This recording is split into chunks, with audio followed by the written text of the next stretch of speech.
Good evening, experiments.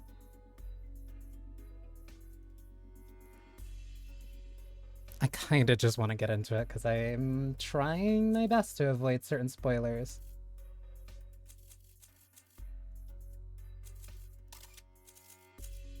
But this? Oh, you can't even really see it because of me. Aesthetically, I'm really liking the intervallo just from the outset. But that's not the important part. Consultation session?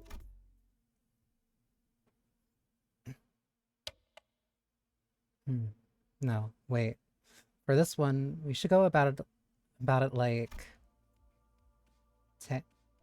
Oh, wait. When was the last time that we did do consultations? No. Heathcliff's been in the vanguard for too long. I should pull him back and let him... Huh? Oh, sorry. Did you say something? I provided you an answer to your question, but you exhibited no observable response. Is the Sinner's combat performance deteriorating beyond manageable parameters? No, things aren't that bad, but it's just hard to focus on one conversation when I'm trying to support battles happening in completely different places at once. Oh, so getting way more used to doing that. Wait, then where's Heathcliff? Or is he doing this... Are we doing this while running Mirror Dungeon?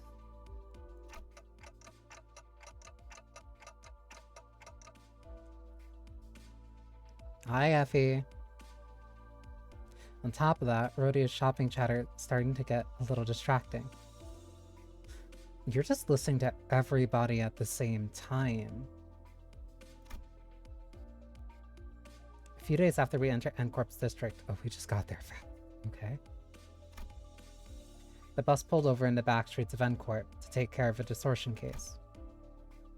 This contract was supposed to be handled jointly with the LCD team, but distortion suddenly started cropping up all over an area of the back streets called Butter Street, without any coherent pattern, no obvious point of origin or route of spread.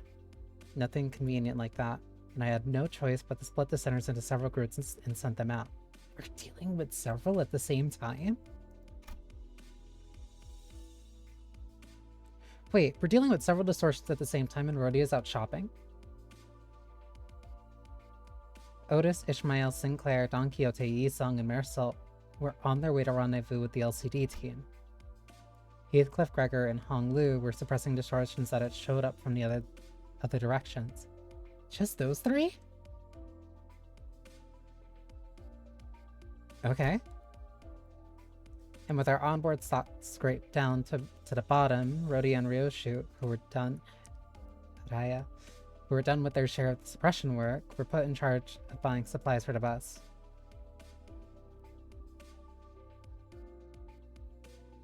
Okay. I can expect that from Rhodia, and I didn't expect that from Ryoshu, but alright. As for Faust, she decided to stay behind with me on the bus. I wanted to get through the consultation sessions I'd been putting off, and thought I might as well get myself some much needed practice with handling the new golden bow power I'd acquired. One of the two. To reiterate, there are no issues requiring special concern regarding Faust.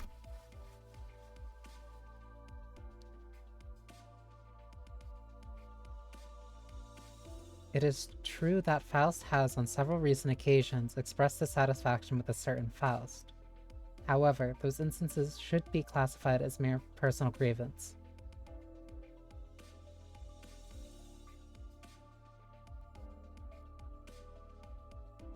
Right, because she can because she can talk about the Gesellschaft. She's being defensive. I was under the impression that Limbus Company was like an Among Us thing. Like how we call it Among Us or something like that. It's the first I'm actually seeing the game. It's a very, very different, very different from that. But hi, catch up. It is a visual novel hard to describe like the actual gameplay. But I have a feeling that probably the next node, or probably the one after that, will be combat, so you can actually see what it's like. But yeah, I hope you're doing well. She's telling Tante not to worry about her issues with the Gesellschaft. Even though, like, they're clearly impacting her to the point where Hohenheim even noticed. I mean, that's good if that's all there is to it, but this was not the first time Faust had seemed unlike herself. It's 84 degrees. I don't think it can be picked up, but I have my AC on, which is why that's probably the only reason I can even stay kind of sane for right now. There had been times before when she spent far longer alone than usual, lost in thought. Moments when she could not produce immediate answers to questions from the other sinners to me. Or me. She's kind of unbecoming. You're gonna be very interesting when your time comes. Could it be you can't access the Gesellschaft? May I ask your basis for that inference? Because you're acting a lot like you did back on the warp train. It appears that there remain occasions on which you are still capable of surprising Faust, Dante. She's just actively being cut off. So I was right? You really are cut off from the Gesellschaft. That was not intended as a confirmation of your conjecture. Maybe she's saying that while she can technically access the Gesellschaft, it may as well be that she can't effectively. Dante's very observant, gotten a lot better at this. I wish I could ask more and get to the bottom of it, but the way she was sidestepping the subject told me that prying wouldn't get me any further insight. Right. I won't press you if you don't want to talk about it. Your reserve is appreciated. Shall we move on? Yes, your consultation is the next agenda. After cross-referencing the records pertaining to the recent events in the House of Spiders, it would appear that memories concerning the individuals designated as Sora and Ren currently remain only within you, Dante. This is back at K-Corp, where again Dante's the only one that can remember memory being wiped, which is astonishing considering the fact that the game started with us losing memories. So that's clearly only something that we have access to now. As such, should the influence of Ryosho and her sword lead to further omissions in the official records, the manager will be responsible for supplementing the necessary information. We can endure our memory being wiped by a singularity and retain information about things that were obliterated in a concept furnace. Yeah, not the first time I was the only one with intact memories, huh? Also with Kathy, so that's 3. But technically, Heathcliff also remembers too, so we're not the only ones in that case. That puts us on par with the singularity. Yep, and those 3. That's right, despite K-Corp's memory wipe procedure, Catherine's erasure by the Golden Bow's power, and Arai Shiki severing people from existence. Also, hi Josephine, thank you for the raid. How was Master Duel? I hope you're doing well. I was the only one who remembered what had transpired. Good evening to you too. But ironically enough, the memories I had prior to swapping my head with this clock still show no sign of returning. Yeah, so literally the exact thing that I said. Why won't my old memories come back though? It's because of this clock head. Speculations based on your experience with the best team thus far will not meaningfully contribute to the recovery of your former memories manager.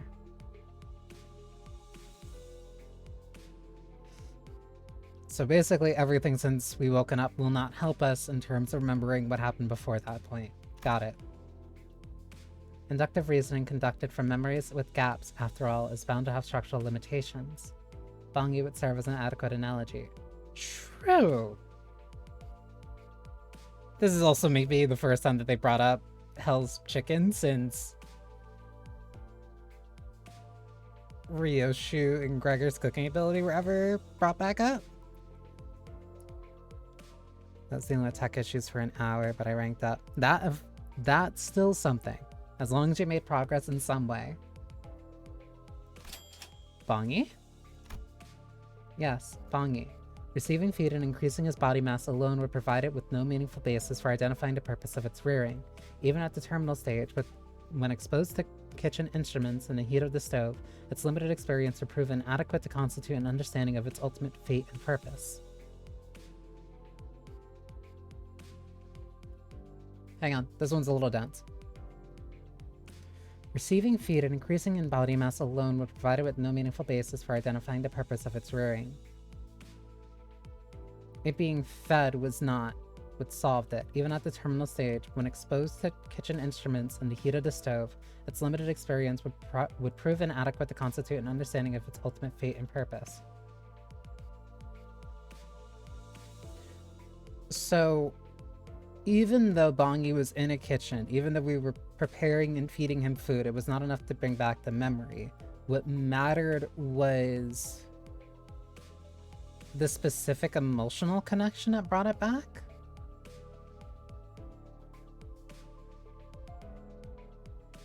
Which is adequate, because again, the only time that we have ever gotten our memories slightly jogged was during the to claim their bones event. Like, that was the only time that ever really happened. It was a brief shock of quotes that Dante couldn't remember.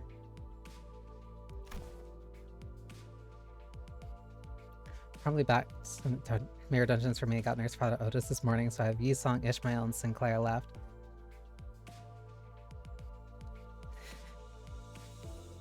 When you get a full team, well, especially one, getting the Nurse Father team is incredibly fun. I'm waiting on Valentina. I'm waiting on Valentina because I want to see how far I can do a mirror dungeon for that. 100 for Ishmael and Yisong, 200 for Sinclair. That's not too bad. That's like a couple weeklies, or if you're grinding it, I think that's only like a couple hours, I think. I never really did the normal mode grinding, so I can't tell. Likewise, the ultimate answer to your doubts can only be obtained from the whole of the experience that you will have accumulated at the terminus of your entire journey. That is your allotted mission. So I'm not going to get answers until the end of this. Because treasure awaits at the end of the road. At the road of hell. At the end of hell.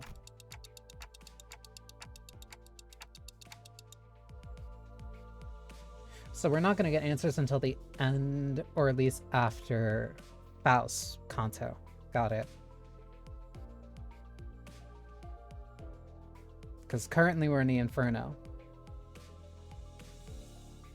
And the treasure will give me back my memories in my head, also. Indeed, at the end of the road you will be able to engrave your aspect. I still have no idea exactly what aspect means, or whether it's an object, but if I know one thing, it's that the me from before all of this began and wanted it badly, obsessively, desperately. It's more like an instinctive knowledge, but with my memories gone, that feeling, however strong it is, does not change the fact that it's just another word for no discernible mental image, with no discernible mental image. 326 for Heathcliff and 60 for Rhodia, since I started Ring Rhodia the second it was possible. They really did try to drain us of like everything that we had for Rhodia, even though that we had plenty of time. We had plenty of time. They just wanted to mess with us. And you're not going to tell me what it is. And you're not going to tell me what it actually is, are you? The aspect. What it means or why I wanted it so much.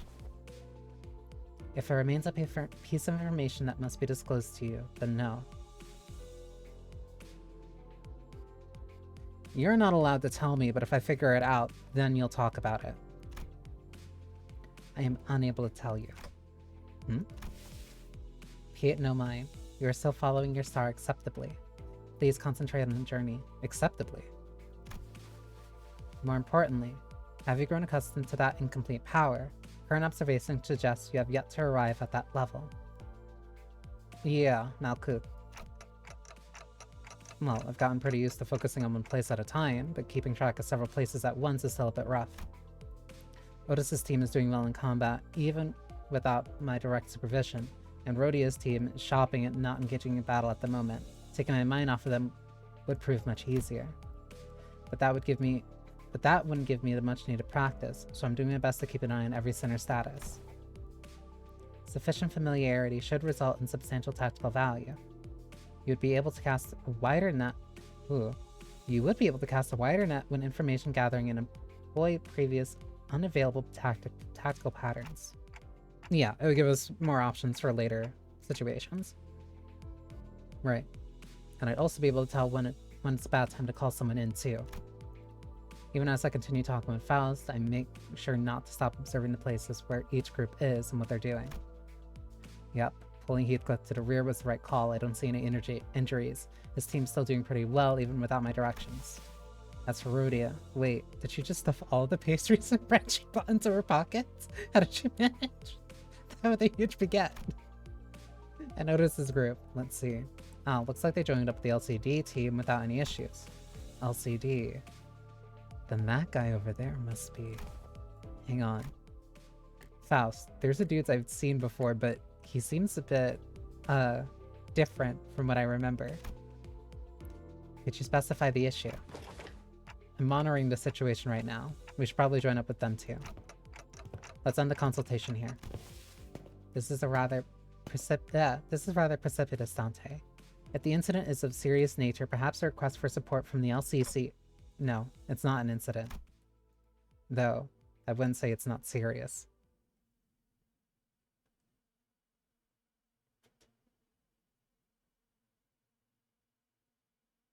Why did Otis's team need so many when Heathcliff, Gregor, and Honglu were fine?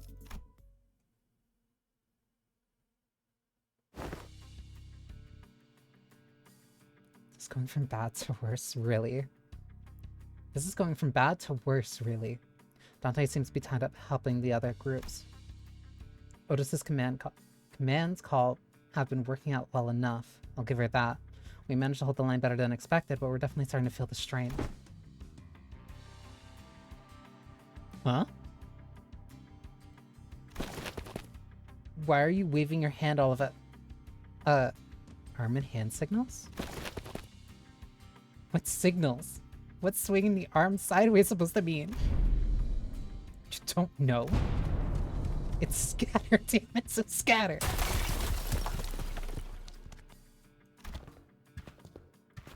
That was close. We almost got flattened. N-Corp looks too normal, but granted we're in the back street, so there's nothing really to kind of take note of. Damn it. Even rookies with nothing but the most rudimentary of military training would have recognized a hand signal that basic. We're not all trained soldiers here, are we? Verily. The flourish of a single hand doth indeed make a boast of chivalric elegance. Yet when thou suddenly wavest thine arm about, clenching and unclenching thy hand in a mystical fashion, only to suddenly turn tail, forsooth, I am left bereft of understanding of what thou meanest to say. To think that of all the personnel in the team, only the Swabby has the discipline to interpret a basic field signal. Swabby?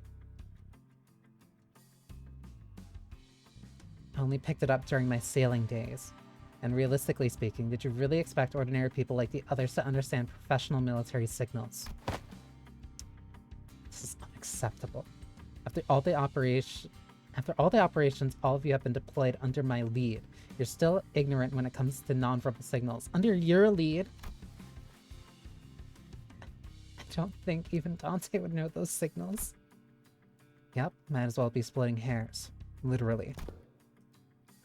Let us appease our agitated hearts and follow Miss Otis's instructions. We should disperse and withdraw. Ezra. Megaton landing.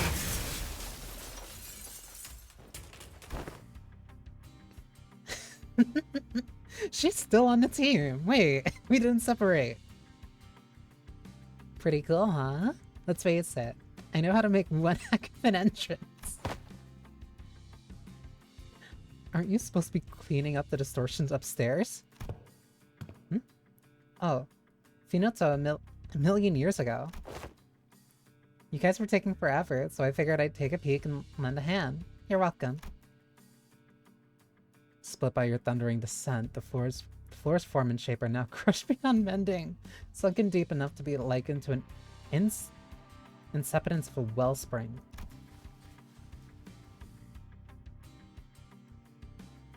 There's a reason Yuria calls her a golden retriever. Yeah. Yeah. She is.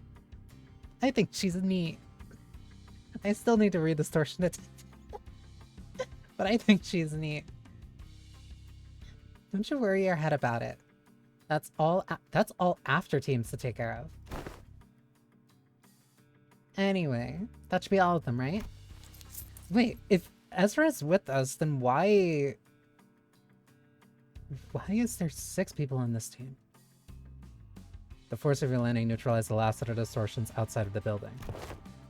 Great. Can you check on the distorted peeps' faces and clothes? Their faces are all segmented. Makes my skin crawl. Not a pleasant sight. As for their attire, this one appeared to be a sweeper, and that one yonder bears the attire of ordinary fixer. Huh? And this distortion I landed on, probably a local resident, judging by the clothes. Then any of you happen to see anything nearby bursting with a big pop and flash? Nay, not once. How would you... Okie dokie. You know what? Then let's all head upstairs. The suppression request is kind of a pain. We'll need to put together a nice neat plan before we start poking it too hard. A plan, sayest thou? How... This is not a mere matter of slaying distortions where they stand. Huh? Wait, did nobody brief you? This has often been the structure of our assignments. We are given instructions, we perform them, and only afterwards we begin to perceive the nature and contour of the task to which we have committed our hands. Yeah. It happened in T-Corp. It happened when it came to Claim Their Bones, so yeah. Really? Well, guess every department has its own way of doing things. No big deal. I'll explain everything once we're upstairs. Oh, by the way, you didn't get to meet the whole team last time, did you? Only our new girl. This time, that dude, I mean, Mr. Bamboo-Hatted Kim's also here. So... He's okay now? He took a long time to recover. Sure he is. You'll be surprised once you see just how okay he is now. The last time you said he was still under treatment. To be precise, I believe Miss Ongdu stated that his mind is yet to regain its former tranquility. That? Sure, it's been a running gag since Canto 2 that they go in things with zero plans. Routinely. Routinely, we really don't have a plan. The closest before was H-Corp. House of Spiders was the first time that, like, we actually mobilized as having, like, a true plan. Kind of everything before that, we're good at improvising. I think that's the least that we can say. You'll get it once you see him. I feel like we'll just end up having the same conversation twice if I say anything about it now. What do you mean by that? It's so fucking cool.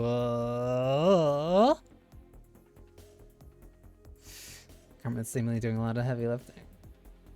As long as she stays out of my problems, which I don't think is going to remain I don't think Carmen's been too quiet for too long, which makes me more concerned. And given the theories around Marcel, I feel like we're gonna get close to somebody hearing from her again recently, or soon. Ah, you have arrived. It's blinding. It's so bright. The midday sun is pouring in like crazy. Assuming she is actually at least partially responsible for the flow, she's always responsible. Anytime that there's a goddamn distortion, it's like partly related because of her.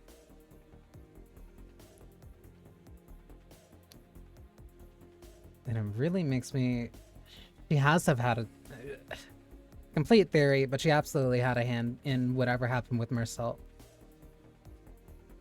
And I feel like, what, the last time that it was brought up? Seems like it's probably the case since it's first mentioned by Eileen. Yep. Yeah. And like the last time somebody brought her up outside of the... I'm considering the Arc Knights collab non-canon. The last time somebody brought her up or she was really referenced was during Heathcliff's Canto. So like we've been kind of safe for a while.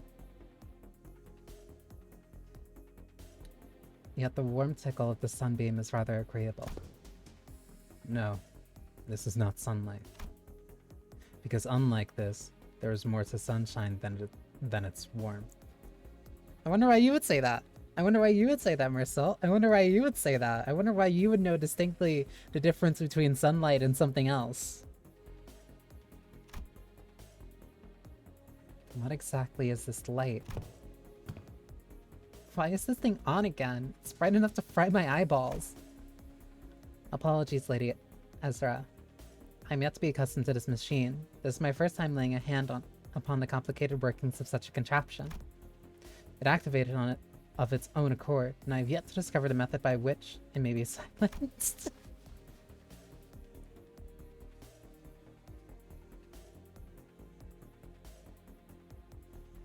That has to be Kim. That's why I told you to leave it alone. Fiddling with things you don't understand usually ends with something, or you, broken. Nothing good comes of it, I tell you. But Mentor, Lady Moses has instructed me that in every moment and event, clues are hidden under the veil of one's surroundings and must be examined with care. She's really taking to Moses. Yes, and that only works if you're savvy about the knack. Hang on, did you just say mentor? Ah, I had not yet been afforded a proper opportunity to introduce him to you. This here is the esteemed leader of the Blade lineage, who is all but a master under whom I have apprenticed. Do you really have to dress it up like that? I told you, I only took on the role because there weren't anyone else around to take the job. Switch. Where's the switch? Gotcha.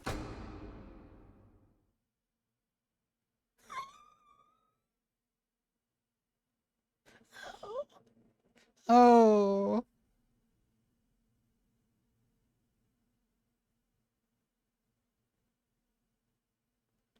Also, oh my god, Dude looks so cute.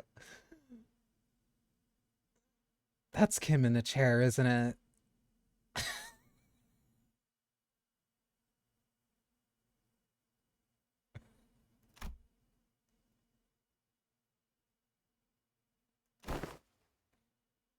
Goodness. Known as Bamboo-Hatted Kim.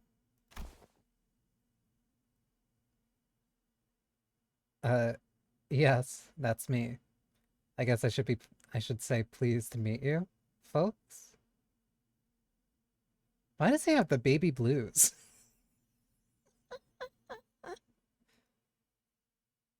That's...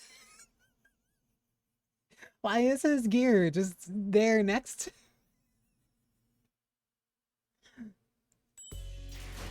Less depressed than Shaven Hohenheim. I need...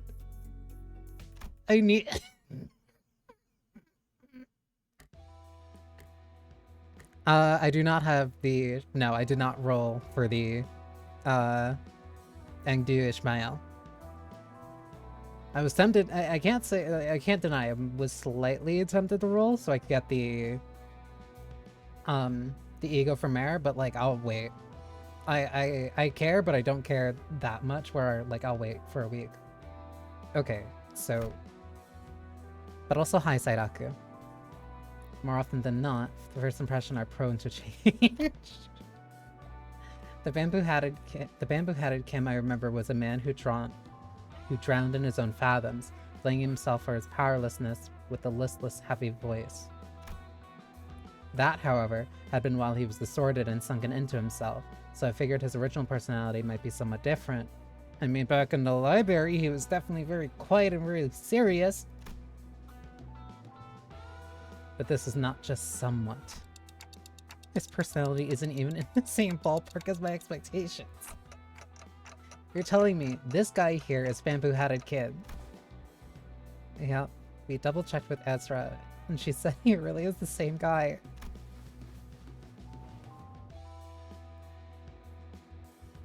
Whoa, that fire in your head's not hot at all?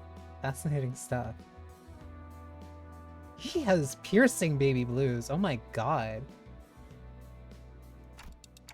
Can you... Okay, can we check again? Just in case? Is he touching my head? I really can't wrap my head around the fact that this is the sullen, serious man whom we fought. Just look at what he's doing.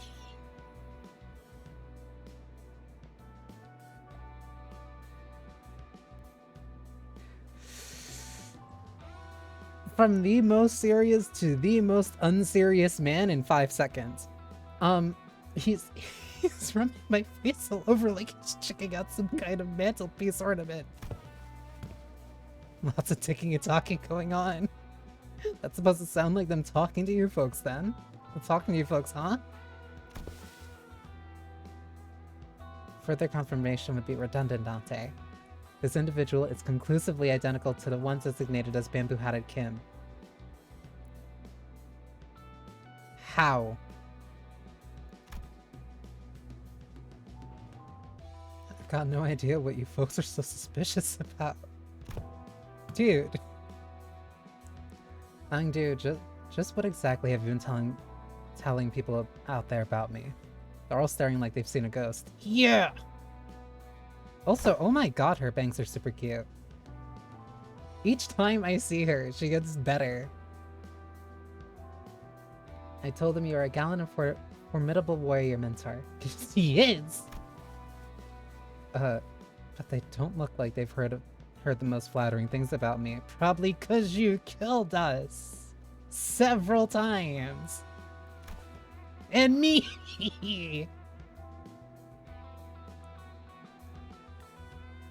There, don't you hear it? The faint undercurrent of disappointment and the ticking.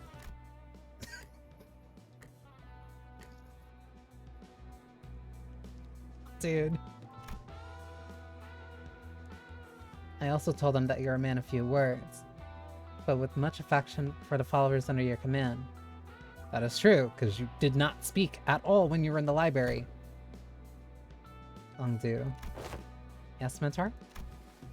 That's a complete and utter lie. Man of few words is definitely not something you can say about a guy who's as talkative as me, don't you think? The fuck are you talking about? Kick my ass on this because I use a sinking team and and then I use his key page up until the distortion ensemble. Because its key page, like, to claim their bones remains super strong in Ruina. But yeah, also if you did it when it was current or even the Bogak, like, yeah, no, sinking. Sinking against him doesn't work.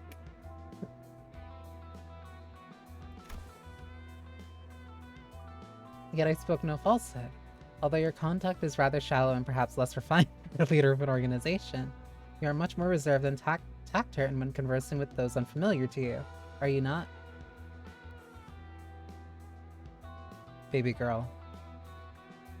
Baby girl, that means that he's shy. Baby girl, that means that he's shy. He's socially awkward. Is this really the man?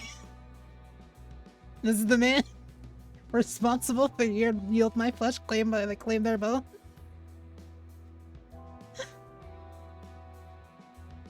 The reverb ensemble.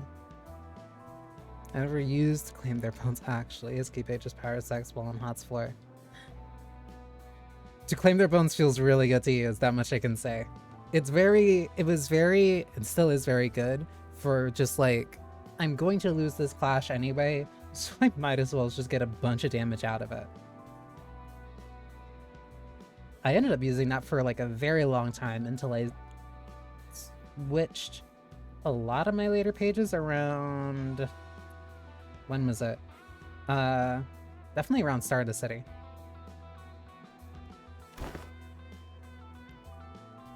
No matter who one may be, one is bound to inspire either approval or disapproval from those around him, so I refrain from mentioning any truths that might invite the latter, to even hit at anything that might tarnish the reputation of my master, who would not be unlike spitting on his name, in mine, by extension. So you're doing that to protect yourself.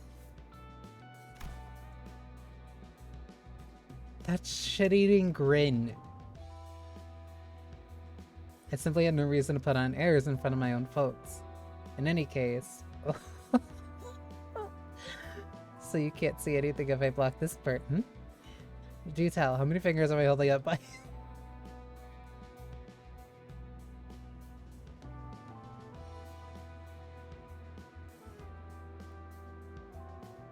This man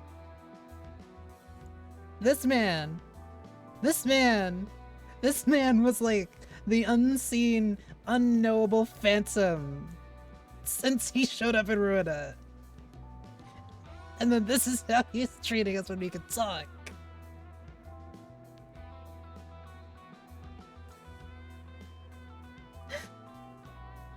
Never meet your heroes. Those are not my eyes, you know.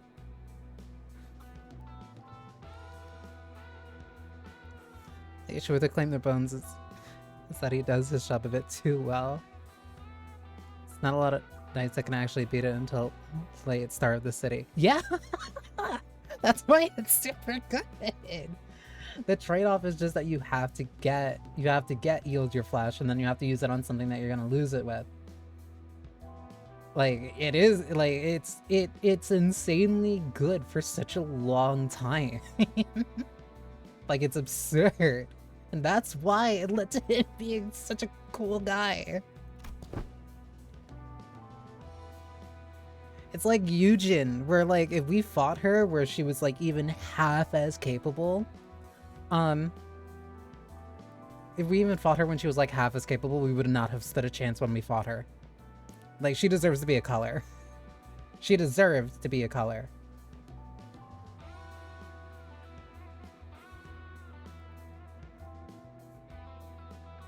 Your own folks, huh?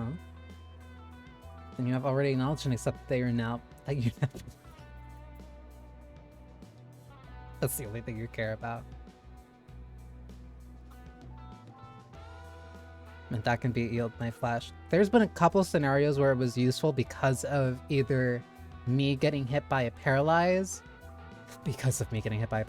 or like a couple of things where certain people would roll higher than me.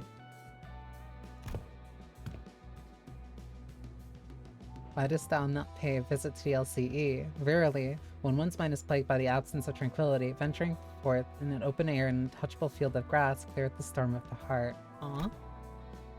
An asset of the company is expected to act in the company's interest.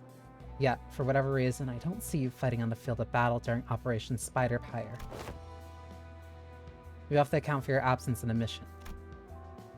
Otis addressed Kim as though she were conducting a formal investigation.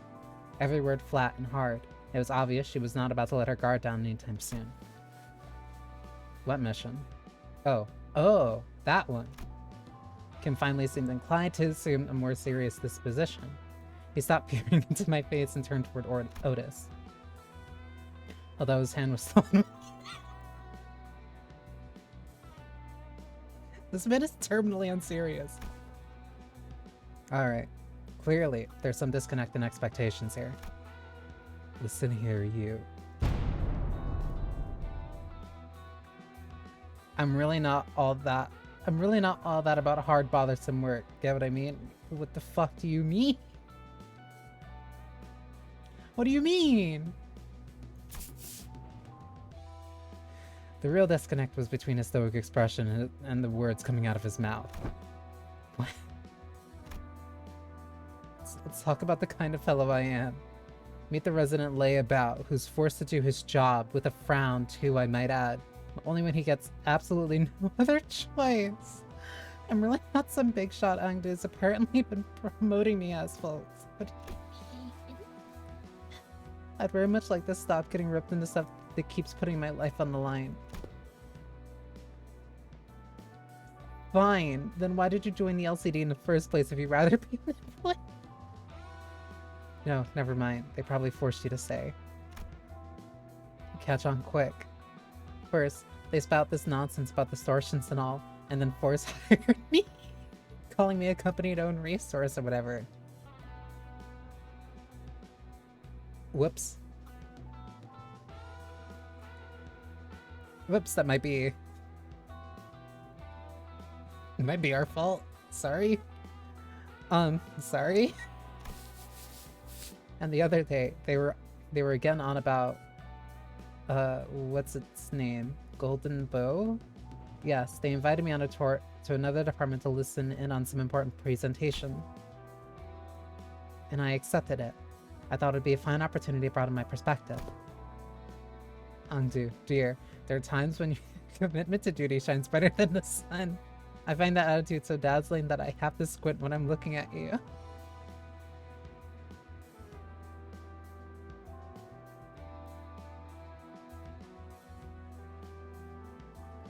Also, again, second mention of the sun.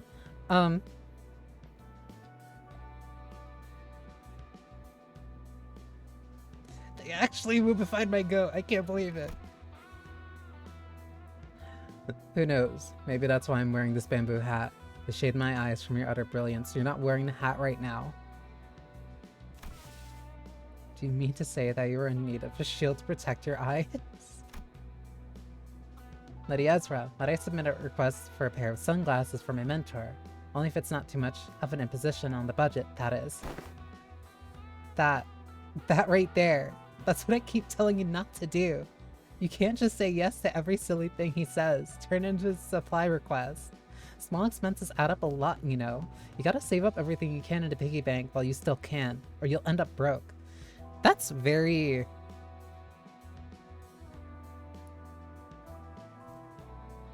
Her and Rhodia are very similar, but they are different in just enough ways where it really highlights how different they are.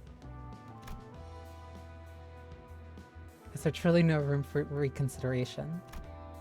No means no. Then pray make the purchase for me. I shall cover the cost myself.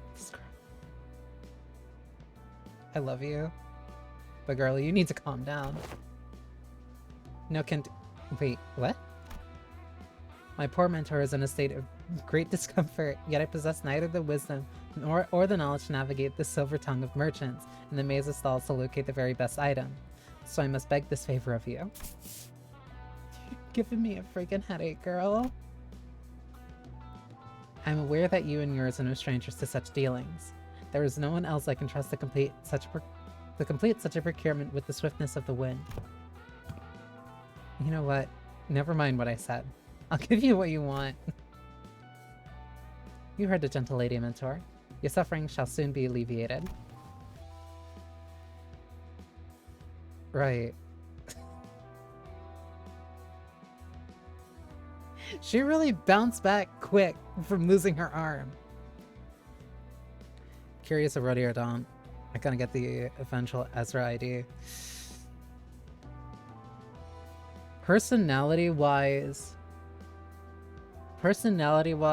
it would fit for Dawn. Aesthetically-wise, I think it fits way better for Rhodia. My apologies for interrupting you mid-conversation. Pray, continue. You had reached the part where they invited you to the tour another department.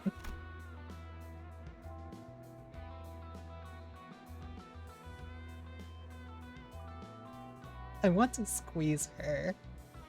She's so cute. She's fangirling.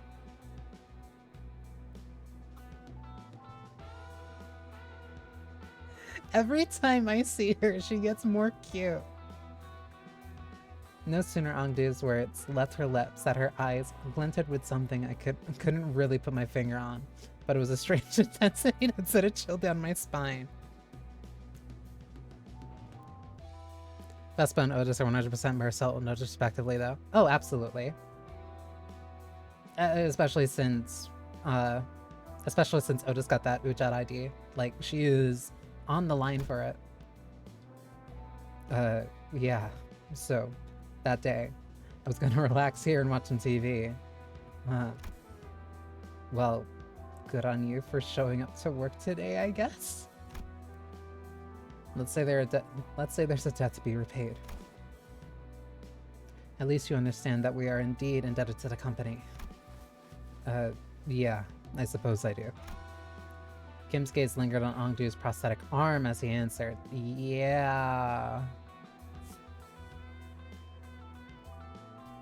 That's a lot of money. Yeah, they're kind of on the hook for at least a year. And that's being very generous. Oh, Miss Ongdu, your arms. Only after following Kim's gaze did Sinclair seem to notice Ongdu's brand new prosthetic arms. The last time we saw her, Ongdu had lost both her arms. And I remember Ezra asking her to sit tight and choose what type of prosthetic she wanted. Those arms are probably it. It's not just the arms, even her clothes are different now. And that sword. I had these arms fitted anew as soon as the operation was concluded. The gracious host and one of the LCD's teams had prepared them in advance. With evident satisfaction, Ongdu held up her dark metallic wrists as if to showcase them. The components fixed along her arm clicked and rattled, unfolding for a moment before neatly folding back into place. Cool. A cute girl with a prosthetic is even better. Probably be hunted down by the thumb the second they left LCE. Given that they killed a lot of Kurokumo. They did. Well, that was more us. One, that was more us. Two, that was Kim all distorted. But even if Kim is a very unserious person, I think he could still probably hold himself against Kurokumo's. But they definitely have a lot more numbers since Blame lineage is basically gone at this point. So yeah, they're way better under our employment, to put it nicely.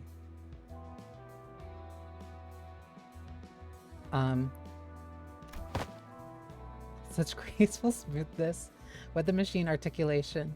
'Tis as though I am beholding the marvelous prosthesis of the illustrious Siegfried himself. Yep, the showcase would have gone lackluster without the trademark reaction.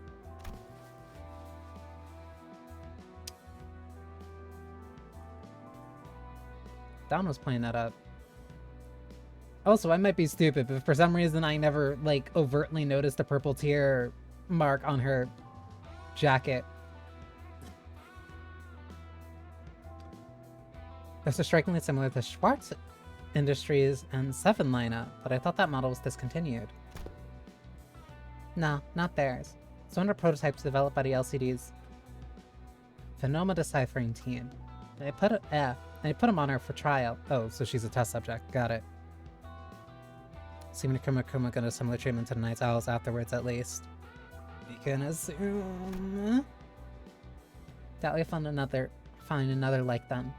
They're based on technology spun from distortions. Huh? Oh, I see. For a brief moment, Sinclair's eyes lit up as if he had glimpsed something that brought him back to a memory. Then just as quickly, he fell silent. Whatever he wanted to say next, catching in his chest. Does something trouble you, Master Sinclair? Right. You guys wouldn't know.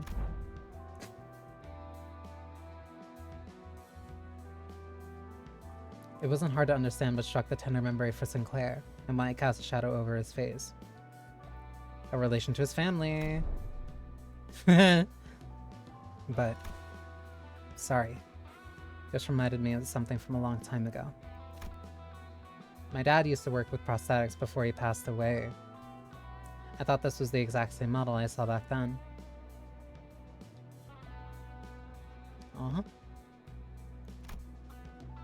It appears I lack tact. These arms have stirred a painful memory within you. For that, I apologize. It's alright. I'm fine now. Sinclair's voice still carried a faint tremor, but beneath it, there was a firmness that had not been there before. He really had grown a great deal. Proud of you. You can thank yours truly for picking the sword. I was there with her. I did inform Lady Ezra that any blade that could serve as a weapon would suffice, but she insisted on browsing the goods. I dare say I was given the opportunity to lay my eyes on every type of sword I could ever hope to see in my life, walking through the workshop street that day. Sorcery tech like ego gifts?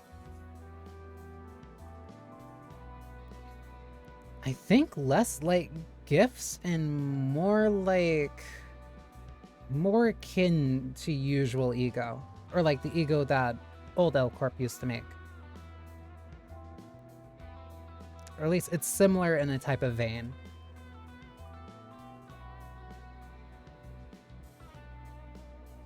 Oh please, girl, we just walked for 4 hours. It's nothing.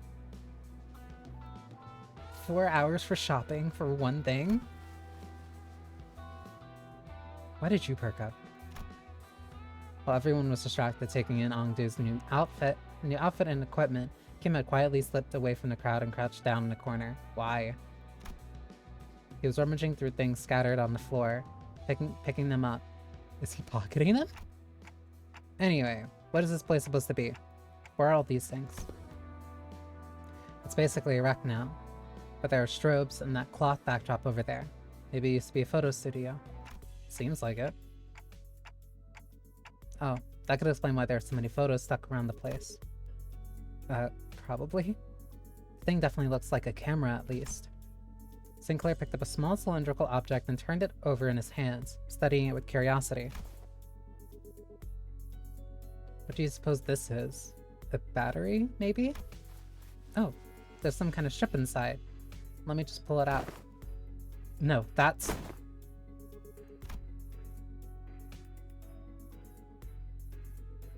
Otis shouted a sharp warning at Sinclair as if she had realized something.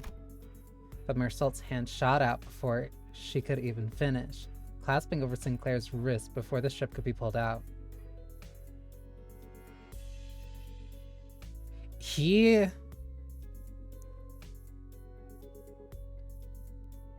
started again in Heathcliff's Canto. He is starting to act out a lot more. Not act out in a bad way, he is doing things unprovoked. Unprovoked or not explicitly commanded from Dante. He's been doing that more and more consistently.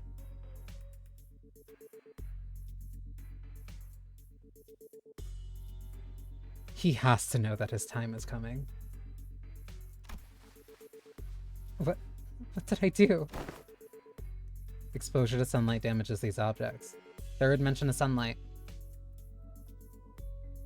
Probably just basically ego gear, but not technically the same since it's not extracted from full abnos. Yeah, that's my assumption. That's the thematic tie. Because photos need to be developed in a dark room. Because if you expose them to sunlight too early, then the image becomes distorted. Motherfucker. Oh, we're already cooking. I already pulled out a little bit of it though. Say hi to your cat for me. It can be rewound. Carefully rotate the ridge, select a section on the cylinder. I'm currently blocking the sunlight from reaching the exposed section. Damage is of no concern. Okay, you mean this one, right? This is the part that rotates. Yep, it went back in. With a quiet nod, Mersault took the object from Sinclair's hand. Seems to be film roll. There was something written on the outside. Experiment number 4. She jumped up and started watching the stream. Aww. It appears to be a compact roll for a film camera. You seem to have handled one before. Yes. Mersault's answer came without any further explanation, but the way he adjusted a camera on the table certainly didn't look like that of a first-timer. I once received a report containing photographs taken on film cameras during the war. Film rolls used by M Corp are particularly difficult to falsify. They were often used to collect intelligence during secret operations. The film that fixes light directly onto the medium, from what I've heard.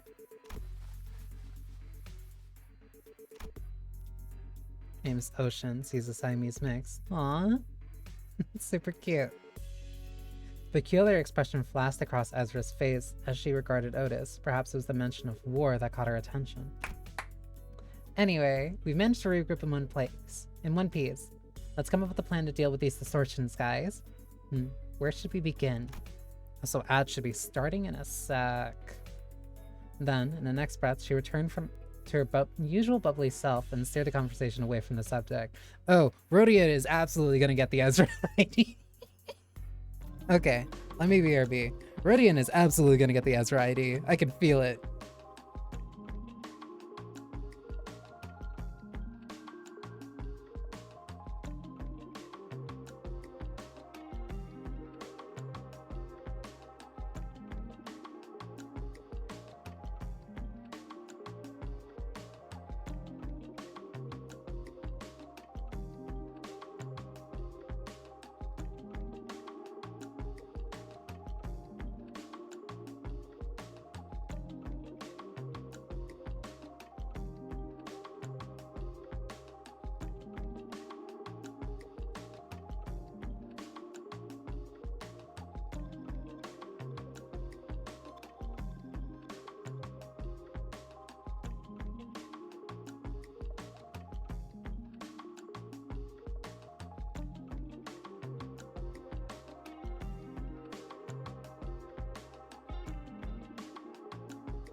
Like, I knew it was gonna happen soon. I knew it was gonna happen with this intervalo.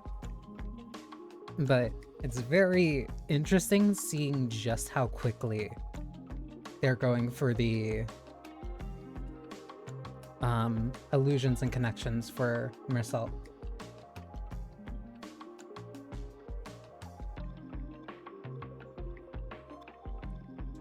How exactly this connects with or the distortion that we're dealing with, well, we'll see.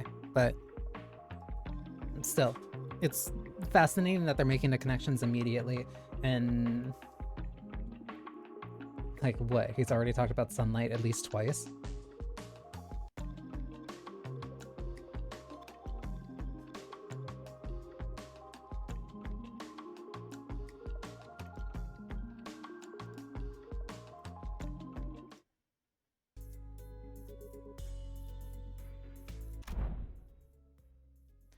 Both Ezra and I we are both still trying to be freed of the misconception we inflicted on ourselves. For all her unfailingly perky disposition, Ezra too may be carrying traumatic memories, every bit as devastating as Gregor's.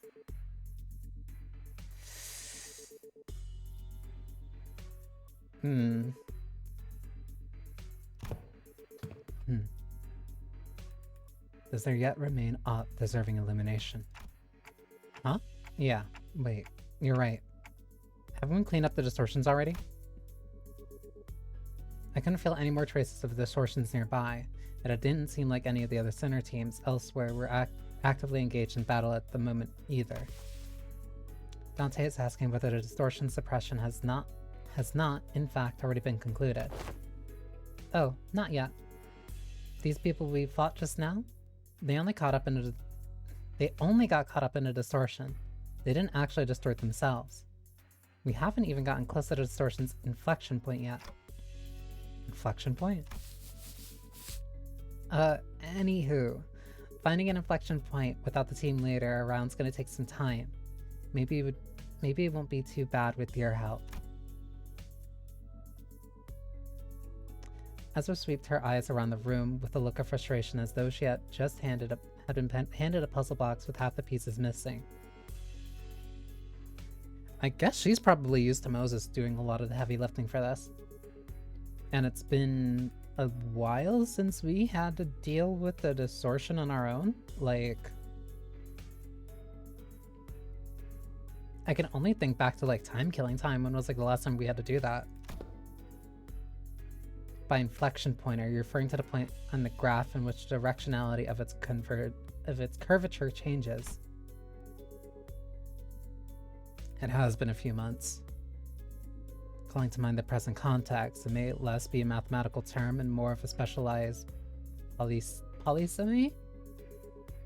Referring to the point in which the distortion occurs, the motive, intent, or indeed the point in which inflection of the mind occurs.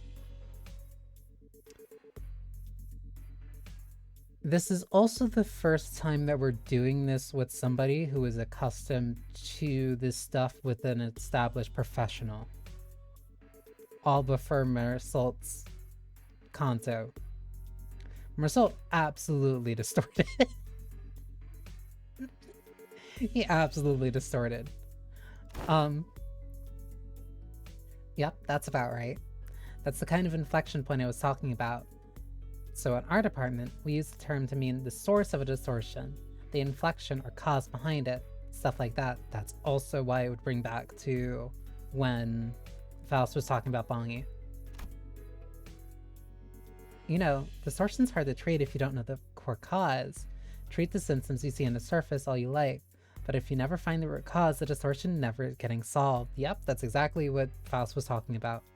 That's also how we were able to calm down Heathcliff. Though, I guess you guys never really had to look for that kind of stuff, huh?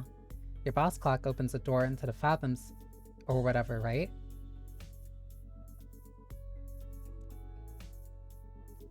No, it would have been Hohenheim. Hohenheim would have been the last time. Excluding blood fiends, who are weird and don't count, it would have been the LCE checkup. Yeah, Hohenheim was the last time. Hohenheim was the last canonical time.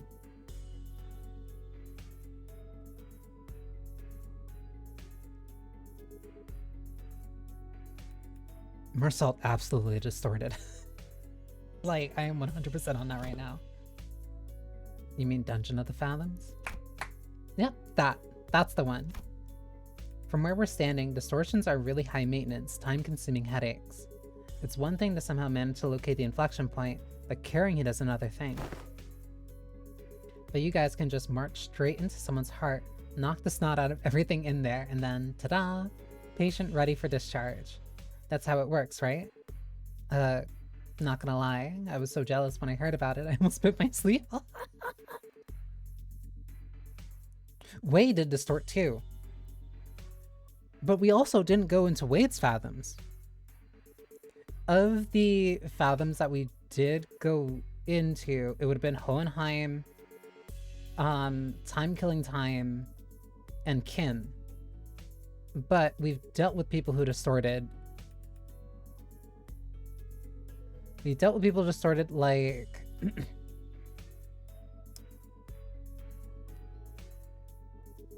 It wasn't Dombach. Dombach didn't distort. Dong Rang manifested his ego. Partly? No, I could have sworn he did. I can't. Fuck, it's been so long. Yeah, it was Spring Cultivation. But then we also dealt with Heathcliff, we also dealt with Hohenheim, we also dealt with Wei. So no, we've been dealing with these consistently. Also mayors, but yeah, that being canonical or not, just like up in the air.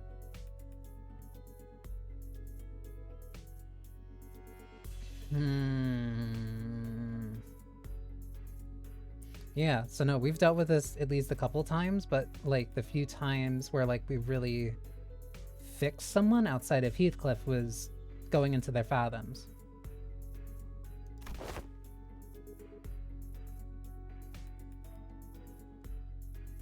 Typically, Wei breaks that pattern. Fairly, I had thought your team would be set about resolving distortions once the foe was vanquished, as we are wont to do. Was that not so? Of course not! Why would anyone come to us with a distortion suppression request if it were that simple in the first place? But yeah, most of the time, peeps try brute force approaches to it first, and when things go south, they send requests to the company to our detectives' offices. That means the client this time must have been... Bingo. Apparently the residents of Butter Street had all chipped in to commission all kinds of agencies, like this Y and the combat specialized fixer offices. But none of them could actually do things right, and the job got passed on to us.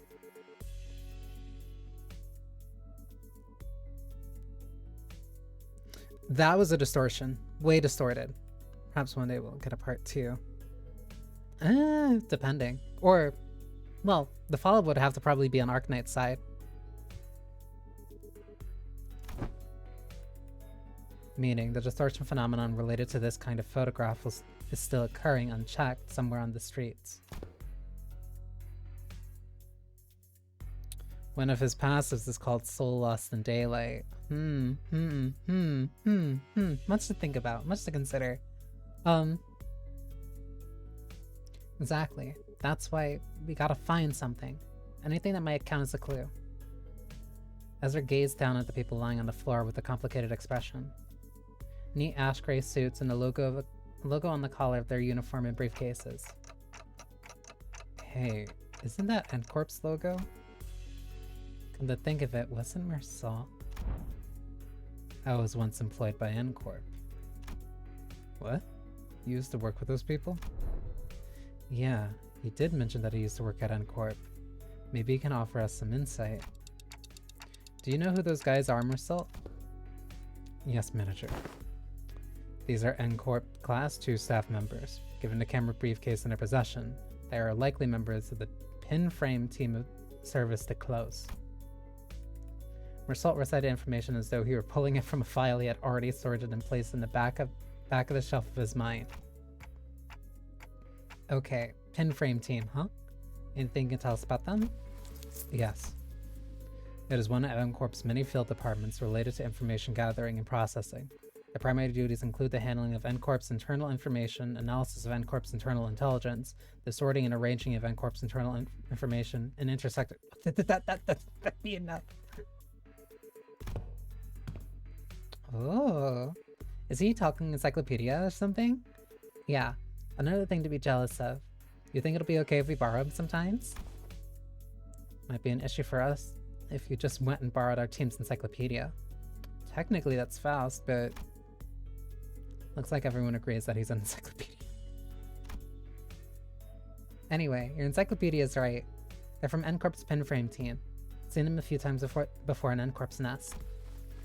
But why would people already busy enough dealing with nest affairs come all the way out to the shabby back streets like this? Got any guesses? I am unable to determine that. The possible range of connection between the two pieces of information is exceedingly broad, listing out every relevant reason as to why they may have come here would require a considerable amount of time. Therefore, I will present a determinative answer to that question. Ezra staring holes into me with an unspoken, "Is this dude always like this?" wouldn't pull any answers from me, you know? Besides, aside from combat situations, I've still got no way to figure out what's going on in his head. Yeah, not exactly super open. Hasn't been very talkative either, until recently. Okay then, Mersault. Maybe this will be easier to answer. From an objective point of view. And that's when I noticed something I'd never imagined would happen. Mersault's eyes widen, his gaze fixing me with such force that I could almost feel the faint tremor in it.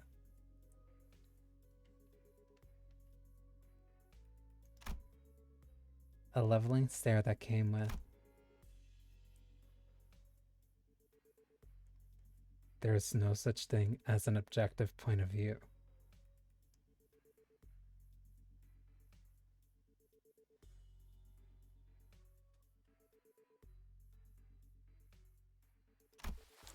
Manager. Did you just snip at me?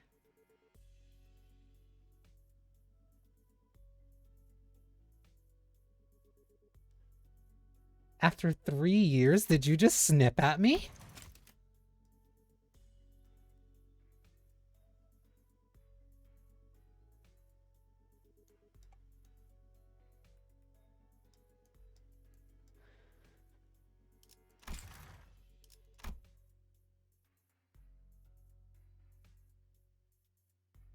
You have to know your time is coming. A clipped tone and a look almost bordering on rebuke. A given judgment may seem infinitely close to objectivity, but ultimately, all things are subjective, without exception.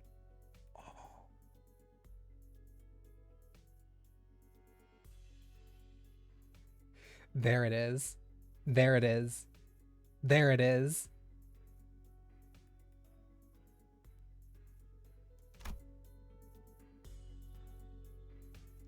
I fell silent for a moment, lost in thought. Part of it was because Mersault's reaction had caught me off guard, but I also wondered whether this response may be connected to why he would always refuse to make judgments for himself. Because he wouldn't know what would be the quote-unquote right thing to do.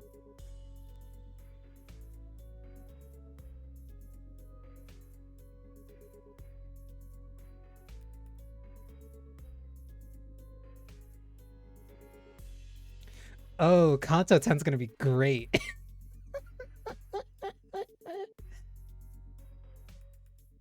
Also, another connection between Mersault and photography with perspectives. True. And if this has something to do with his turn, which I know is just around the corner. Got it. Then tell me 3 subjective reasons you think are most likely for why these people had to come all the way to the back streets.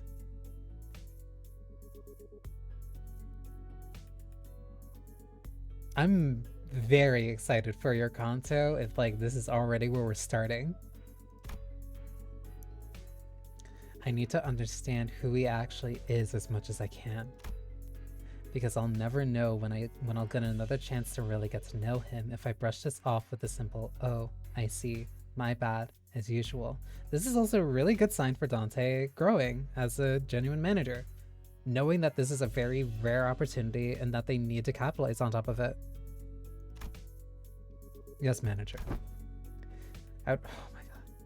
I presume that their mission was one or all of the following: retrieval of a video recording or recordings in a violation of N-Corp's taboos, prompt elimination of the violator, contact with an informant in the backstreets collaborating with N-Corp's nest, or identification and arrest of a wanted individual or individuals designated by the nest.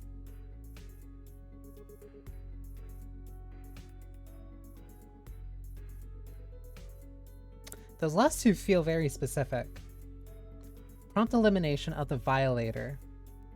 Contact with an informant in the backstreets collaborating with N-Corp's Nest, or identification and arrest of a wanted individual or individuals designated by the Nest. Taboo. You mean these people could be taboo hunters? No, no way. They don't send out taboo hunters for every single violation, you know. Like, Wings usually leave minor taboo violations to be handled by subcontracted fixer officers and employees of the department in charge. I'd say these guys here are N-Corp staff. That's not good. Miss Ungdu, what are you looking for in their pockets? I'm looking through their belongings for enlightening clues yet to be hidden in the sleeve or the fold of their garments. Lady Moses has been gifted with the art of discerning the truth from what lies before her with a single glance, yet my eyes are foreign to such a feat. Let me take a look too. This is an employee card, and okay, this one's a wallet, so let's put that back. We don't want to be robbers. Rest well, Effie. This might be it. It's an order missive. Ezra pulled the sheet of paper out from an N-Corp staff coat and read its contents aloud. Work details. Elimination of the individual of a Category 3 taboo violation. Address, Butter Street. This is the place. Which means all of this might be pointing to something. Whoever used to work in the studio and the distortion phenomenon might be connected. Yeah, now that you mention it, when the whole pop and change thing happened, it did kind of feel like a camera flash. Alright, let's start by combing through this place. Let me know if you find anything suspicious. Long last, happy hour arrived for my debut as a detective. We're safe. Don Quixote must have been miffed for not getting to play detective back in T-Corp. No idea where she'd been keeping them.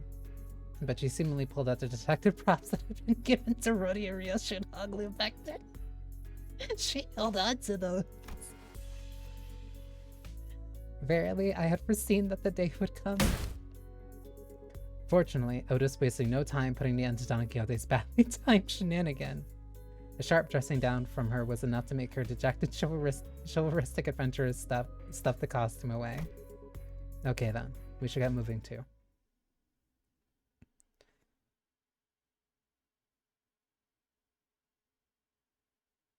This intervallo has to parallel what... Oh no, misconceptions. This intervallo has to parallel whatever Mersault went through. Interesting.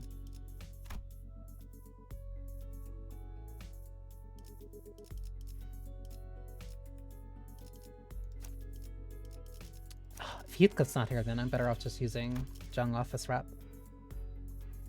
And also the first one, of course, I can't use Ryoshi because she's out shopping. Whatever. Ooh, wait. Yeah, because they're...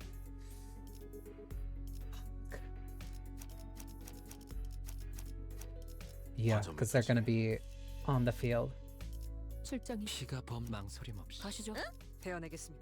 But if they die, then it's fine. Whatever.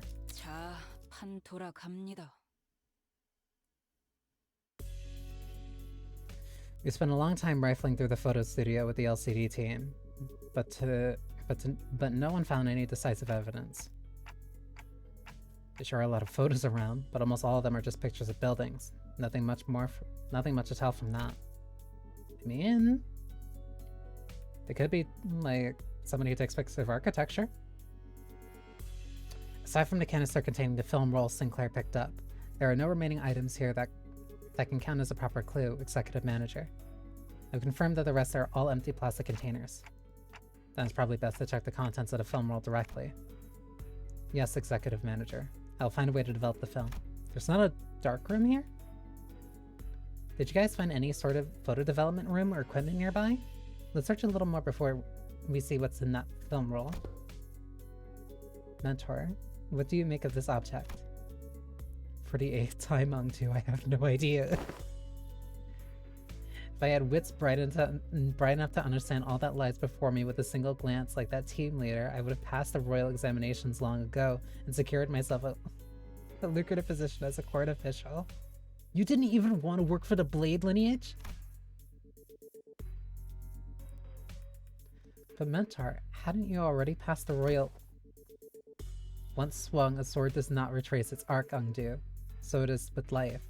There is no undoing what has already been cut.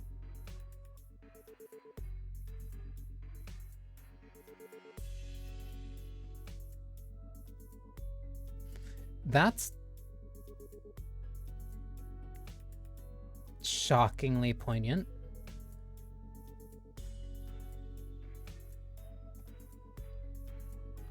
Okay. Thus, it is unnecessary to dwell on what can no longer be undone. There is no after for what has already been slashed away.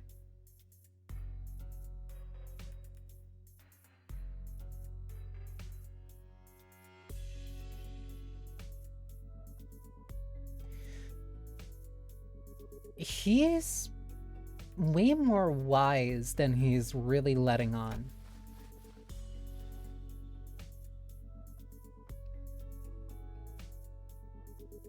Not for you, Mentor.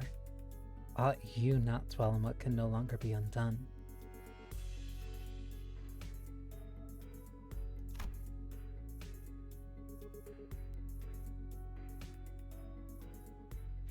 He's... Ooh. It's fitting of what this is following up. Yeah. Regrets of the past.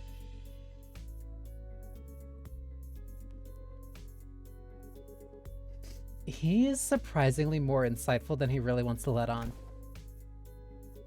I misspoke. I did not mean it that way, Ungdu. I merely meant to say that I do not wish to recall my past. I am aware. You have told me as much since long ago, whenever you were placed in a position to retrace the past. Mostly at the eateries where you filled your belly on unpaid tabs, and each time you brought down the stone wall before our house by your own erring hand. Those are exactly the kinds of things you should never forget. Ow, my belly. I feel a stabbing pain in my belly. This spot. Oh, the very wound you once gave me inflicts me yet. The one from when you thought you were only poking me with the scabbard, yet by some cruel turn it was your sword that ran me through. Mentor, you said it was completely healed and that I need not concern myself with it. Those very same words have been repeated at least 80 times. But it still aches every now and then. Chiefly when I hear your sharp-cutting words that I really don't want to hear. Ah, is that so? Ungdu suddenly pulled out a sheet of paper and began furiously writing something down. What's this? I have written down the words that I have just said.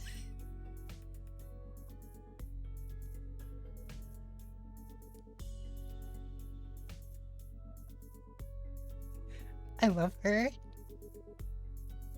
I love her.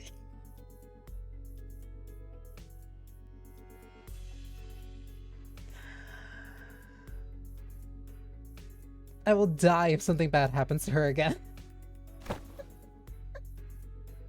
If hearing my sharp-cutting words would afflict you so, perhaps reading them instead would cause no such suffering, girl, I love you. I want to kiss you on your massive 5-head.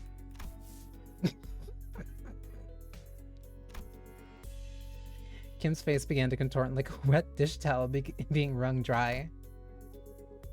I really can't believe that this is the same mentor Ungdu follows so devotedly. Where's all that dignity and forbearance Ungdu said he had? Ah, young Ungdu. There's a matter I wish to ask thee. Why are you being serious? Apparently, I wasn't the only one who felt that way about him. Pray, speak freely. This may perhaps be a discourteous inquiry, but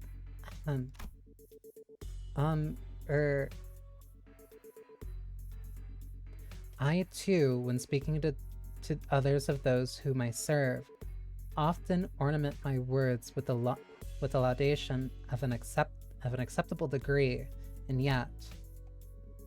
Ah, I understand your concern, Lady Don Quixote. I suppose this is your first time seeing Mentor with his shoulders so unbraced and his bearings so loose. In truth, when I first beheld him, I also wondered whether such a man could truly be a leader worth placing my faith in. However, upon my honor, I assure you that I have never once uttered a falsehood when I spoke of him to you. My respect toward the blades of my own and foes alike, my determination to safeguard what must be protected, even should my arms be torn apart, all of those are undoubtedly the teachings that my mentor has imparted onto me. Truly. Why, if fortune should grant the opportunity, you may witness Mentor's true self yourself someday. That is to say, if we let ourselves be carried by the currents of the river to arrive at such a chance. You really had to use a river analogy for Don Quixote? Angdu gave her prosthetic arm a casual sweep, smiling sincerely as though she truly believed every word she said. Then leaning closer to Don Quixote, she whispered, "Besides, unless I speak with this feigned, stern ignorance, there would be no end to his digging in his heels. I would ask for your trust, for all is aimed at his benefit."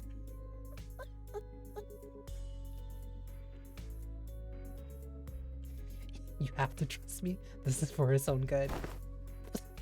Forsooth, thou too hast been burdened with the trials of serving your superior. They're bonding. So that's what it was. I get it now. Oh. Just as I witnessed the budding of this peculiar bond of commiseration and camaraderie between our chivalristic friends, the door leading outside was flung open with a loud slam. Also, that is a very interesting kind of connection that they're making between Dawn and Angdu, where Dawn is very clearly modeled after a knight and Angdu is very clearly modeled after, like, a samurai. It's appropriate. We have arrived at the target location. It appears that the advance party has already been defeated. Wait, who are these people? Didn't they say there was only a single violator? Oh crap.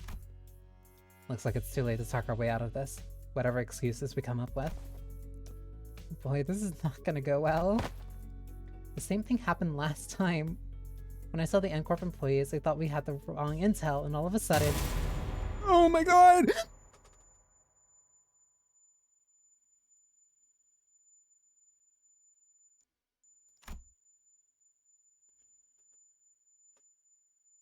Thank you for the flashbang! The sudden flash blinded my vision white, as though I had stared straight into a burst of searing light so intense and bright that it made my head swim. Sunlight illusion again. Please get the screen off my... Yeah, there was the same pop and ah. With my vision blinded, the only thing I could make out was Edra's soft murmur, until even that came to stop as her breathing hushed.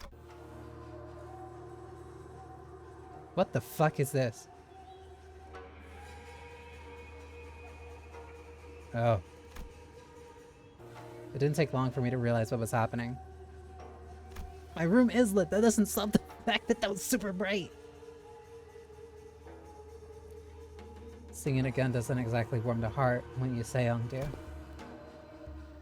Though escort may indeed be passing through hard times, this alley was not quite so wretched in form, was it, Mentor?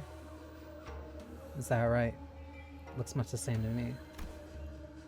Oh, this place. Did we just get teleported to escort? No, Dante. Though it generates a considerable sense of verisimilitude, this is... I think I know what this is. This is a presence. I haven't been able to detect it until just now, but somehow it was now surrounding us, saturating every corner of the space where we stood. The dreary stone walls, trees bent and coiled in grotesque forms, the sheen of the light and even the air we breathe, all of them point towards a single phenomenon. This is the depths of the fathoms. Fathoms made entirely out of distortion. There are completely different distortions where the N-Corp employees were just a moment ago. Executive manager, this is exactly it. This is what I was trying to explain. Holy shit.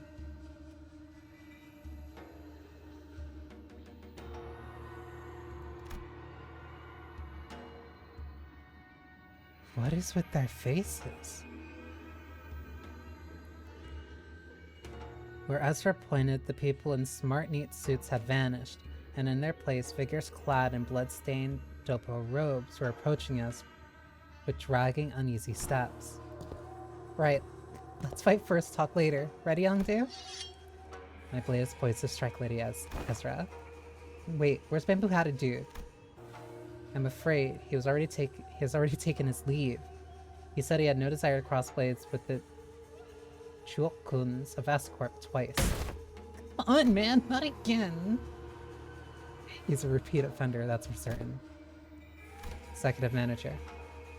Wherever Kim's gone off to, this definitely isn't the time to be asking trivial questions. Right. Let's do what Ezra said and get ready for battle. On your orders, executive manager. Men, prepare for battle. That was still bright. That was fucking bright. Just like out of nowhere. Oh, that's super cool. This is a focused encounter?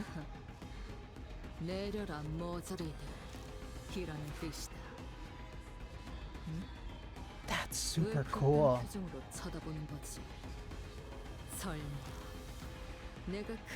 Baby girl. She's so cute. What are your passives? Limbus Company specialized custom prosthetic prototype MK5 Dokebi arms. Oh, holy shit. Holy shit. Base offense +4, base defense +4, take -20% damage, on skill use gain 1 haste, combat and gain +2 poise count. Dokebi arms. Do you perchance speak of dokebis that often appear in tales of old?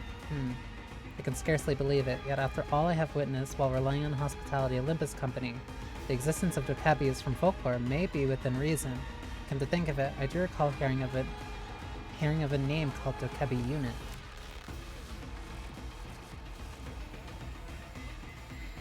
Demon Fire Spine Cleaver. Milk Workshop. Holy shit. On crit, gain 1 haste to where I must return. When 3 or more other Blade lineage allies are defeated, when gaining poise potency. Oh yeah, that's just like her applying her own swordplay of the homeland. That's cool.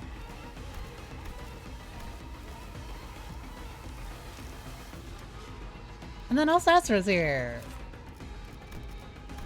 And she's still level 75. The avenue Marcel's new idea extracted from is based on a dokebi. Interesting.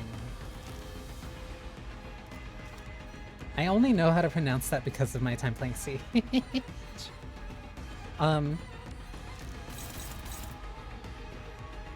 Okay, I need to look at what your passives are. Unclash, lose, gain 1 head-splitting memory. What? Turn end, gain bind. Turn end, gain current turn count divided by 4. Clash power up. What? So if it goes to 12, divide by 3, you'll get clash power up by 3? Why? Expires at turn end, but that's after you just lose once. Ah, okay. Deal plus 5% for every bind on target. Cool. So at 3 bind, then you deal an additional 15%. To cover the eyes is not to be blind. These fabrics, created using Q-Corp Singularity, are fashioned into many forms, such as blindfolds and headbands, and are commonly used throughout the East. It is not unusual to see. There was also the motif that was used. from the Claimed Bones.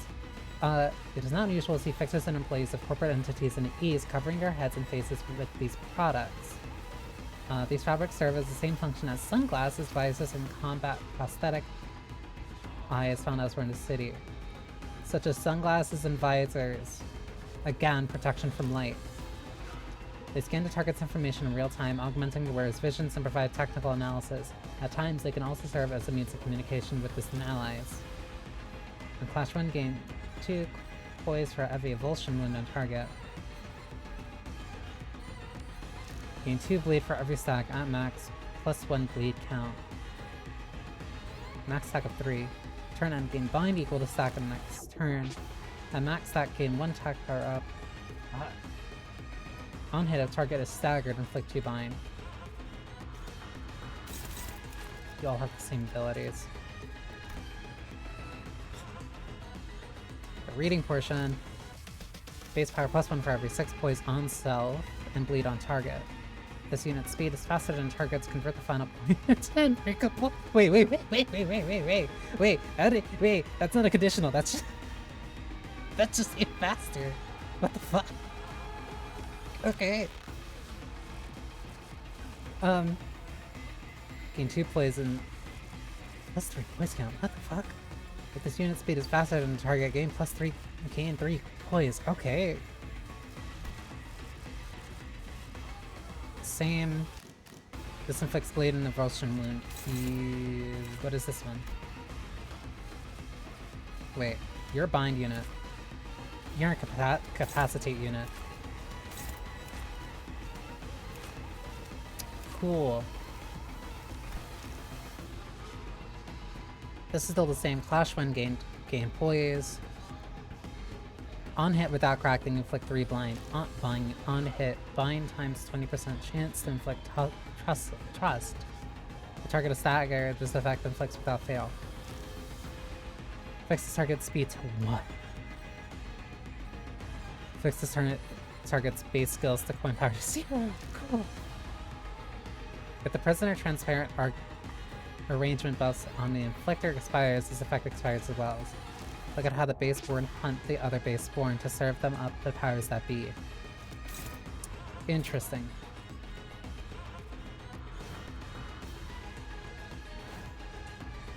You two are fodder. You're gonna die regardless. Oh, wait, Ezra.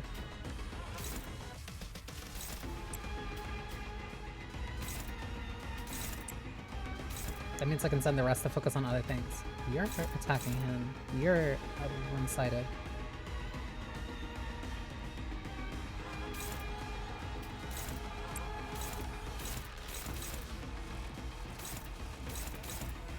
That's a flashing guard.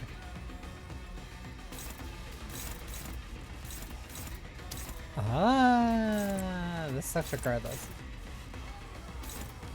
I should focus on the bind unit first, because they're the ones most likely to cause like a big problem later on.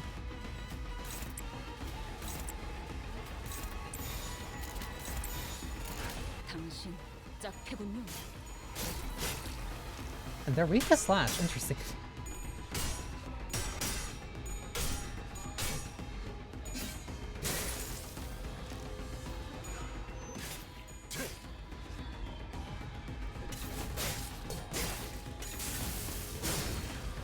That's so cool.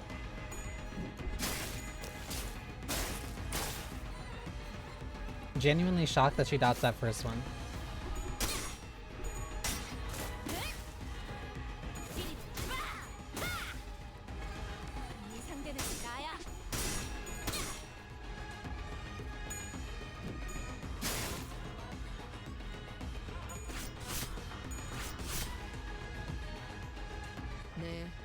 Whoa, what is this?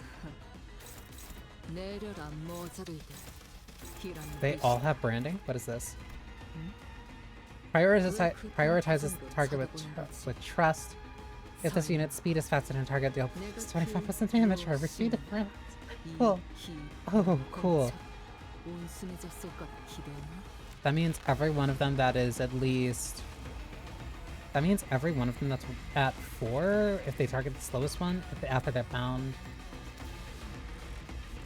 Ah, she's gonna explode.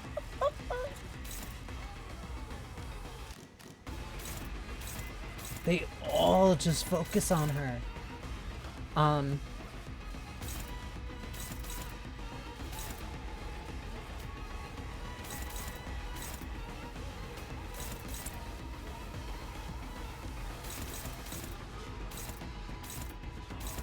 Sloth also doesn't work on them, but Pride works.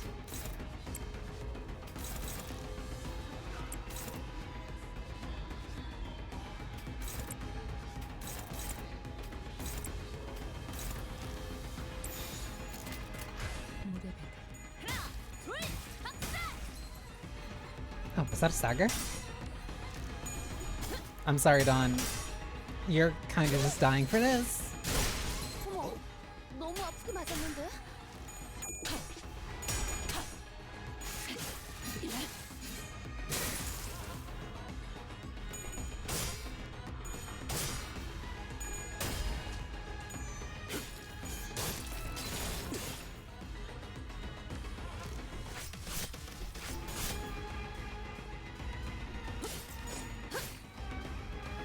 I need to win cautious with them, like, literally at all.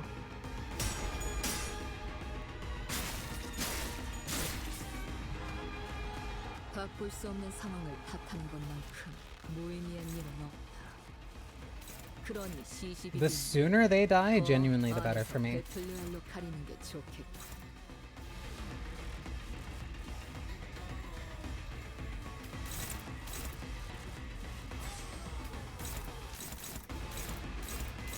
That's all branding.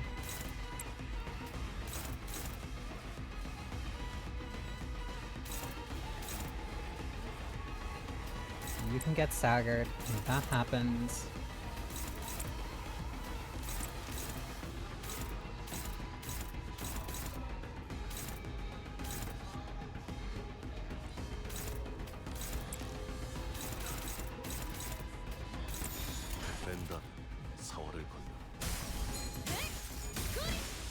Oh, that works too. 와, 엄청난 공격이었어. 기념할 만한 걸.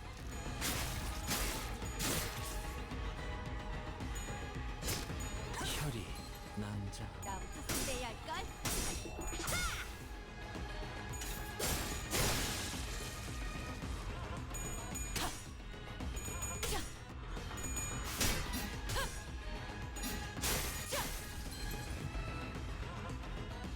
방금 전에는 굉장했다고. Should be clean from this point on. 이건 인정할 걸?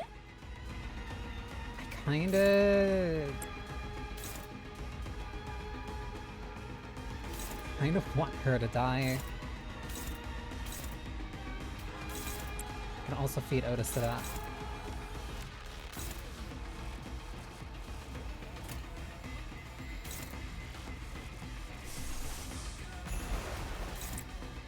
Fuck, I didn't switch that one around.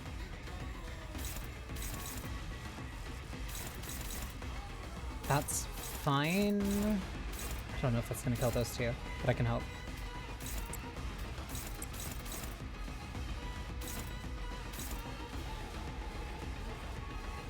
The rest of them can go here.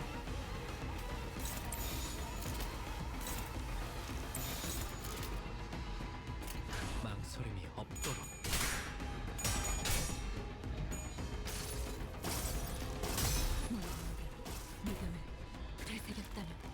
I'm probably gonna have to switch that around. Well, actually no, this applies syncing, so it's still useful.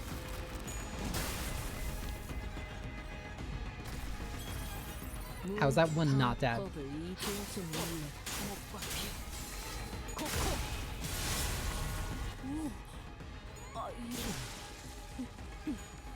아무튼 놀라운 한 방이네요.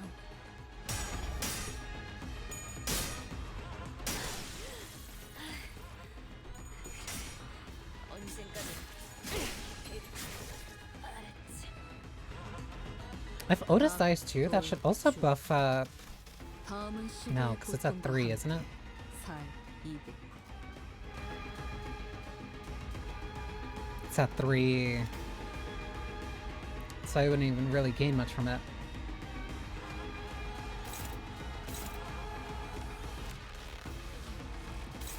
So I'm better off just using him as fodder. Where, like, it really doesn't matter if they live or die. At least to me.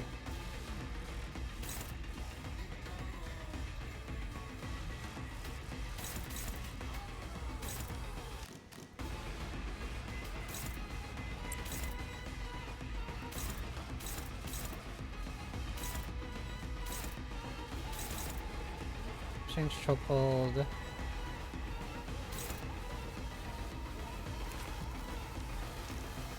That's not the one that inflicts. No, that's the one that inflicts the wound. That inflicts binding. That doesn't inflict the thing that I need it to. Or that I want it to. Difference.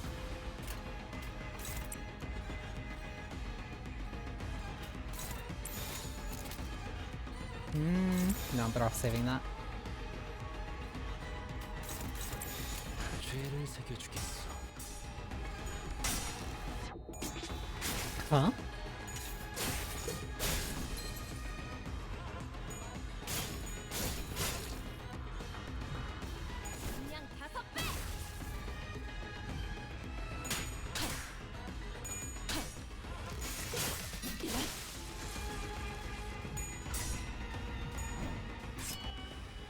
다음번에는 할 수 있겠지. 재행 그렇단 무상 무분조토 역시 모가지를 분질러야 조용히 Rest of this should be fine. 도야지 같은 새끼들. Never getting any cards that I actually want here.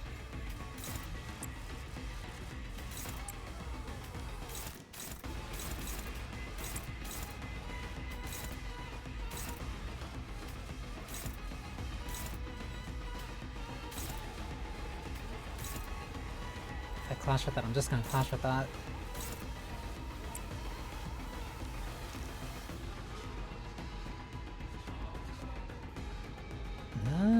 Actually, no, it's fine. Whatever. 당신 짝패군요.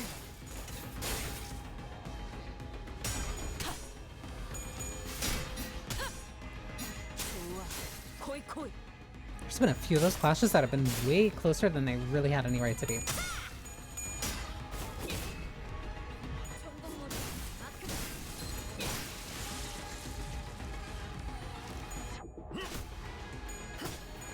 흉터의 결과. 이제 싱수에선 벗어났나?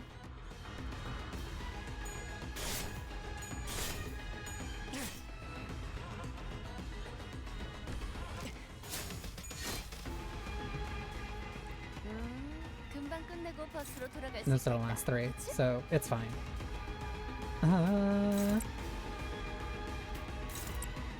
This really doesn't matter. None of this matters.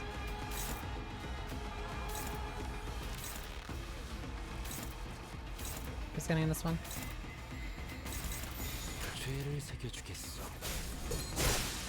Well, apparently she is. And that one. She's doing all the work for me.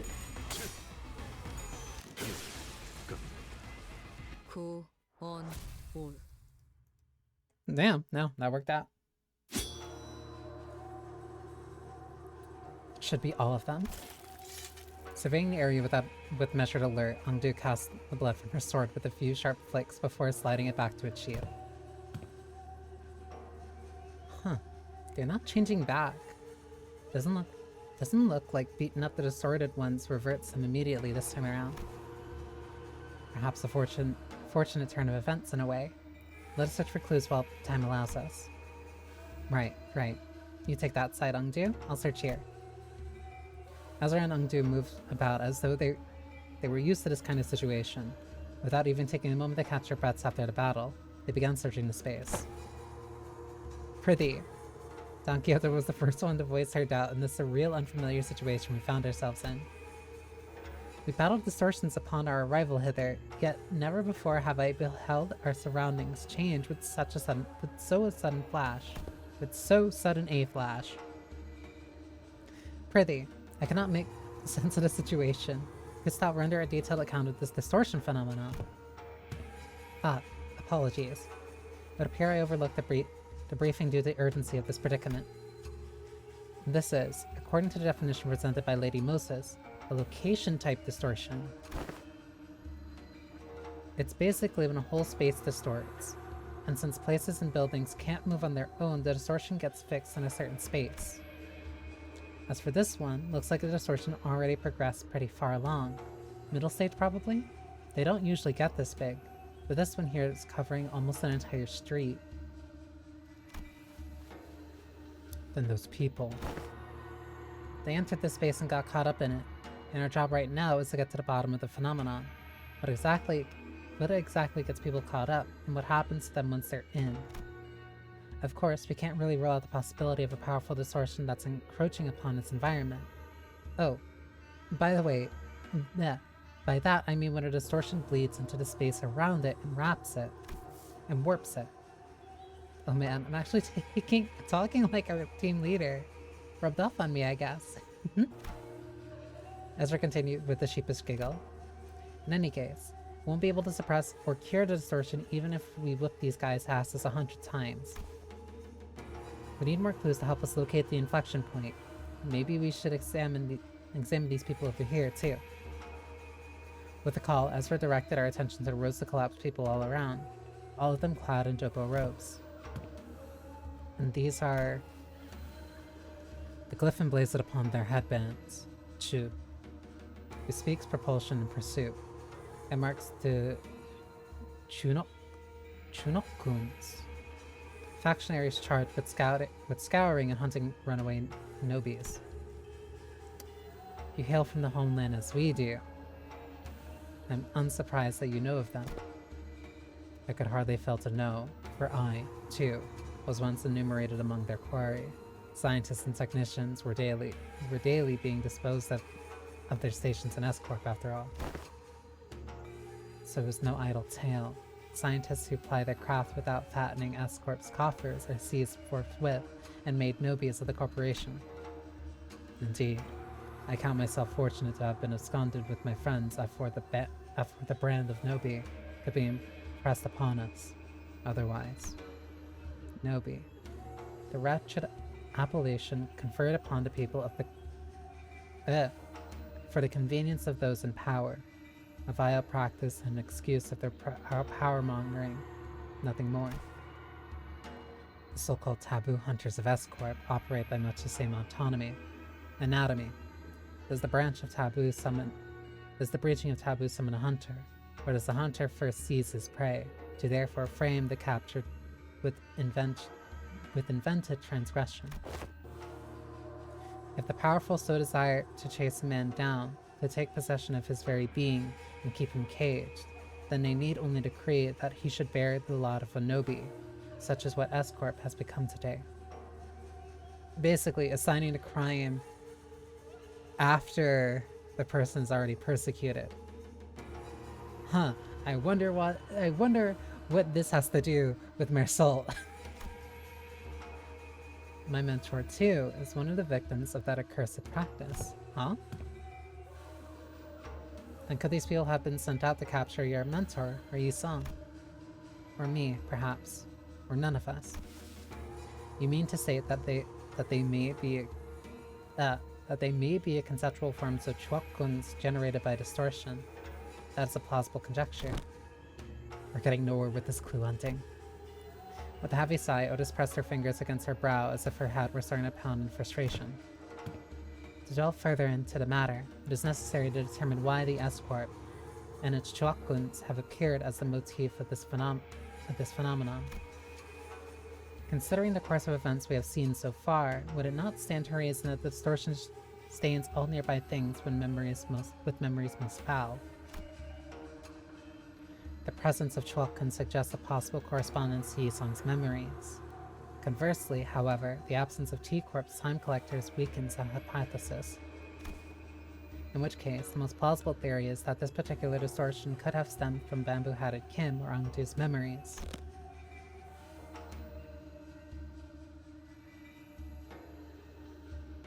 Wait.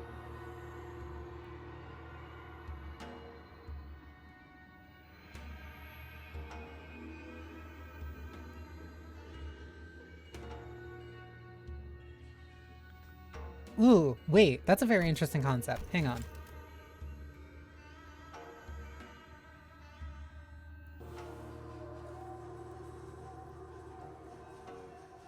Because, again, it's about perspective. The perspective that we're used to is that that the distortion is caused by a person themselves distorting.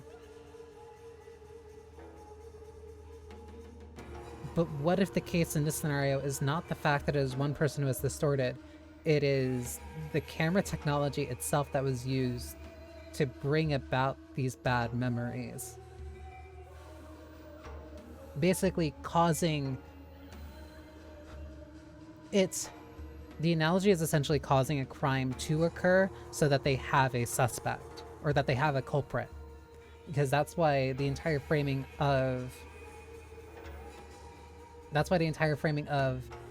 was somebody actually culpable of a crime before, or did they pick who they wanted to subjugate first and then cause them to commit that crime?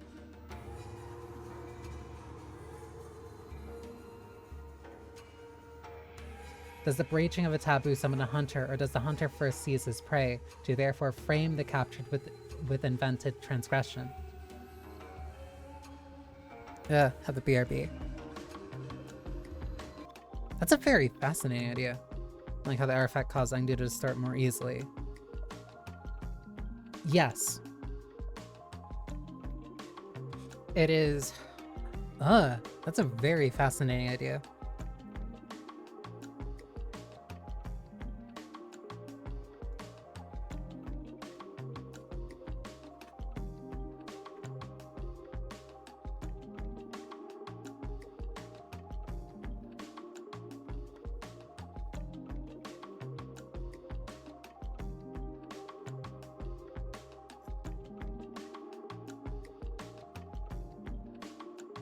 Because it's possible that there is no culprit.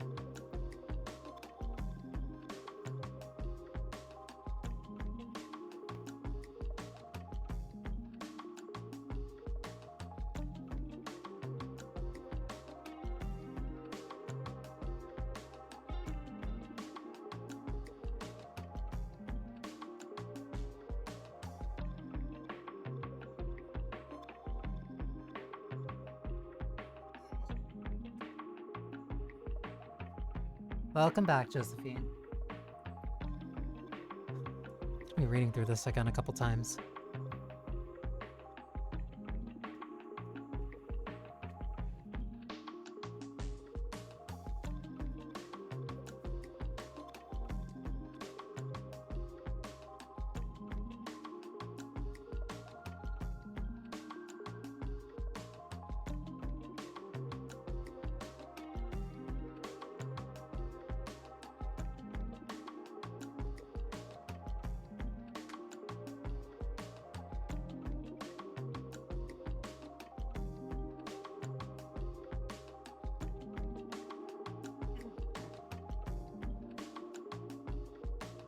When Mila decided to yell at me for unknown reasons. Sometimes cats are like that. It's a way that they show affection, perhaps.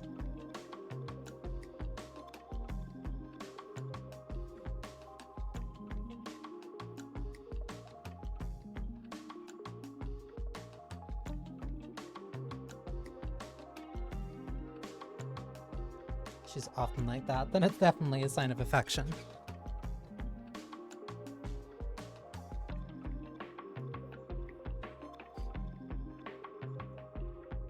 But this idea also very much aligns with would also align well with Marcel.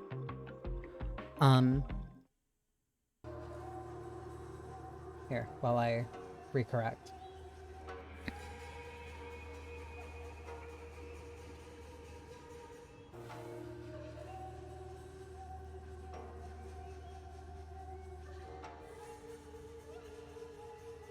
As much as I love her, she has in her lone life to ensure I never sleep more than 5 hours. That's basically what a baby does.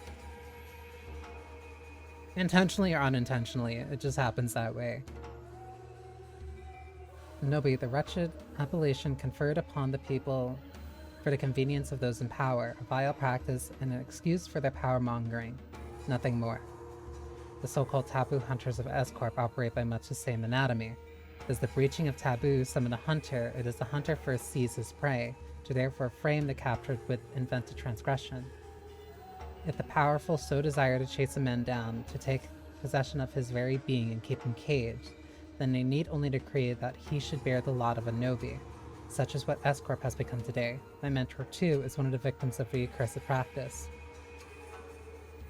They are found guilty before the trial.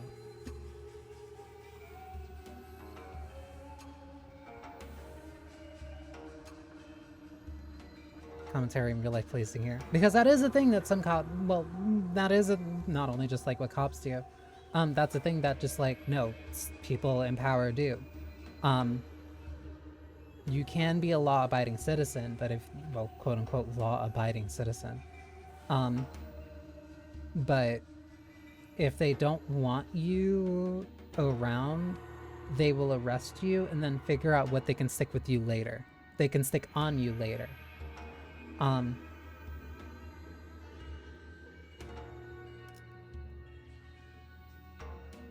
it's very telling. Yi Song, it's very telling. It's very culturally appropriate that Yi Song, the one named after a Korean poet who was imprisoned, very unjustly, is also foretelling of a tale where, like, yeah, he had to leave or else he was going to be imprisoned for a crime that he didn't do because he was doing something that S-Corp simply didn't want him to do. I mean to say that they may be conceptual forms of chalkguns generated by distortion. This is a plausible conjecture. To delve further into this matter, it is necessary to determine why the S-Corp and chalkguns have appeared as a motif of this phenomenon. Considering the course of events we have seen thus far, would it not stand to reason that the distortion stains all nearby things with memories most foul? The presence of chalkguns suggests a possible correspondence to Yi Song's memories. Conversely, however, the absence of T-Corp's time collectors weakened the hypothesis. In which case, the most plausible theory is that this particular distortion could have stemmed from Bamboo-Hatted Kim or Ongju's memories. It is a distortion that is pulled out. It is a distortion that is pulled out on capture.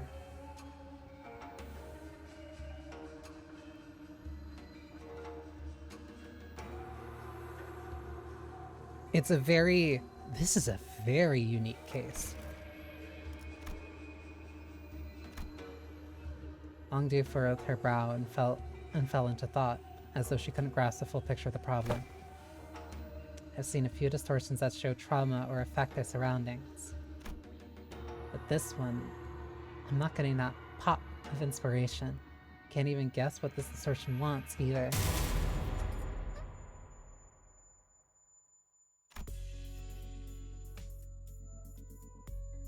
The white flash of light suddenly drowned my vision again as Ezra clutched her head and cried out with annoyance. What a team leader was here. Cracking this would have been a piece of cake. And we're back. So this is why you kept asking whether we'd seen anything bursting with a pop. The N-Corp employees must have it rough too, getting dragged into a distortion like this.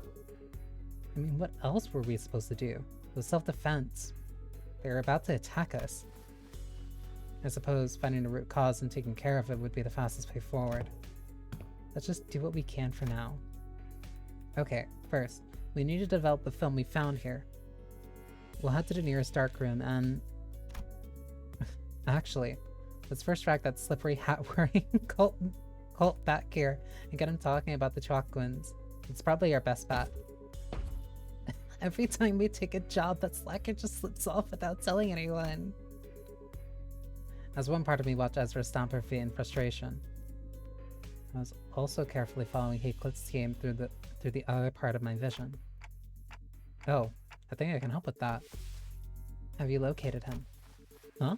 What? Boss Clock found something? Boss Clock, I like that. Yep, I found where Bamboo-Hatted Kim is right now. He's by Heathcliff?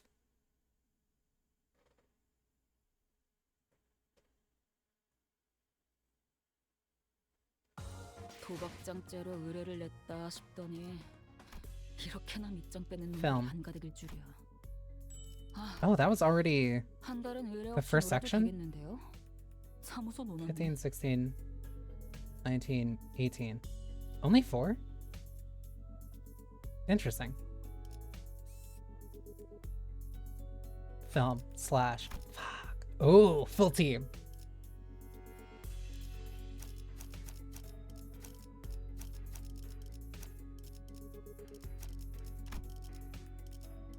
Okay. 자유로워질 수 없어. I can do that I 이 wanted to do. 검술을 끊어내지 않고서는. 화점을 2, 망설임 3, 없이 피가 3, 범람할 수 4, 있는 5, 망설임 없이 6, 전시 bring 준비는 you 뭐 in, 드디어 내 7, 차례냐? 출근할 eight. 시간이야. 착수. Meanwhile, Heathcliff's team. Oh shit.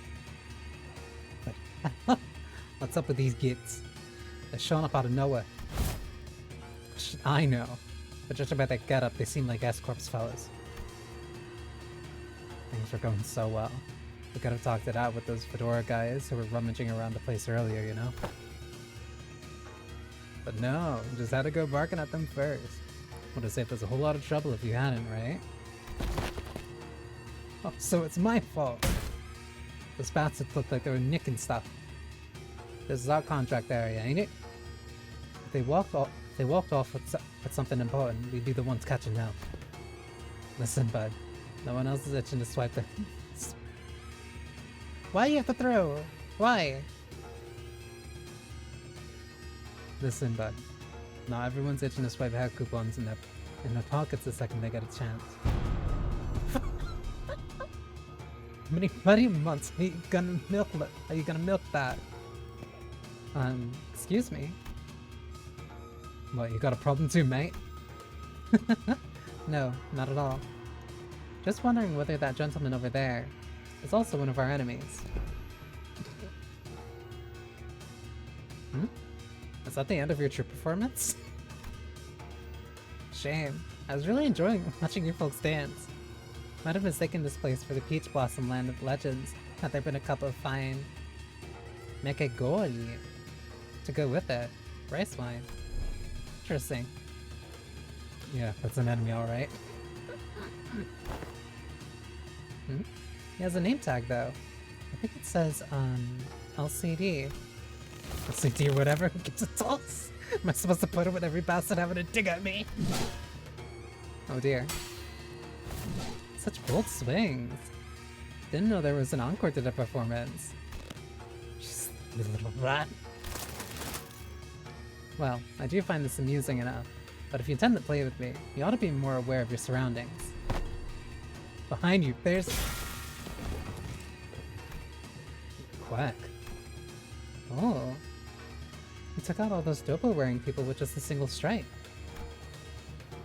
I'd say that about covers the price of admittance for your troop circus, wouldn't you? Well then, I'll leave the rest to you folks. Wandering blades and Miram tales never linger on the stage for long, after all. Oi, where the hell do you think you're going? Damn it. Oh, I'm just summoning everyone here.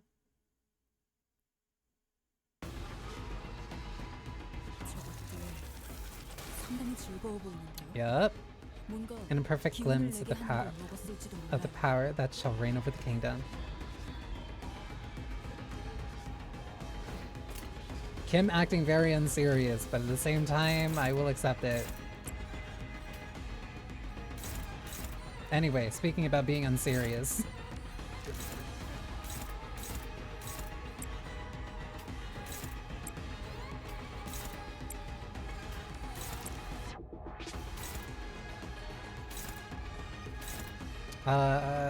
If I make sure... There we go.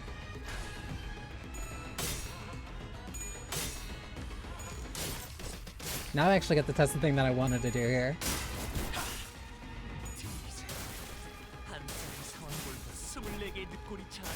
Thank you for your service, Honglu. 완벽한 한방.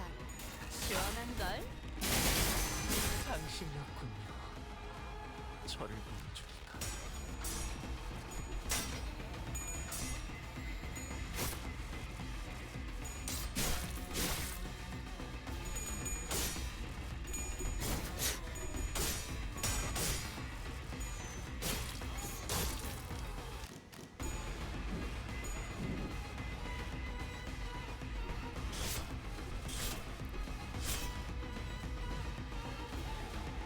어우, 단테 고생해.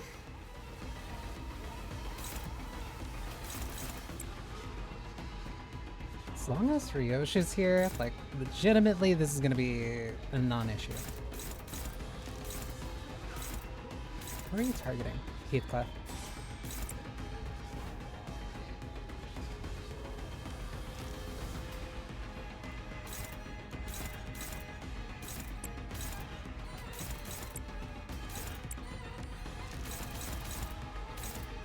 Kumo. Actually, I think you should go here.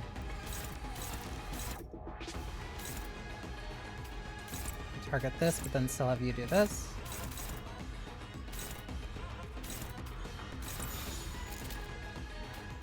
Still have you Sun Clash with that.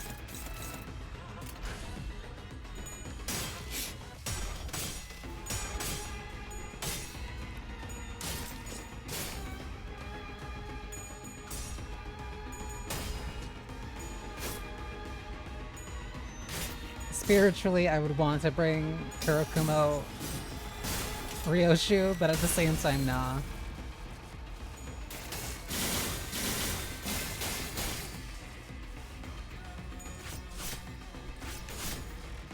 Always ruminating, never win rating. Because ruminating is more fun. Like, it's a more fun way to play this game. 쟤 휘청거리고 있다. I like coming up with stupid ideas. If I attack you, then I win. Well, if I attack you, I kill. I can't get a clean 3.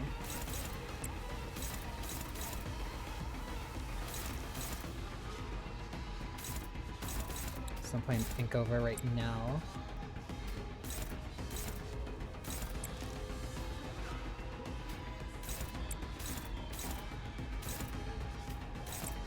Free kill.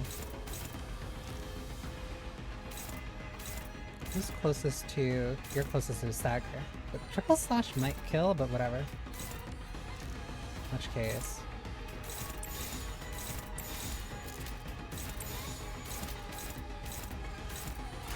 Easy.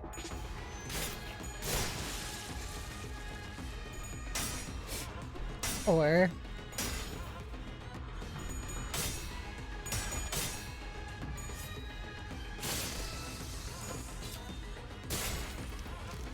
무파법에 이제야 좀 이해.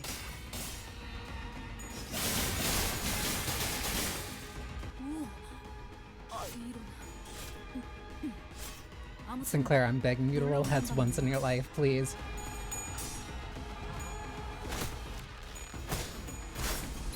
효과적이네요. 이 방식을 기억하는 게 좋겠어요. What is this? What? 조토. 역시 모가지를 분질러야 조용해지는 걸. 저 도야지 같은 새끼들. What just happened?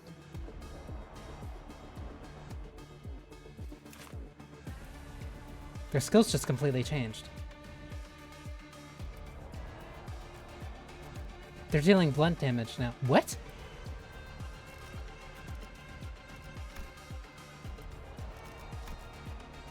This is Bleed Tremor. What?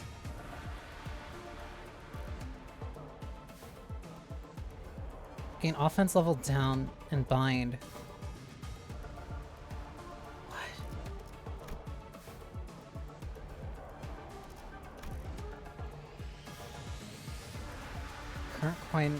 Current coin attack and inflict intelligence gathering next turn. Using a skill identical to the rank of the skill. What? When using a skill of identical rank to the skill photographed, clash power -5. Defensive skills and ego skills are counted separately. What? What just happened?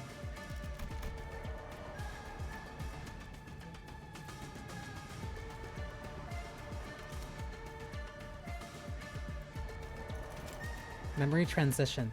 Base skill 3. Turn and lose 1 stack. If this unit has 0 stacks, it does affect the turn start. Certain units and effects transform. When staggered, recover from stagger. Once the above effect activates, reset memory to transition the stack to base stack. What just happened?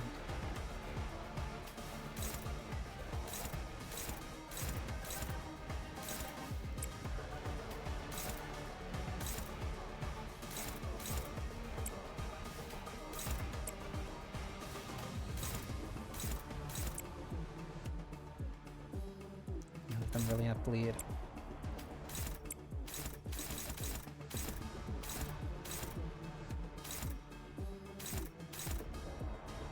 Right now, I feel like I should focus on killing.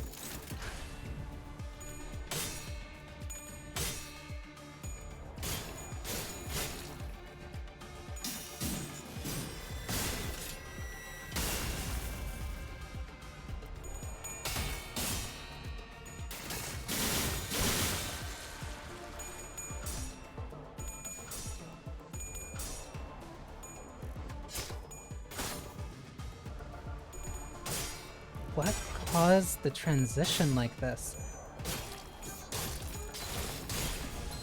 That's also genuinely like a super fascinating idea, because that means that like you have to be able to adjust to different enemies in the same fight.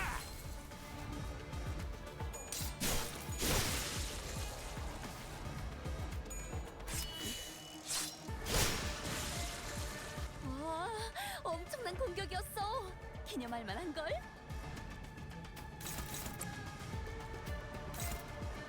Because of that phantom phase, I really am just kind of like treating her like she's an indexed unit.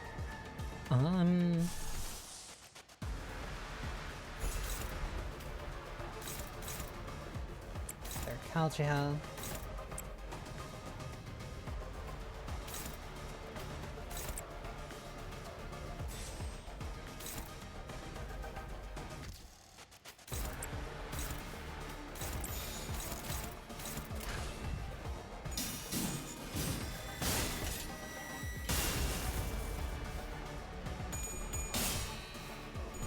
Slash Echo Shear.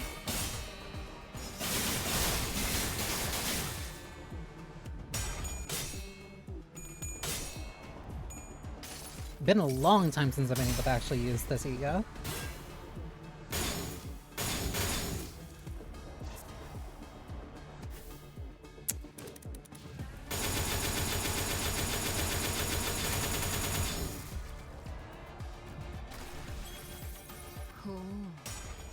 제 행위.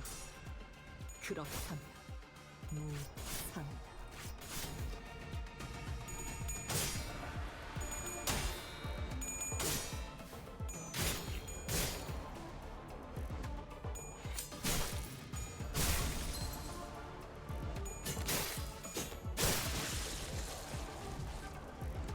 오, 기운이 솟는다, 단테. Almost all dead. 빨리 때려눕히자고. I wonder...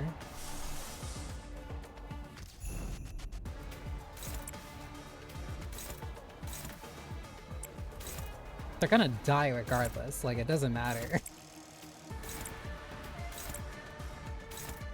But sometimes you want it to be a little bit flashy.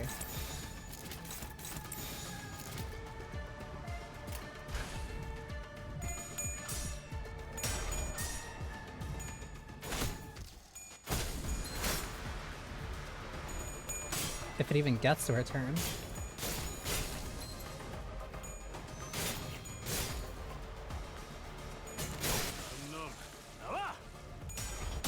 Nope, there it is. Overkill.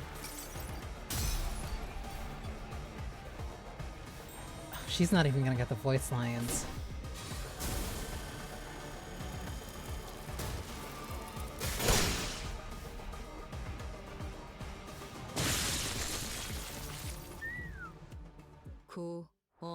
뭘?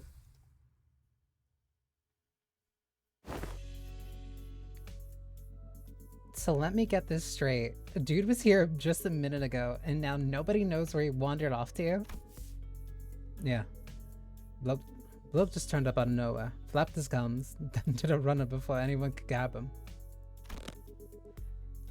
I like that she's really annoyed. Wait, but how are we in a dark room? Ezra let out a long, listless sigh as though she was getting sick and tired of even complaining about Kim. Lady Ezra, I cannot say your frustration is misplaced, yet I trust you are also aware that, more often than not, Mentor's actions have carried a profound design. He has never left his post without purpose so far. No, I get it, okay? But come on. Would it kill him to give us a heads up before he goes zooming off on his own again? It's not like we'd stop him. What are we gonna do? Tie him up? Lock him up in a closet? We don't do that in our team, right? Remember last time? We all thought he was being a good patient and sleeping it off in a recovery ward. But nope. When the LCE got infiltrated, he snuck out without telling anyone and came back like nothing happened. And the team leader didn't even chew him out for that. So, you're meaning he could have helped us? Lady Ezra, that's... Whoopsie. Wasn't supposed to mention that. So you're telling me he could have helped us during that, and he just left? Then the reason he failed to participate in the operation was simply because the LCD was lax in supervising its personnel. Is that what you're suggesting? Lady Moses Betas. Betas hold our tongues for this very reason. She knew full well Mentor's intentions would be misinterpreted in precisely such a manner. What part of this have I misunderstood? Did you not just disclose that a man deserted his post without authorization? Wonder why Otis would be a little bit upset about that. That's the thing. He wasn't just wandering around. He was outside, all alone, taking down the ring Atomicans, who locked down the elevator that leads in the LCE department. Wait, so he was actually helping? Just unsupervised. Yeah, it's not like he was dealing with the strongest enemy out there, but the recovery ward didn't have an emergency alarm, and nobody from the department was there to warn him either. He somehow just caught on and did the job himself. He acts undisciplined, but he's extremely capable and aware. Huh. Heard it's all thanks to him that the facilities team managed to get to the comms back up and contact the LCE chief dude way faster. And that helped the LCA to actually deploy. They would have been delayed for another hour or two if he hadn't stepped in, apparently. Oh shit. And he went fighting even though he still wasn't fully recovered. So he came back looking like he'd been processed through a meat grinder. So yeah, he did end up staying in bed like a good patient, in a lot of pain. Then the soldier's not entirely deserving of reproach. Nope. He's a less talking, more doing type, I guess. Anyway, we were all stuck inside the building back during the incident, so fine. I suppose there was no helping it. Today, though, never mind. It's always like this with him. He always slips away and pops back in saying, it's done. My point is, what happens if one day, one of those solo missions doesn't go his way, and he just drops dead in the street somewhere? How are we supposed to help him then? Actually, how does he even know what's supposed to be done in the first place when nobody gave him any instructions? Bloke's got to be relying on his gut feeling, innit? Gut feeling? Look, I only saw the bloke for a bit, so I can't say I've got him all figured out. He's an annoying bastard. They didn't strike me as some clueless sod who doesn't know where he's stepping. Heathcliff scratched at his chin, then kept talking as though he was stating an obvious fact. 'Cause he is. He's right. Today's proof enough. He's not one of us, so Clockhead couldn't have reached him from that far and sent him to back us up. and there's no way he just happened to run into us just when we were just about to get into battle, innit? Then he has insane sense. Well, could be bloke's got some stupidly sharp head on him and piece things together. Could be that. But I've got these moments when I get flashed of the gut feeling, however you want to call it. My boss man, Matthew, said he could hear that kind of shite too. Said I could hear the gears turning, or I think I hear rats scurrying about. He do things you couldn't make heads or tails of. Listen, there was this one time when we were expecting a life and death fight. Matthew said he can hear them gears turning, walks into a random pub, starts throwing back drinks like he'd lost his bloody mind. Uh-huh. That does sound like someone who's lost his bloody mind. Back when I was on the ship, some sailors used to drink the barrel dry before battling whales to blunt their fear, only to stumble around on deck and fall overboard. Yeah, and boss could knock it back like a whale. Still, point is, getting plastered right before a turf war is not what most sane people would call a good idea. Had us all cross, so we went stomping after him. And guess what? Turns out that pub was a secret hideout where the opposing syndicate was holed up. They were crowding around the gaffer, running their mouths about how they'd kill him and put an end to the dead rabbits. That's when we came stomping in and had them surrendered instead. Not a single one of them got away. We beat him bloody, every last bastard. And boss knew it'd play out that way. Sorry, but this really sounds like Barstool bragging to me. You sure that just wasn't a coincidence? I should think it was no mere chance. If you are saying as much, then surely this was but one among many such coincidences. Is that not so? Yeah. Every time Matthew pulled one of these stunts, a lot ended up growing bigger. Wouldn't have kept working so neatly if it were just a coincidence. It is likely what is often referred to as, indeed, an instinctive sense, or experience-based precognition.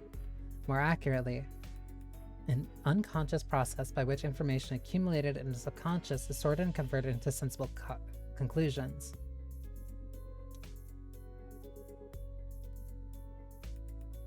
Yeah, it's instinct, but it's not like random instinct. It is a developed instinct. That is just a thing that some people kind of have. Like, I can't even really describe it, but like, I have it sometimes too. It's not exactly super sharp, but there are times where I just kind of like...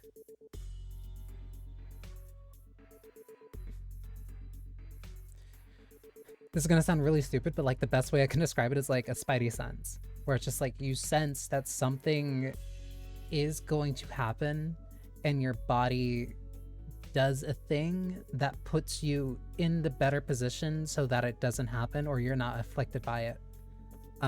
It's incredibly weird and it sounds very arbitrary because it kind of is, but like the best way I can describe it would be like Disco Elysium's shivers, where you just feel it. You feel the thing coming, and so you react accordingly. There have been some extremely rare cases in which Heathcliff has demonstrated the ability to arrive at coherent conclusions that surprise even Faust. On further analysis, it would appear that he was employing a mechanism similar to a sixth sense, as some people call it. Is that a compliment, or are you taking the piss out of me? Though my mentor does not seem to fit to explain each step he takes. When all has passed, I often find that no footfall of his was taken in vain. I would ask if you grant him but a little time and wait. Keep waiting, and the shape of his intent may yet become clear. Though I confess, I have also been concerned about him as of late. His recent silence is far heavier than what I have noticed in the past. To wait. Don Quixote hesitated, then stopped herself from saying more. She only gave a quiet nod. Yeah, okay. I suppose our team leader has her very own reason for letting him be. It's my gut with art. Because it is kind of just, it is a gut feeling.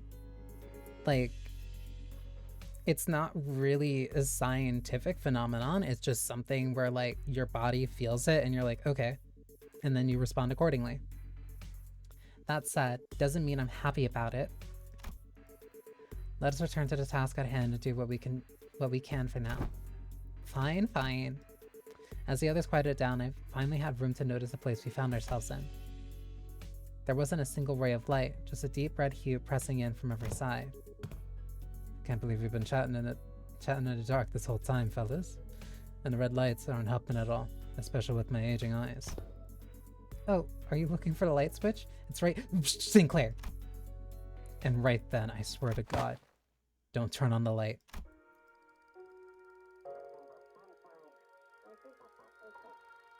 I heard Mersault's clipped warning, his voice coming from a corner I didn't expect to find.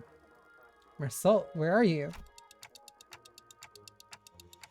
There he is. That corner. Is he washing something?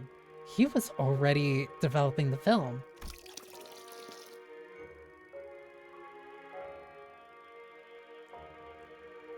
It is also, again, where specifically Mersault is telling Sinclair, again specifically, not to fuck with the light when he is doing something related to the film developing. Or just the film in general.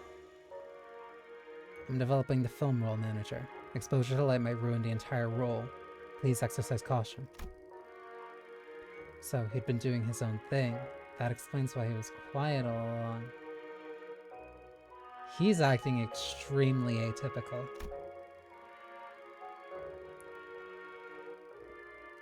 Hi Lou, thank you for the check-in. Enjoy your potion. I like you. Huh. Didn't think you know how to print photographs, pal. What's that for anyway? You expressed the wish to have the film developed manager. I'm carrying out the instruction. I see. A photo studio first, and now a darkroom. This may be no more than a conjecture, but it would not be unreasonable to suppose that the axis of the distortion rests upon a photographer. The film serial numbers either match those found in a photo studio or deviate only by a single digit. It is certain that this darkroom is connected to the studio in some way. The images bear a striking resemblance to these photographs. I also believe this building and that photo studio share a strong connection. Oh? Where'd you get these photos? I brought some from the photo studio. I cannot name the locations in the picture with certainty, yet they all appear to have been taken at various places in N-Corp's district. Buildings, mostly. Wait, I know what these are. People take pictures like these when supplying stuff to the department store. To that department store. Correct. Photos must have been taken by a docugrapher.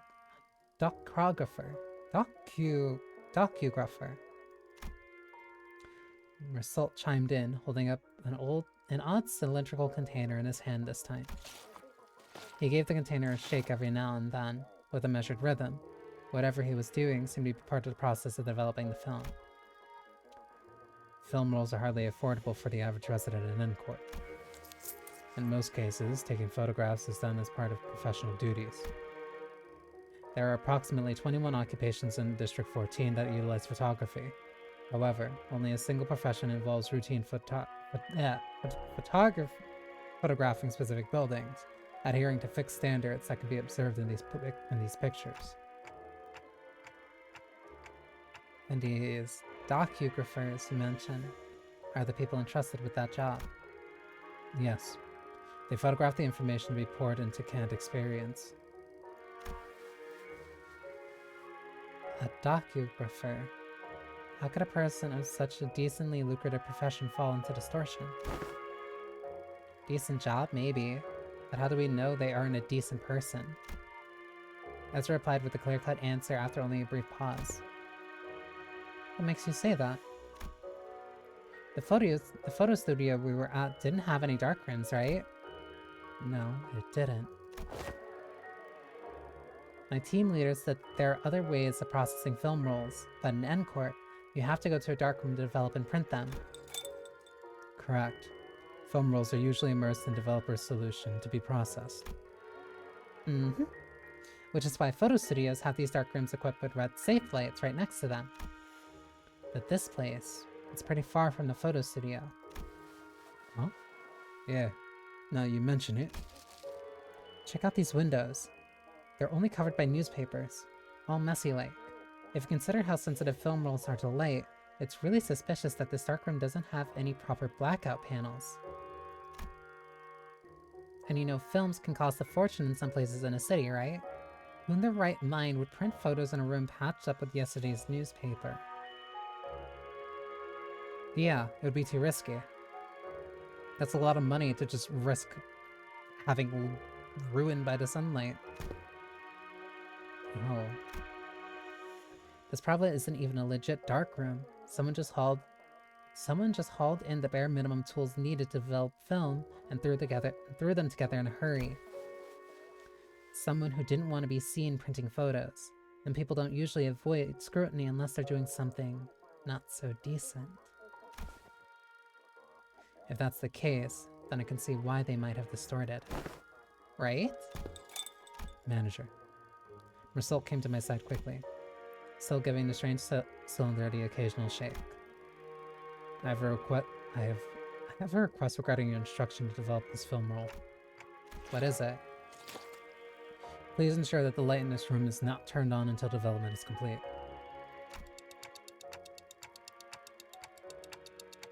Wardrobe choices? It's company policy. Everybody right now is working on the payroll. Also, congratulations on the 25 stream streak. Hi, Hanta. Aren't we already doing that? Yes, however, engaging in battle opens the door to uncontrollable variables. That is why I have judged it necessary to make a separate request. Right, because each time that we've started a fight here, we've been fucking flashbanged. Battle. There is no need for concern. I am capable of participating in combat while maintaining the development process. Wait, can you slow down? Wait.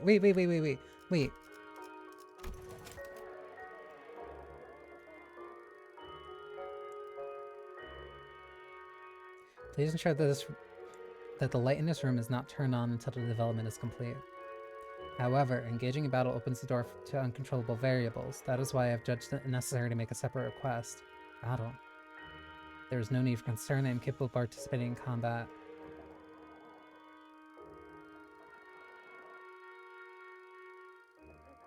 He's insinuating that there's going to be a fight here.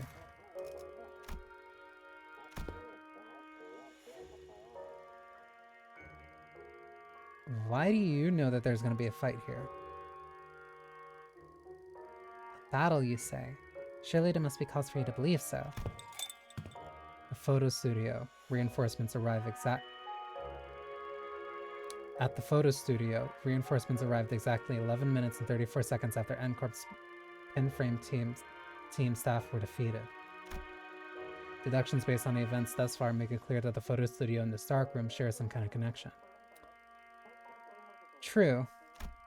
Furthermore, Senator Heathcliff, Senator Honglu, and Senator Gregor have battled NCorp's pinframe team in this very location. I hear footsteps rushing up the staircase, approaching closer and closer. He has their patterns or their MO down, like, insanely well. This is not his first rodeo dealing with these people. I have a feeling I know what Mersault is getting at, but I ask anyway.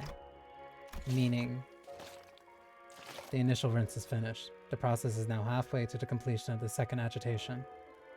This indicates that 11 minutes and 30 seconds have elapsed since the start of development, which means a battle is imminent. Please withdraw to a safe position, Manager. Mersault, you should have worked this way earlier! Understood, Manager. I will follow that instruction going forward.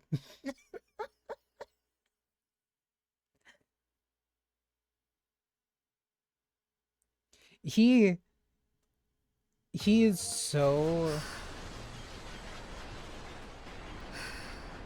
He is so,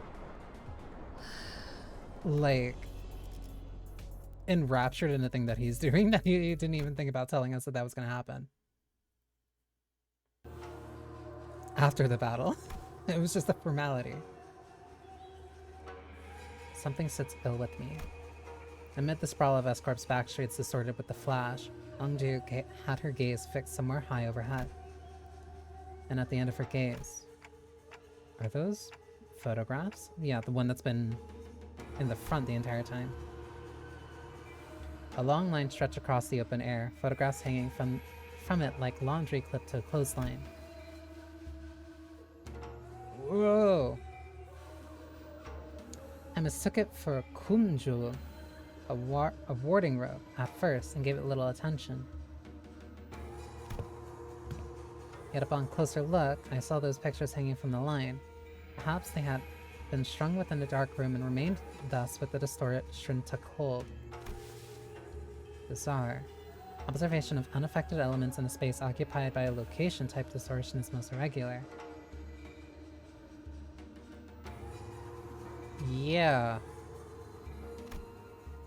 Indeed, the items we bore from the studio have already changed into images of various sites of Escort, yet those alone remain as they were. Let's take them down and check them ourselves. Just as I was wondering if the line was perhaps too high for me to reach, Mersault stepped forward and plucked a few photos off it. In the instant he brought them to me. Fuck!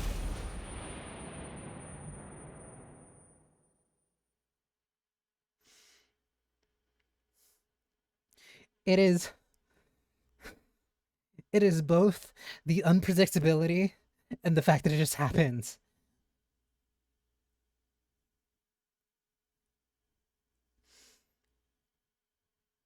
Okay. We heard another pop, and again a bright white flash blinded my vision for a moment. Good grief. This distortion likes to change its mind, huh? It keeps switching between S-Corp and N-Corp.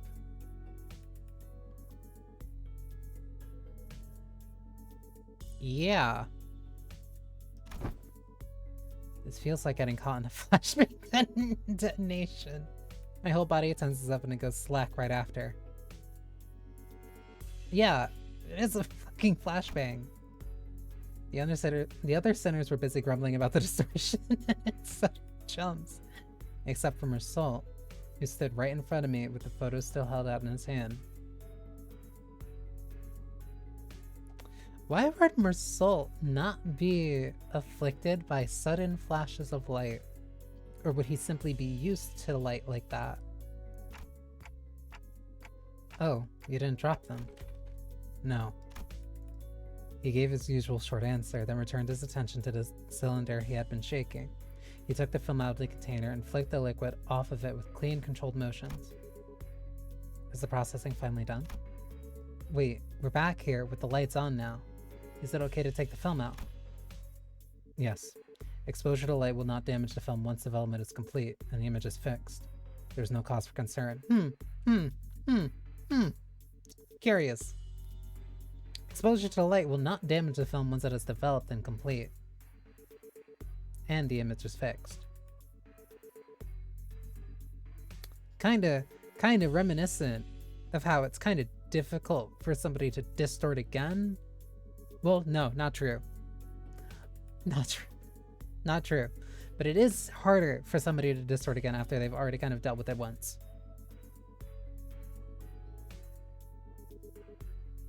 Mersault, you 100% distorted before. So you're used to this. That's a relief. Also, Heathcliff's been way more calm ever since he distorted once. I couldn't say I followed all the technical details, but no cause for concern was all I needed to hear. Sighing in relief, I held up the photographs so I could take a proper look. So, see anything out in there, Manager Bud? There are people in them. Huh. The people in the photographs all look different from one another. If I had to pick one similarity between them, though, they all look cold and indifferent. Yeah, that's the city, alright. Ordinary folks you'd see anywhere.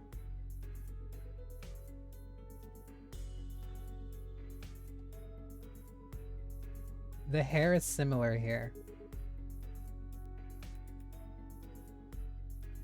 This person might be the constant, but I can't see through here. These aren't like the photos we picked up at the studio earlier. Are these the kind of photographs that they use to make canned experiences? Whoa, whoa, whoa, what is that? What was that? The scenery around us seemed to ripple just now. I was about to ask Faust if she also felt that strange sensation, but it faded away soon enough. Perhaps it's nothing serious. Maybe it was just a spell of random vertigo. Is it even possible to get dizzy when I got a clock for a head? No. Mersault must have noticed I was out of sorts for a moment, because he seemed to pause on purpose before answering my question.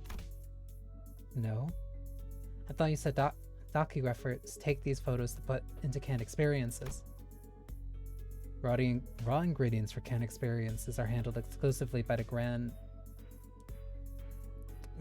Grand Magazine Sisyphine. There is no known method for external parties to access them. Sisyphine... what? Sisyphine? Like Sisyphus?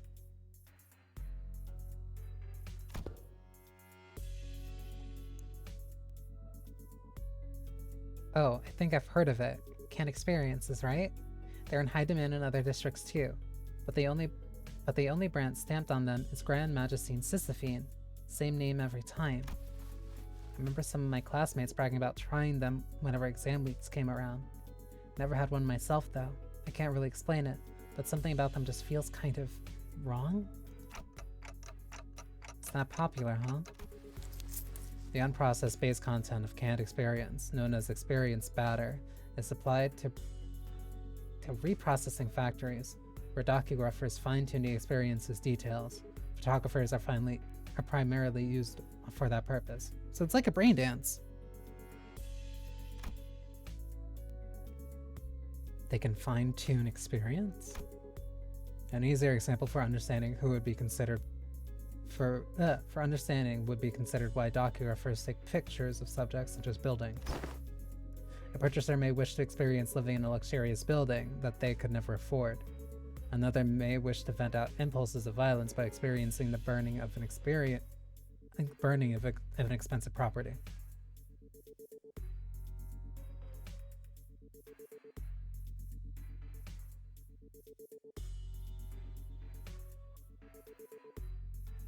Same subject, different emotions that are brought in by the different perspectives of who is looking at them.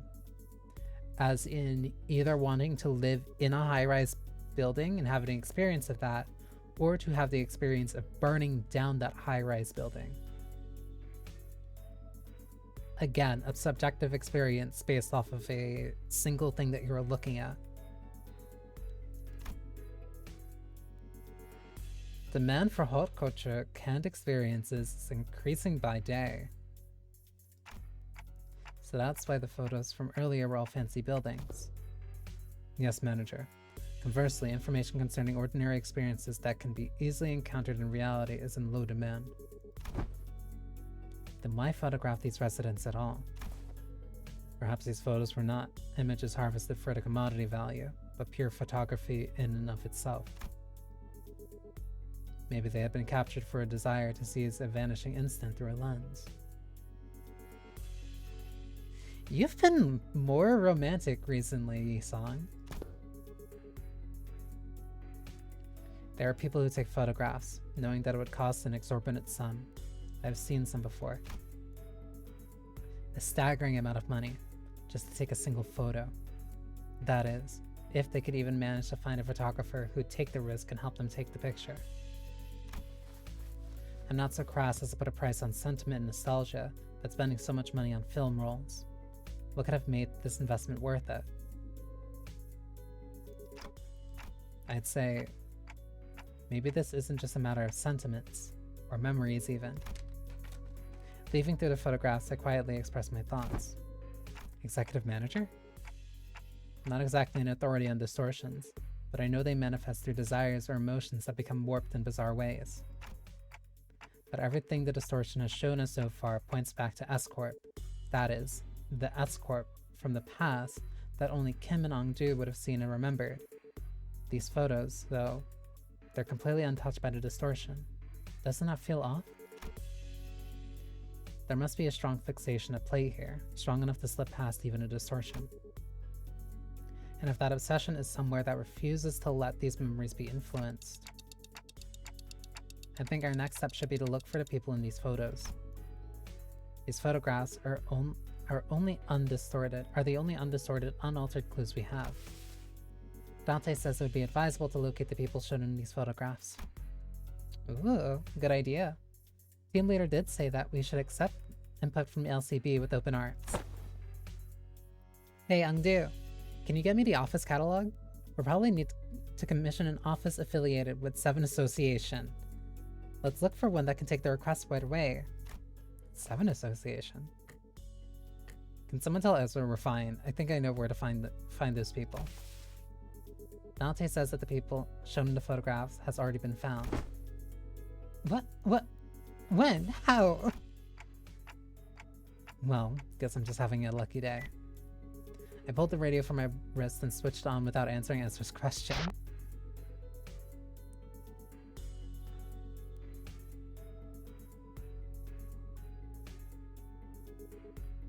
Done with recon clock? I think she said, do we regroup clock? Ah. Oh, fuck. Damn, that's a lot of fucking milk. Wait, that means Ryoshu and Rodian have really just been out shopping the entire time. That one was especially hard to understand, Ryoshu.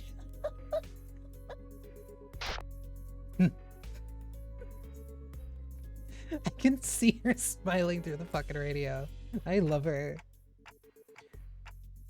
Also, considering that this one has to do with the form of art, I'm surprised that Ryoshu hasn't, like, really been with us this time. Rhodia is with you, right? Can you put her on? Okay. Rhodia, you there? Dante wants to talk? One sec. I kind of went overboard with the bread and pastries. My hands are completely full over here. I want to ask about the baguette, but I can't. Pastries? What kind? They have the same brain cell. They are sharing actively. Just one of everything. Neat. Can you grab extra brioche and baguettes for me too? Love the ones from that street. They're so good.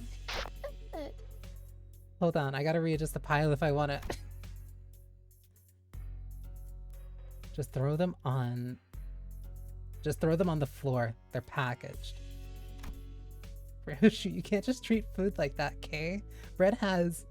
I mean, bakers have feelings too, you know? How do you think the baker would feel if they knew someone was treating their precious babies like trash? The scabbard rattling again for no reason. Araya! Anyways, Dante, can you give me a sec if you need me to fight? Just need to cram these into my pockets real quick. How deep do those pockets go? No, it's not a fight. Huh? Then what's this about? I took a closer look at the words written on the wicker basket in the first photograph. Oh, that would have been from there. Where's that bakery you're at? Detective Dante. Dante's really getting the hang of this now. Cans. This also ends up tying into... Oh. This also ends up tying into the last wall putters. Because that was also a canned product. Even though not exactly as... I don't want to think about that. Don't want to think about that. Ah, I know who you're looking for. The owner of the bakery was a woman holding the same wicker basket as the one in the photograph. She took one glance at a photo I held up for her and gave a quick nod. This man, he works in Cannery 17 right next. He's a regular. He used to drop by every morning to buy sandwiches to share with his coworkers. Haven't seen him around lately though. And those coworkers, I assume, they were wearing the same uniform. Asking a question on my behalf, Oda showed the baker another photograph. Probably? He was always wearing one too. I'd guess it's the Cannery uniform. This confirms our lead executive manager. A few inquiries at that cannery should bring us to the information we need. Yeah, you're right, but it's just that she doesn't seem very concerned at all. She's one of the people in the photos that weren't affected by the distortion, right? Thought she'd be a close acquaintance. Allow me to verify, executive manager. Do you know the name of this regular you spoke of? His name? Am I supposed to know that? Though I wasn't expecting her to actually know his name, the apathy evident in her voice gave me pause. He took a photo of you. Wouldn't it be reasonable to assume that you're well acquainted with him? Oh, that. The baker's demeanor changed when Otis pressed the point. She gave a strange, unsettling smile before pulling something from her apron pocket. And ads have started, so let me BRB. Her tone did change like completely.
These past two intervalos have been like really slow. Not slow in a bad way. Like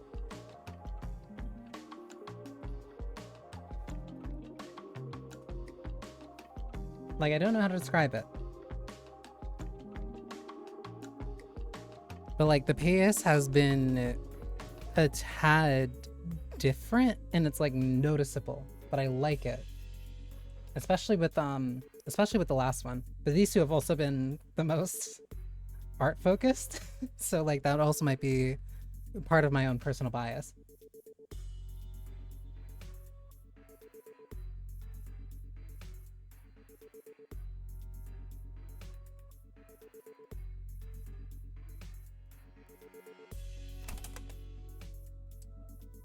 A thin and round can-like object.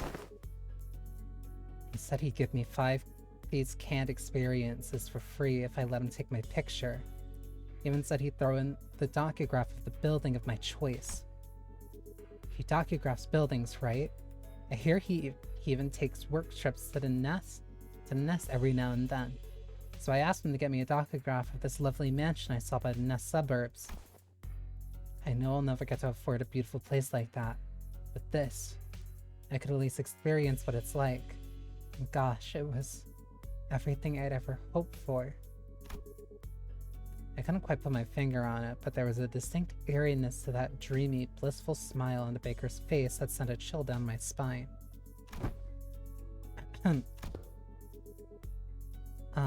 Young Mersault. Are these canned experiences truly possessed of such marvels? To pluck all semblance of reason from one's countenance.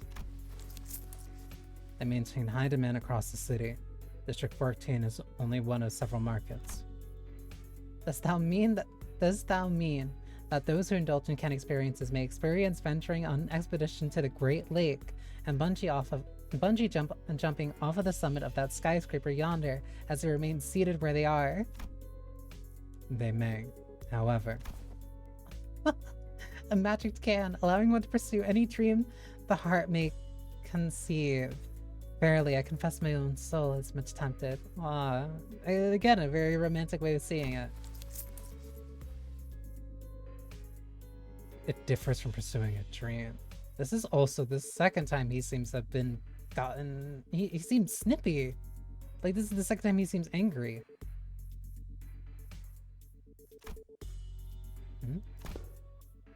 Mass-produced canned experiences are made from base experience matter mixed with various modified information. The resulting end product enables intense stimulation through altered memory. Therefore, it is unlike the dream as expressed by Don Quixote.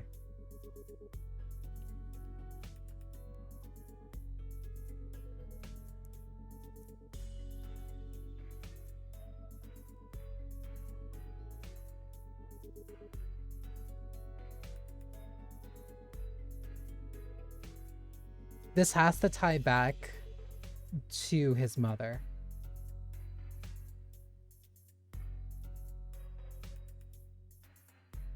The resulting end product enables intense stimulation through altered memory.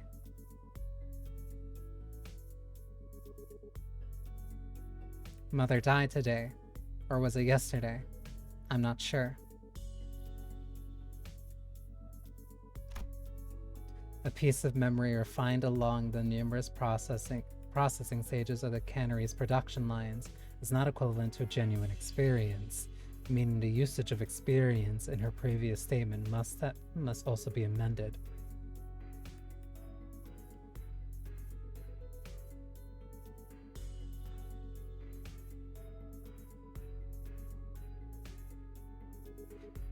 Having you being this snippy off of the season in Canto that is like most affiliated most directly with memories. Mind you, Arai is probably listening to this. Is really good setup. Memories altered from intense simulation. That does sound quite shady. How doth this cast a shade upon the boons granted by the can?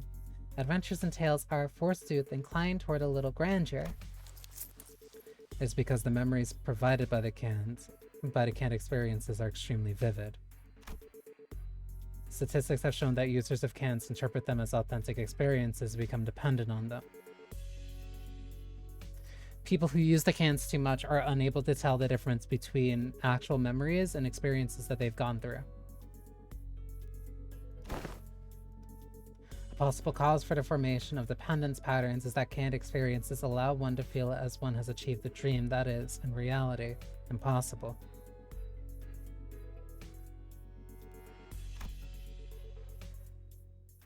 Are thou implying that the users are made content with devouring forged dreams stored in instant use cans?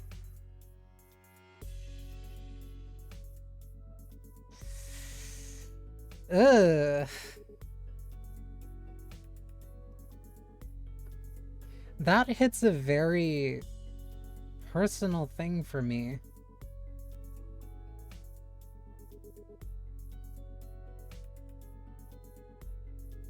Like, the designation between like a dream and a goal are like two very important designations for me.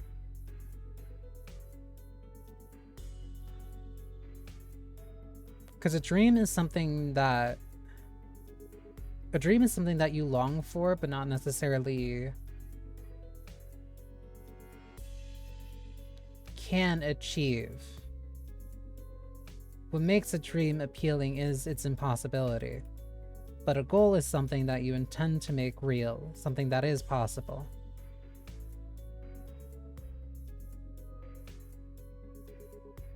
But why would you ever need to aspire for more when you literally can just have a can that gives you that experience?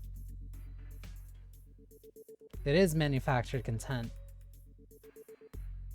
You get to experience this thing that you want without ever actually putting in the effort of like going for it or doing it.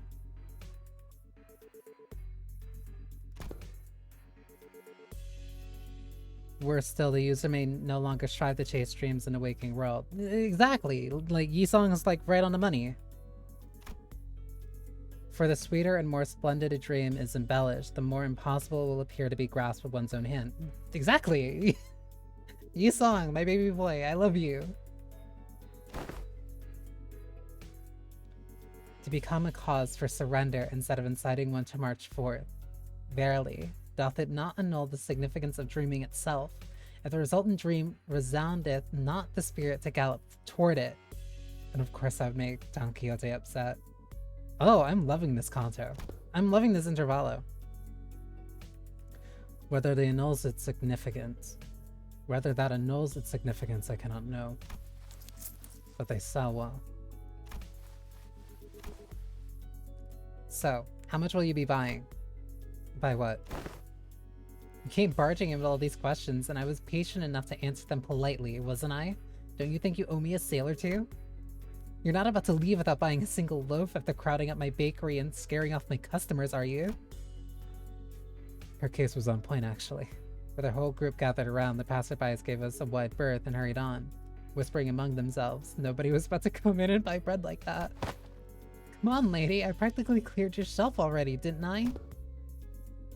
You did. Where the hell are you keeping all that then? Do you even gotta ask? Of course I have some already. And the rest is safely tucked in my coat pockets, so we can all share later. So you already ate some. Let's buy a little more. It's sure we're scaring off the other customers. Understood. Given that the expense is made to facilitate the operation, the lack of prior budgeting should not pose a problem. Nice. Sesame rice bun for me, please. You fucking mooch. Skim. He really did have a knack for making an entrance at the least expected moments. Hey, mister. Where have you been this whole time? Wait. Be cross with me all you like, but just give me a moment. Ezra paused, waiting in puzzled anticipation. Only for Kim to take a sesame rice bun from the baker's hands and jump into it. Alright, I'm ready. Freaking waste of bread.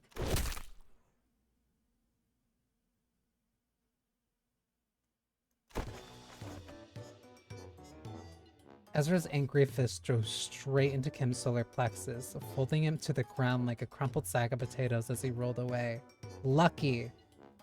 But Jesus. At this rate, the owner might start charging us for the whole bakery next, roof and all. Let's get away from here. Manager. Mersault approached me as we walked down the street, with Ezra and Kim still squabbling behind us. He was holding a roll of something brown and tightly coiled. I have completed development of the film per your instruction. Oh, so that is the film in the canister you were shaking. Do I just unroll it? Hold it up against the sun or other sources of light. As it is a reversal film, the images should be visible as they were photographed. I had no idea what a reversal film meant, but I did, as he said, and unrolled the film. Okay, I can see it. Oh, that's pretty cool. Oh, is it showing? Can I see too? Move it over a bit. Let me take a look too. It was hard to make out the details because the images were too small, but I could still tell the strip was packed with almost identical pictures. Is this the same person every shot? In the same pose in all of them? Well, you're right. Wait a second. See that arm there? The further along the strip you go, the lower it gets. Yeah, and the head looks like it's turning to the right. Huh? We were all squinting up at the tiny frames in the film when Sinclair suddenly flinched and went stiff like he had seen something he shouldn't have. A second later, all color drained out of his face. Sinclair, what's the matter?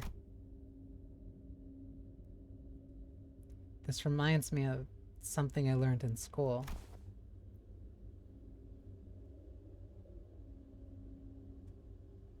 You draw a picture in the corner of a stack of notes or a thick book in the exact same spot on every page. Yeah, he's talking about like the little bouncing ball animation thing.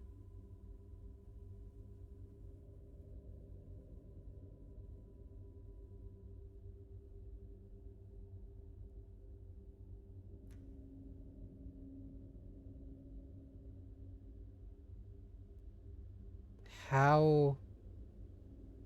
If singular film, like single rolls of film, are super expensive in the city, how much would it cost for film? Not like a single picture, like old school film, like a video.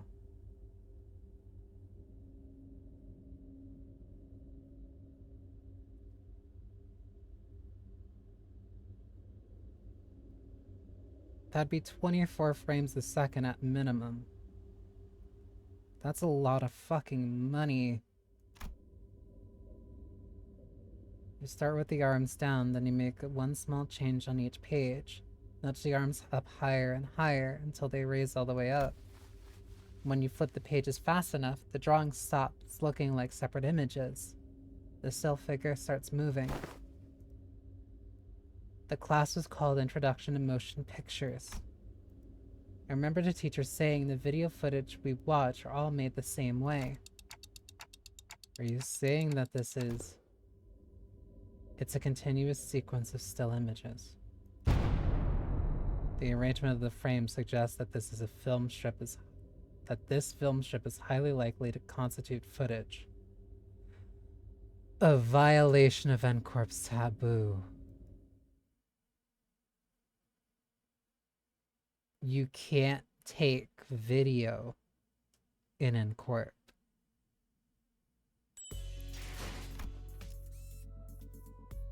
Taboo.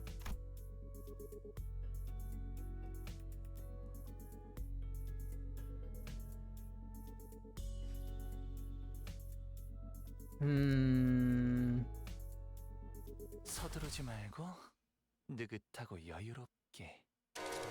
Oh crap! As soon as I registered Mersault's words, my hand reflexively threw the film to the ground.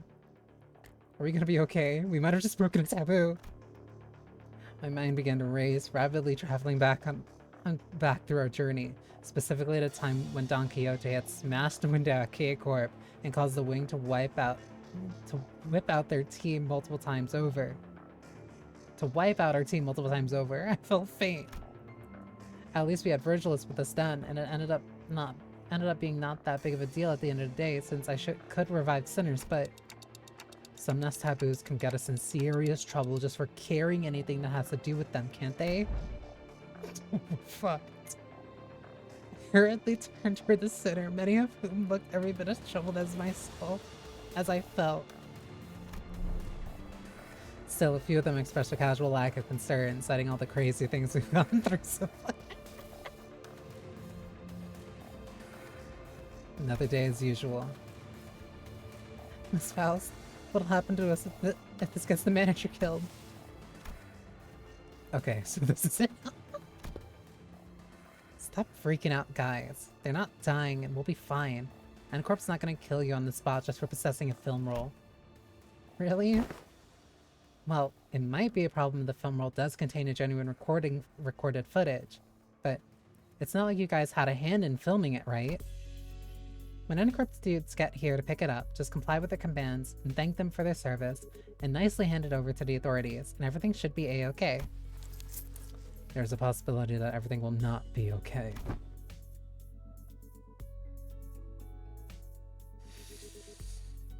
I am going to boldly assume the argument that Mersault is going to make, because it would tie back into the conversation that Ongdu and Yisong had. Ezra assumes, well, we didn't break the law, so we'll be fine if we just comply with it, right? Whereas Mersault's case is going to be, it does not matter if we are the ones who broke the law. They see us in a very bad light because we have this thing, hence our ass is still grass.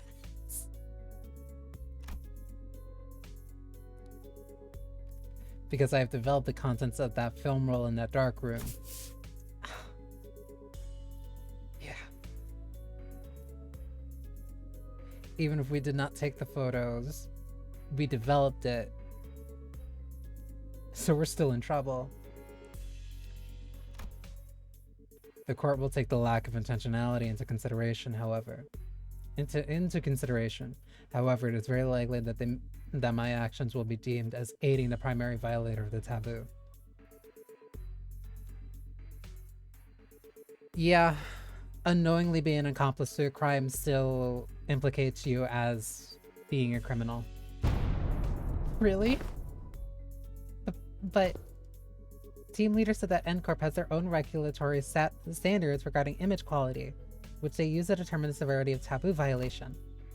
If the footage's image quality or frame rates is within regulations, N-Corp won't be sicing their fixers out on our butts right away. And that could buy us time and give our company some leverage to make a deal, however small it might be. Because what they're really sniffing around for is how close to reality the video is, or how close an experience provides to real life. So even if we're really, really unlucky and they actually come after us, it's going to be fine as long as the footage is low fidelity, probably. This is the most... Like, yeah, it was notable... The fact that this is the part that's like really making Mersault mad and it has to do with laws and perspective. He has to know by now it's his time. So what exactly does frame rate within regulations entail? It means that the interval between each frame shouldn't be like super brief. Think about photo slideshows. They show you one image every few seconds, so it doesn't feel real or vivid, right? You can technically call them motion pictures, but there is no vividness required to violate their taboo. When the heck did you play Limbus? I've been playing since season 1. I've been here. But hi, Val. But yes, this is the different, it's like, because what's the average frame rate for like stop motion? Stop motion is like usually like between 12 or 15. Like you can tell that it's not real time, but there's enough distance that it's kind of like, eh. I started Limbus like 3 months ago now. Aw, baby. But But yeah, no, I really like Limbus. I'm a new gen. I really like Limbus. I beat Lobotomy Corporation. That was not on stream. I already played through Library of Ruina, and I am doing that again on stream, but semi-infrequently. But yeah, I've been keeping up with the intervals and Cantos on stream since like I think after I can't remember. I think I've been doing it since they claimed their bones, honestly.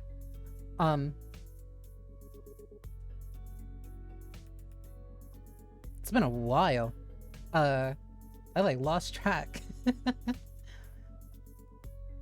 But yeah, she's talking about frame rate. Then let us analyze the film roll and see how vivid it really is. Otis, I swear to God, if we're in trouble. Result, I trust that you're knowledgeable in subjects concerning N-Corp. Yes. Cooperate. Could this film roll be considered a violation of the taboo?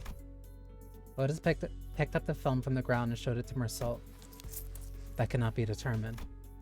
Unless each frame is thoroughly analyzed compared with adjacent.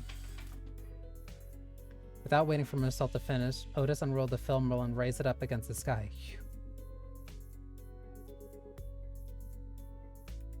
Motherfucker. The rest of you, get over here. We must analyze these frames. The film canister was labeled experiment, so I assumed the culprit had created this as a test run of sorts. An experiment to see how close they can get to violating a taboo, and testing the limits of the law. It may even be a mere collection of singular photographs that are pretending to be recorded footage. The sinners all gather around Otis and look up toward the unrolled film in unison. Here, the flower pot moves between frames, doesn't it? The docographer couldn't possibly have moved the pot while also holding down the shutter button. I don't see any difference. I see here. The expression risen on the subject's visage appears rather stiff. Maybe they're just a gloomy soul. Perhaps, yet observe closer. The stiffness arises not from gloom, but from strain to maintain it. Oh, if that's the case, maybe the subject really is trying to fake an actual footage by moving very, very slowly. That's a pretty convincing theory, but I'm not sure if that's enough to conclude that we're in the clear just yet. That's when Bamboo-Hatted Kim, who had been sprawling on the ground ever since Ezra punched him, stepped into the conversation. Let's see. Look at the shadow cast on a windowsill. See how it noticeably shifts between each frame. Whoever made this knows their craft for sure, but I can't imagine a backstreets dweller would have any way to mess with the sun's trajectory. Again, another mention of the sun being unable to mess with it. Then the likely scenario would be that the creator of this film roll deliberately made its subject move very slowly from frame to frame, creating a series of disconnected photos that, when played sequentially, would look like footage that violates the taboo. In which case, this film roll does not violate the Nest taboo, correct? That is highly probable. So he says, Executive Manager. So we should be in the clear for now, at least in regards to aiding the violation of a Wings taboo.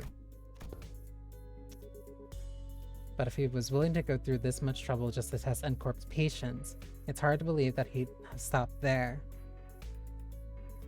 Thank you, Poto. I actually wasn't drinking tea. I got so invested in this.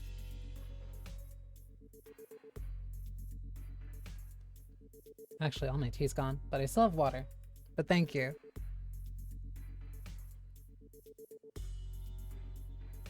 I genuinely kind of lose track whenever I'm reading Limbus.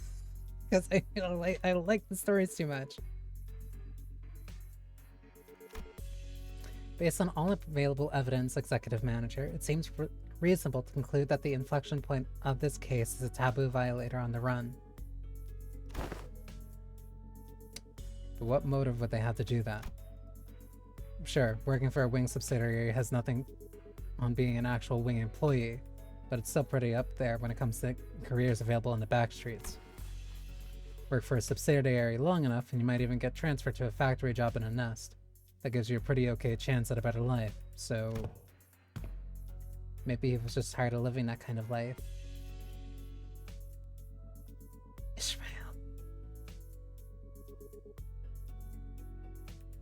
Baby girl. Everyone has one of those days, don't they? The sudden feeling that you could be doing more than live the rest of your life in a 9-to-5 hell. The drive to do something that takes you away from the pressure of trying to make a life. Something about what Ishmael said must have tickled bamboo-hatted Kim, because he suddenly whipped around toward her and shook his head. Maybe, but how many of those do you think are capable of throwing away everything they've built on a whim?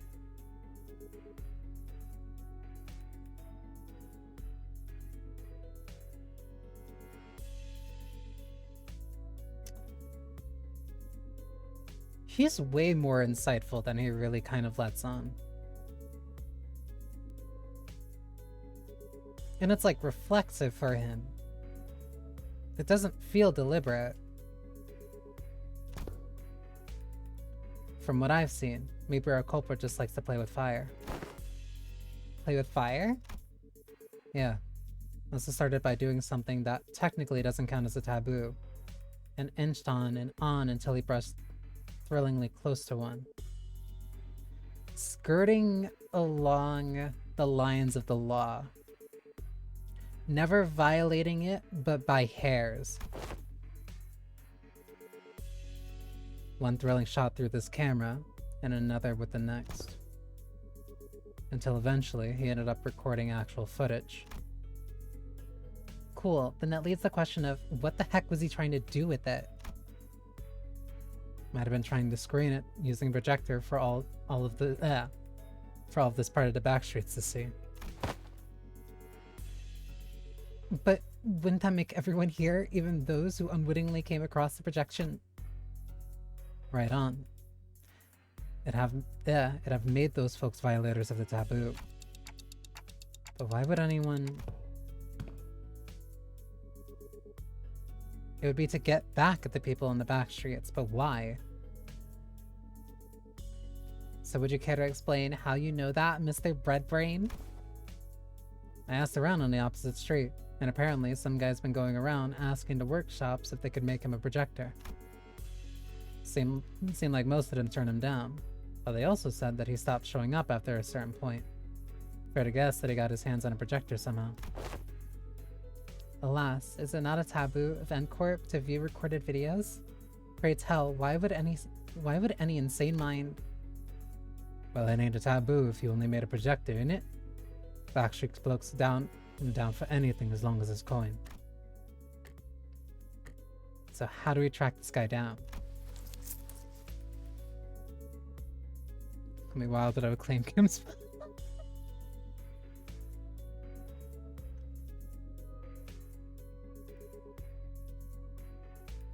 You know, I respect it. Not my type, but you know what? I respect it. I can see it. The baby blues. The baby blues, I can see it.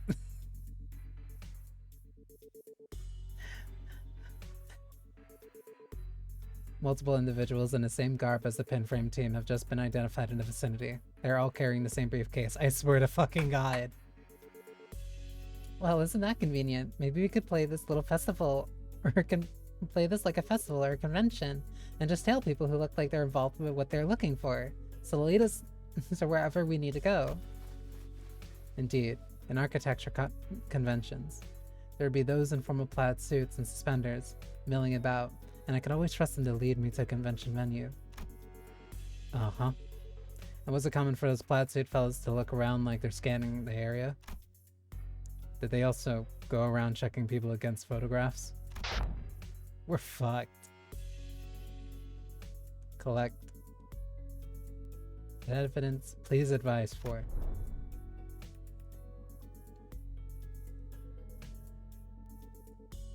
He is a lazy bum, but he is highly skilled. They also radioed each other? Glaring at people like they're glaring at... Huh? Perhaps you could answer that series of queries yourself. Nope. This crowd sure don't look like they're gonna let us follow them. Okay, didn't get flashbang. I'll take that as positive.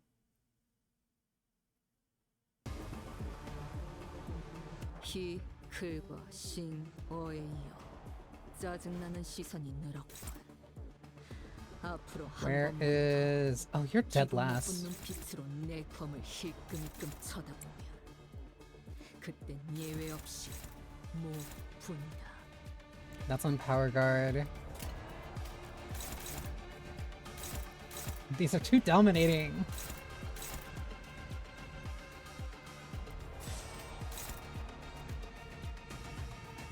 Like pinning nail. Does pinning nail inflict?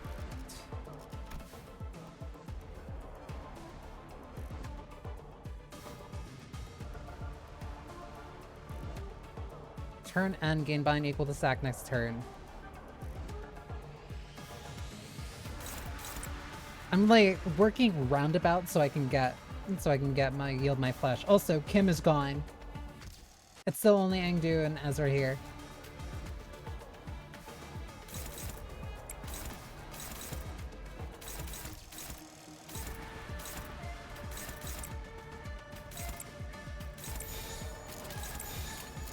그려낸 대로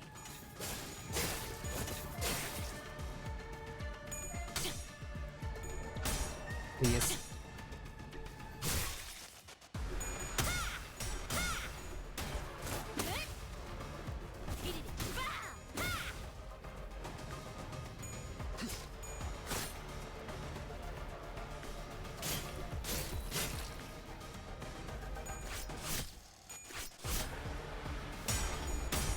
Do your job, Honglu.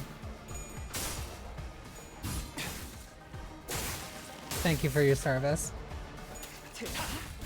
당신을 죽여라 절규하는 내 모든 시간들의 아우성이. 저를 묻어주기가.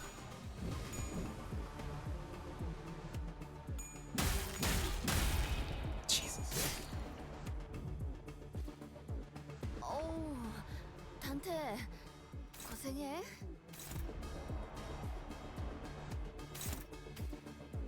Nobody's attacking him. Are you kidding me? This is Yisong. Ryoshu. Who's this going after? Ishmael.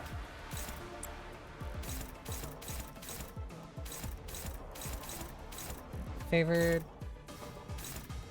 Dominating. Favored. Favored. Everybody else is like way too slow to do anything.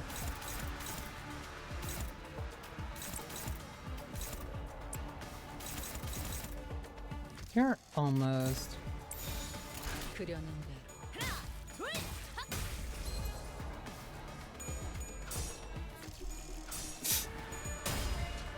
Swordplay the Homeland, still one of the best passives in the game.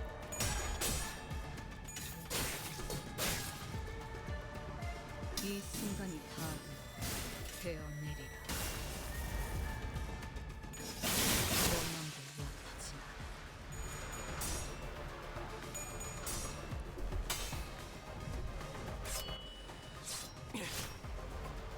효과적이네요. Whatever, I'll take the paralyze. 40. 참 생존. 무타법을 이제야 좀 이해해.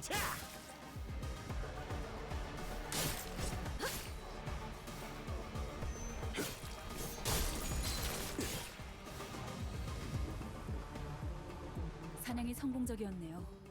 이 흐름대로 사냥을 끝내러 가보죠. Almost at my third. Fourth match, I still need 2 more Wrath. And thankfully that's what I'm doing here regardless, so it works.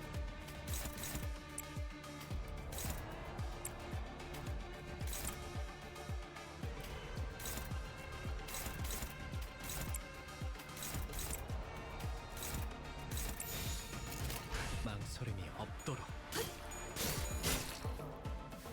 이 순간이 다 되어내리라.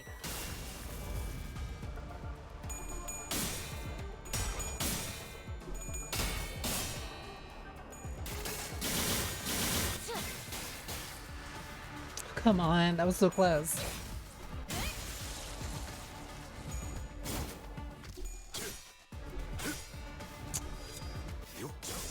베어내고 놀라운 명령이네요.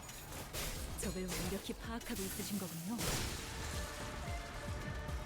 She's so cool with that arm. Ooh.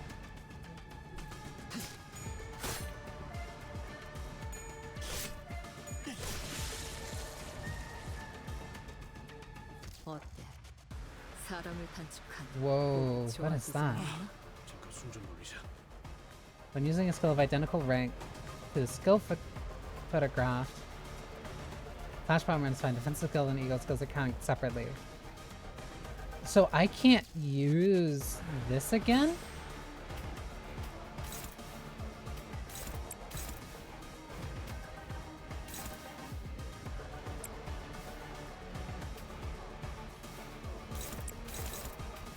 Be better off doing this so that it keeps her stable. Ooh. Yeah, I have to do that because otherwise I completely did not notice the paralyze. The rest of these can go here.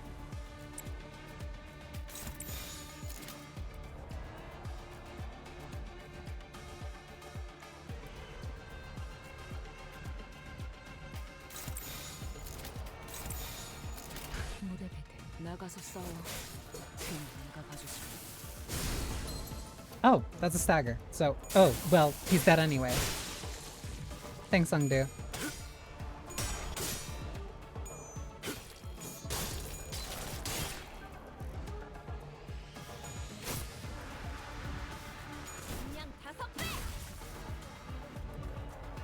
이 순간이 다 베어내리라.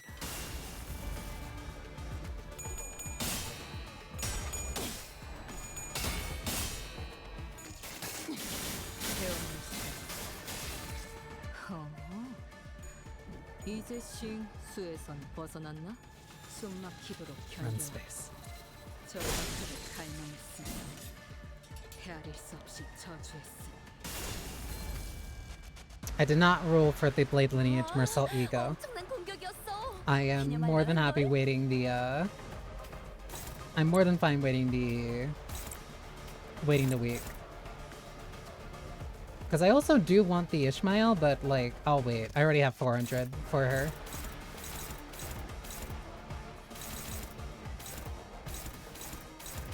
I'm not even sure how I got that. I don't think I spent that much.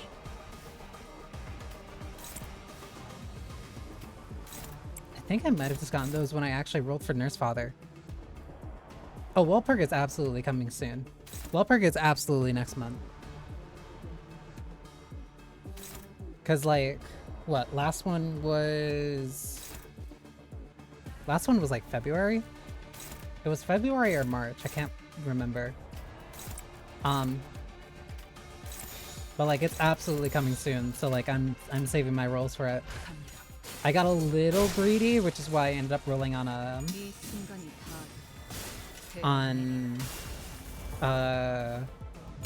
on Ryoshu. I rolled on Ryoshu, and I also rolled on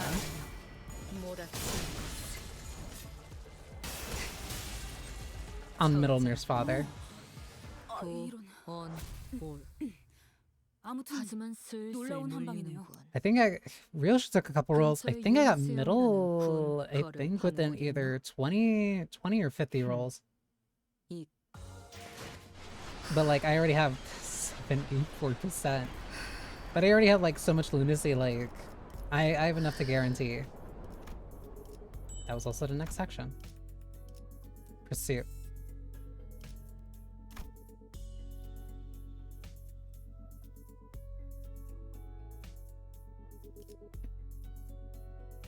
They're limiting me. Wait, how many? Not enough just yet. Rolled once on Otis and got her immediately. Same with Ryoshu. Those are always the best case scenarios. But you can never guarantee them those happening. But I also have like, I'm also like level 700 something on the pass. 자, 맞서보죠. And I also do, 이깟 파도 I think I've bought the pass consistently. think I bought the pass consistently post season 1. So like I've had plenty of boxes. Like right now the only character this season that I don't have is Index Faust. Oh, no. Oh wait. I want to roll on that regardless.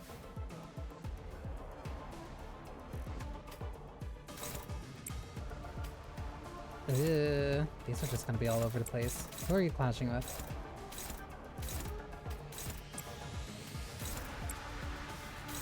Even if you lose, it doesn't matter because you're dead at anyway.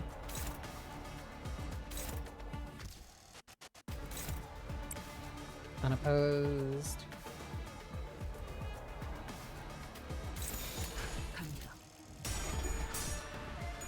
Because, like, Ryoshu's my favorite center. Ryoshu is easily, like, my #1 favorite. And then right behind her is Ishmael. So, like, I could not really contain myself for her season ID. Ooh. And I'm waiting very patiently. Very, very, very patiently. Ooh. For the Thumner's father. I've been waiting very patiently, and they know that they're gonna wait until everybody's bled dry. Oh, that's not gonna matter. He's gone anyway. 저를 묻어주리까.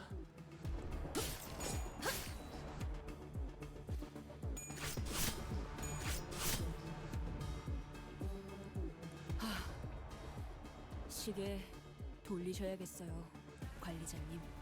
Might as well do pride skills here. Who are you going after? Oh, Ryoshu.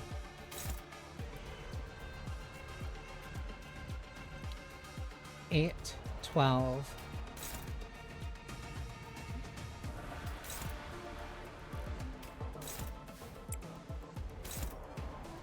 Just cause, I wanna see.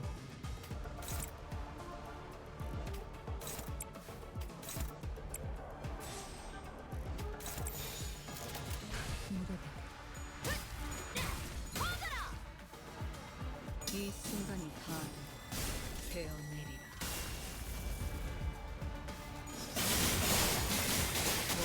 I love her too much. I love her too much. Yielded. 놀라운 한 방이네요. Now claim.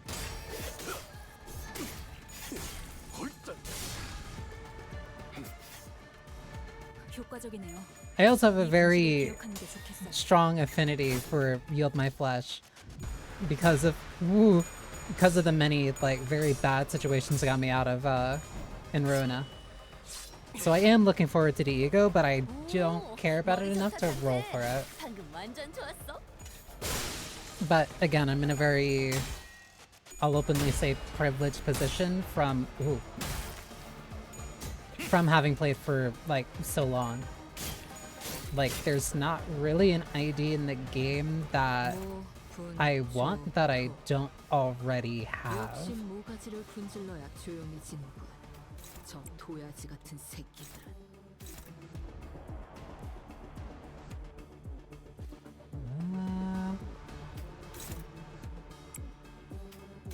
I'd rather just do this to guarantee the win. I'm just going after Ongdu.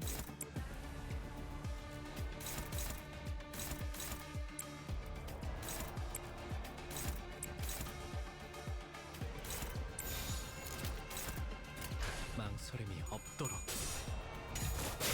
Same case actually for like a lot of the egos, but I don't really lean on those too much. But that is definitely going to start changing now that they're way more impactful. Or becoming a lot more impactful. 그렇지 않은 것.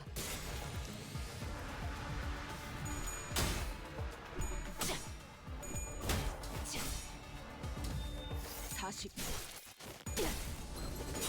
먹지. 완벽한 한 방. 시원한 걸.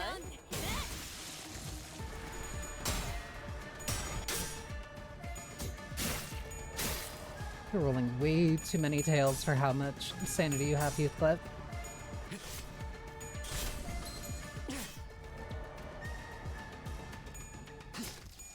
흉터의 결과야. 어때? 사람을 단축하니 보기 좋아지지 않았나? Would you look at that? Fourth match flame.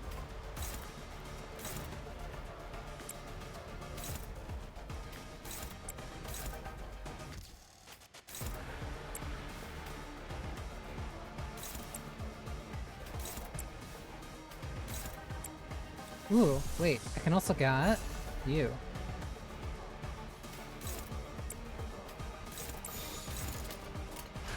벤단 사월을 건.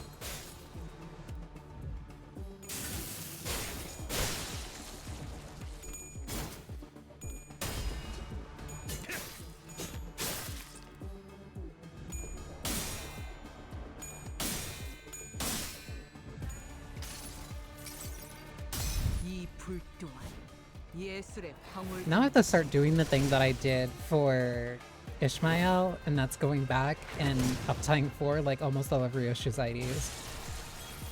와, 엄청난 And- 공격이었어. Ego. 기대할 만한 걸.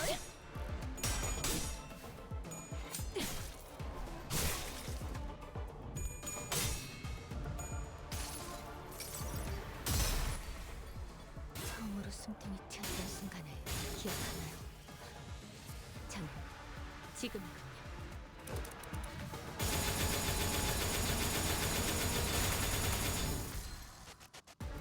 So uptying fire, red spin. There is red spin 5 for fourth match for both Ryoshu and Yisong, but otherwise everything else is still up to 4. 방금 전에는 굉장했다고. It's mainly the IDs that now I want to get back up to. For at least Ryoshu, I want to get up to 4, because I kind of had her sleeping for a bit. I've never threat spin a single ego. A lot of them have like a lot of them don't really come online until you get them up to like threat spin 3. Like they're equivalent to like what weapons would be in some other gacha. 망설임이 없도록. I don't think that they're like super vital. Well, before. I keep having to like put this asterisk because like they've definitely changed the design philosophy. A lot of the earlier ones, I think you only really need to just have them, or you would want them for like the very base effect and to win clashes that you otherwise wouldn't. But especially now with the stuff that they're doing, especially since this Kanto, since this season, and the last one, the egos are definitely becoming a lot more synergistic with 기운이 솟는다, with some of 다들. the IDs, 가서 빨리 때려눕히자고. which I think is like a good thing, because it like fixes one of my main complaints about them from before. 벤단 사월. But it is a factor of power creep. Like, I can't deny that. 이 순간이 다 태어내리. Like, the way that Ryoshu operates now with her seasonal ID, with the fourth match flame uptied to thread spin to 5, and then also the seasonal ego, like, she's easily like the best single unit in the game.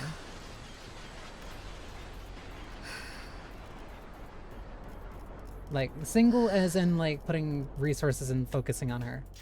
Cause like,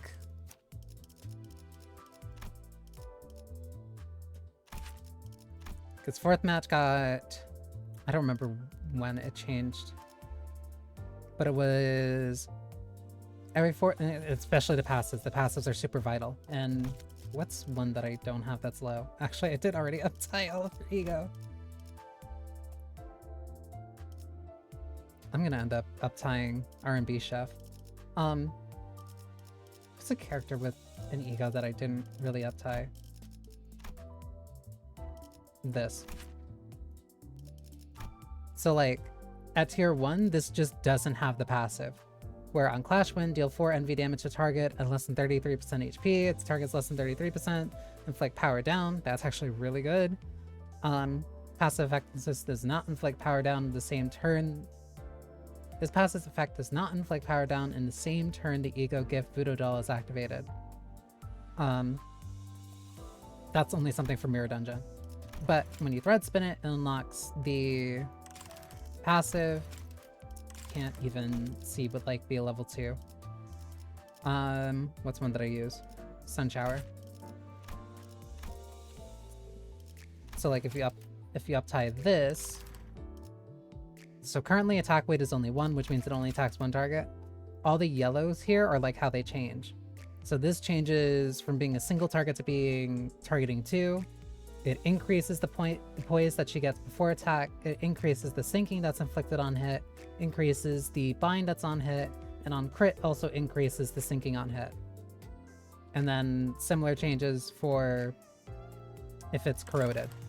So like, this is still decent, this is still good, but the full potential comes out when you hit Thread Spin 4. Same deal with the IDs. What's a...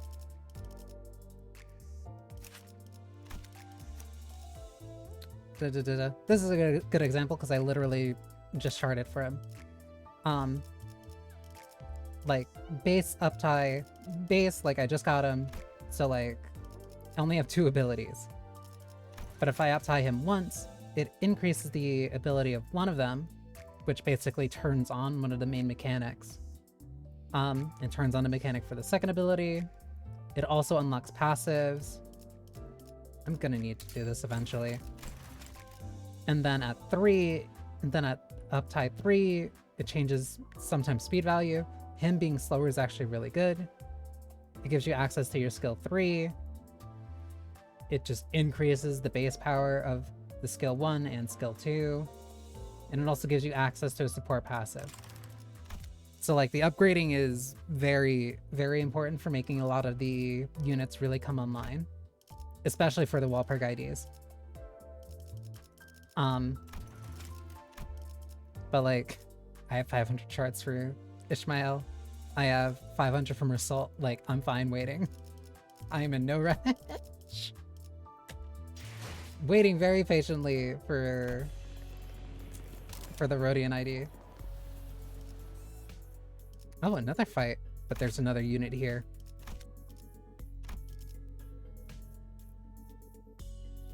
I'm wondering... No, because it's not worth it. Because I wouldn't get the additional slot. I would only get a slot if like there was another Nurse Father. 서두르지 말고 느긋하고 여유롭게. Hardly a challenge. What a waste of time. Well, at least they're not much a fighter one-on-one. Service to Klaus is not a combat specialized department. While they have all undergone basic combat training for exigent circumstances, they are not prepared for head-on conflicts such as this. I just realized because of the way that it showed off what those units are going to be, I'm guaranteed going to get flashbang. Yeah, I noticed. They kept taking pictures of us with their briefcases. I'm guessing that's their primary job description. What are they snapping away for then? Whispering behind our backs like a load of creeps. Collecting photos to include in a report for their higher-ups, I'd wager. I can kind of see how they could think we're involved in this somehow. Every time they followed a lead, they ended up encountering us. It's hardly a surprising rationale. Actually, now that I think about it, because these have been mob fights, but these have all been focused encounters. They haven't been like the normal mob fights. Result stood a footstep away from the rest of the sinners and watched in silence as they tried to come up with an explanation. What is he thinking? What is it that he wishes to say? Or is he simply contemplating, observing without any preconceived notions in his mind? His silence shouldn't have been any different from his usual reticence, but as though by some chance or whim. Hey, Mersalt. I was struck by the sense of brief yet distinct strangeness and was compelled to speak with him. Yes, manager. Don't hesitate to let me know if there's something you want to say. But aren't sure if you're supposed to say it. Yes, manager. I will do as you ordered should when such a circumstance occurred. As always, his reply was a defeating conscience and concise and direct. As though he had some rule of his own that told him this was the specific response for situations like these. He's still a prisoner in his head. He can't do what he wants to do. Or even give like a direct answer because he's not sure if his perspective is right or not.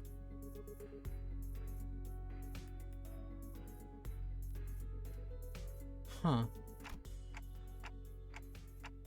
That's why he's offloading that responsibility by saying, yeah, just tell me what you want me to do, Dante. Okay, but I'm talking about right now, actually. Do you have anything to say right now? Also, let me BRB, because ads have started. This Canto feels like it's been going by a lot faster. Like, this just feels like it's been a lot... Not Canto, Intervallo, I keep doing that. This Intervallo feels like it's been going by just like at a way... in more brisk pace. Like, it doesn't feel as long as any of the other ones.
For a character who has talked so little,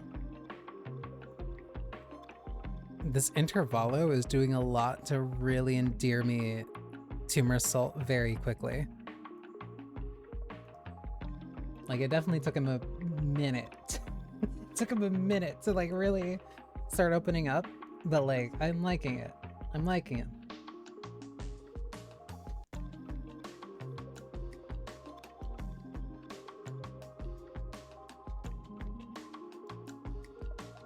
I've always liked him, I should clarify. I've always liked him, but like, he's really...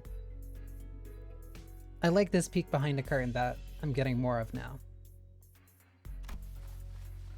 No, I do not. It did not appear to me that he was trying to hide anything or choosing his words in response to my questions. His reply was simply that, an answer. Nothing more. Yes, a prepared answer written down in a list of responses. That's what it felt like to me. As though this particular answer had always been the only one he had available for situations like this. Clearly, prodding him for answers wasn't going to get me anywhere, so... With a curt, "Sure, if you say so," I turned away from him and took off to join the other sinners. As I did so, a few words lingered at the tip of my proverbial tongue, asking to be let out, so I did. Would have been nice to know what you were looking at. Of that. He spoke. I cannot form a judgment.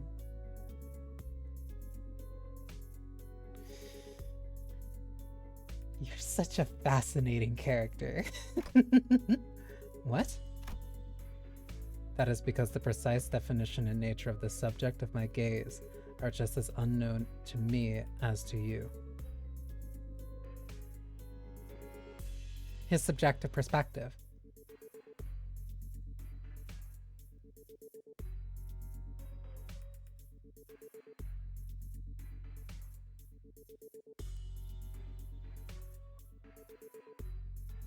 Can he not... How do I frame this?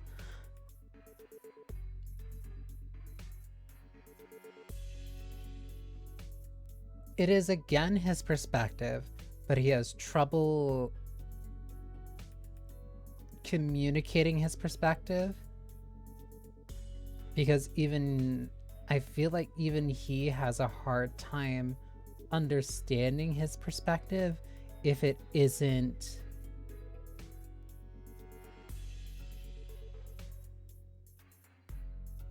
as close to if it isn't something very simple and very direct. Like, if he can't give the answer in a concise and, like, very simplified way,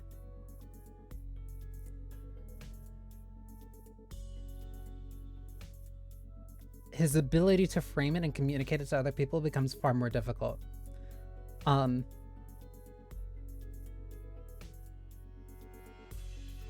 Because there is no objectivity, it is subjectivity to him. It feels so hard to describe, like, what he's kind of thinking, but, like, I think I get it. He's constantly unsure of himself.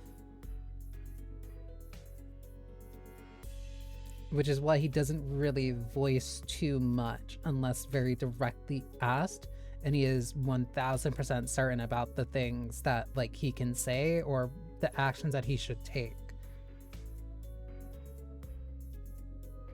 If I would characterize him, it would be uncertainty, and that's not what he presents as at all. Should you point to an object or an enemy, I can provide a verbal explanation based on my current knowledge. If you require such information, please rephrase your question accordingly.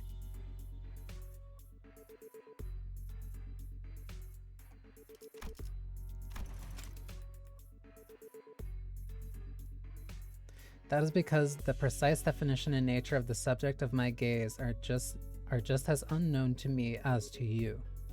Should you point to an object or enemy, I can provide a verbal explanation based on my current knowledge. If you require such information, please rephrase your question accordingly.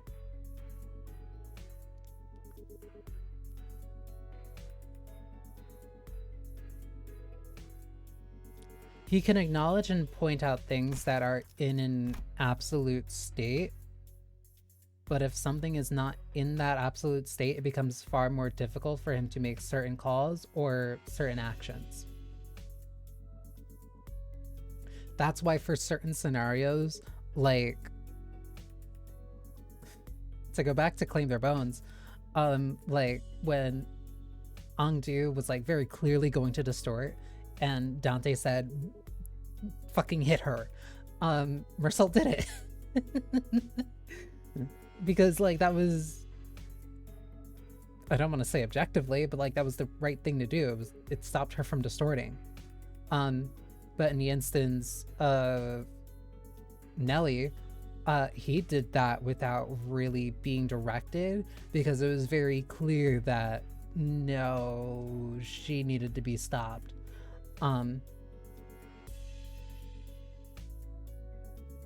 He is kind of like an attack dog, but he is uncertain of what something is unless it is very clearly something that poses an immediate threat.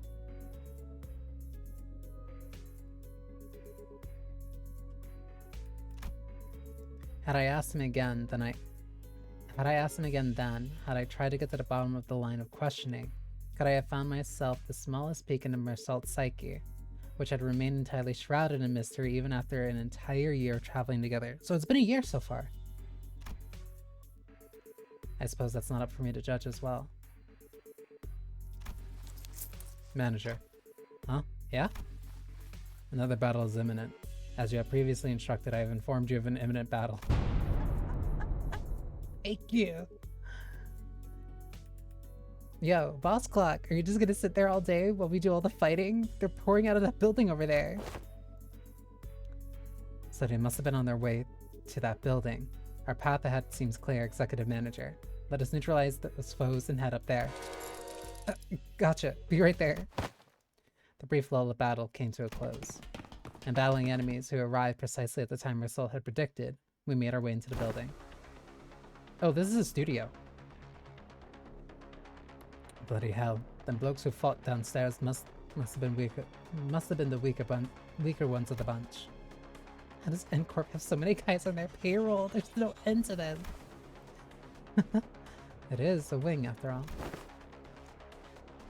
Are these the taboo violators? I thought the culprit worked alone. No, I'm quite certain they're the ones from the subsequent reports. The N-Corp fixers appeared just as confused as we were.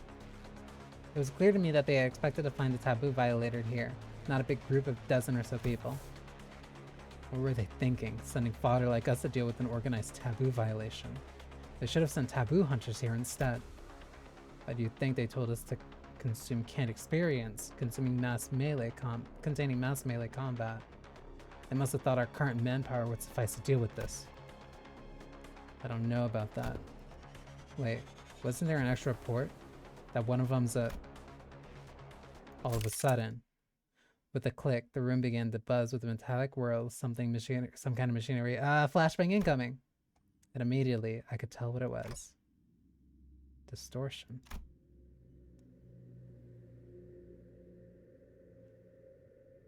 Standing in the middle of the shabby room was a device I wasn't sure I had seen before. Its exterior was plastered with strange shapes that looked similar to what we saw on the Chwakuan's face in our earlier battles, making it difficult to grasp its full shape. The round object fixed to begin to rotate slowly, with a dull, worn-out groan of a thing past its prime. Men! Shield your eyes! The moment began to emit a faint ray of light, Otis thundered in a commanding voice. I quickly turned away as well, making sure not to catch even a glimpse of it. The device could be playing a recorded video. Executive Manager. Even a brief look at it would constitute a taboo violation. Shit! I saw that, I'm so finished. Just as panic began creeping into the voices of several unlucky individuals. Oh man, folks, this is gonna get a little embarrassing. A sleepy voice breaks through the darkness past my, metaphorically speaking, shut eyes. Mentor? Eyes open on you. What's wrong with everyone? Got dust in your eyes? What the hell's wrong with you? Don't you know that anyone who watches even a split second of a recorded video in N-Corp gets... Of course I know, but I watched it anyway. Kim?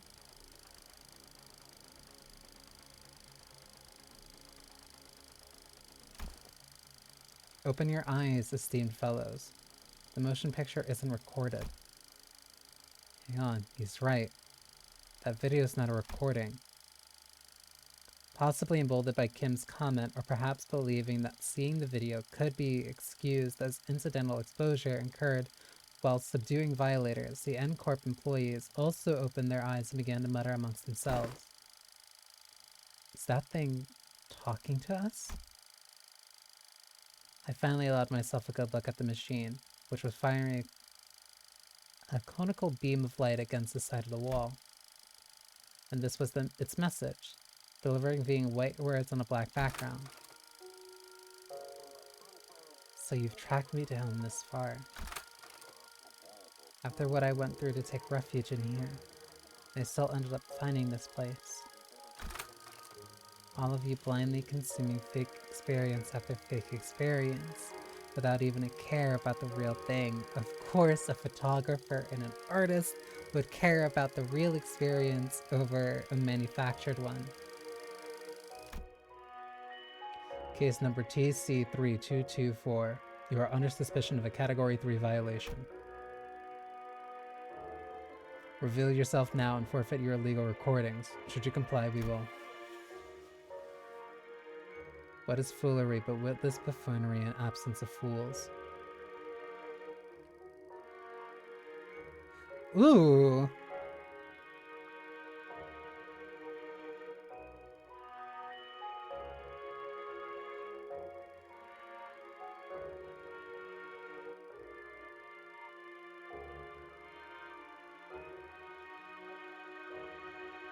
He's very poetic. The hollowed vessel, bereft of all but lingering delusions, grants not even a brule of echo to the dogged exhortation of tools. What's this fella on about?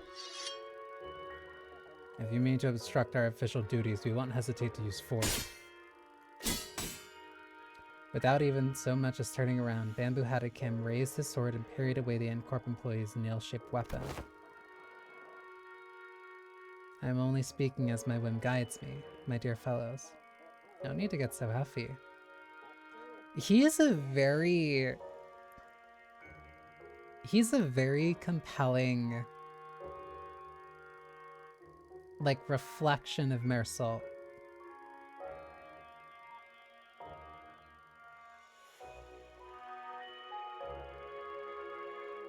He's very free-spirited and speaks and does as he so desires. But that's never airing him kind of like on the path of not doing the right thing. He has a gut sense for what is right and follows that. He doesn't need to explicitly be told what's the right thing. He's kind of just there when he needs to be and does what he should do. Which makes him a very compelling, like, reflection of Meursault.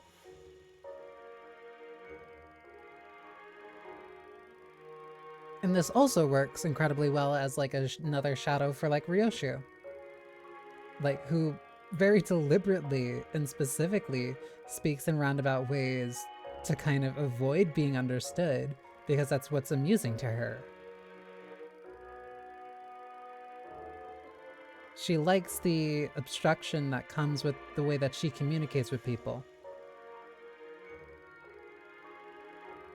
Whereas Meursault's so careful that he's unable to really speak how he feels, because he's not sure how he feels, because he can't trust how he feels.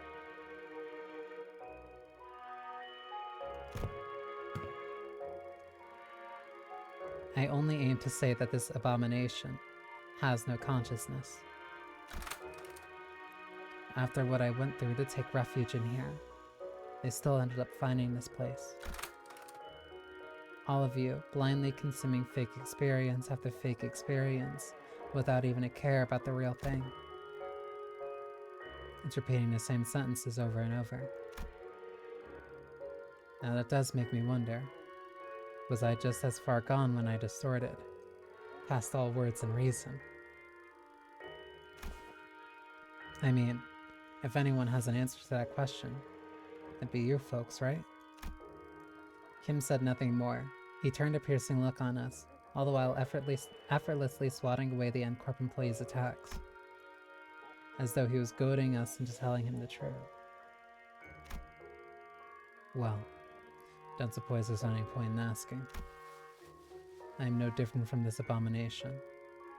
Just as it wields that contraption, I must have wielded the only thing I've really known, the blade, transforming into a mindless fiend consumed by a mere tool, cleaving through both friend and foe, unrestrained.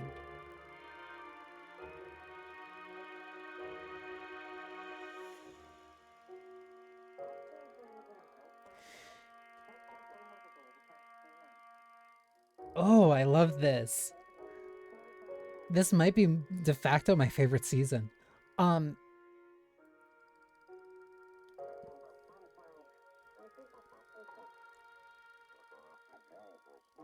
Because this is gonna sound very heady.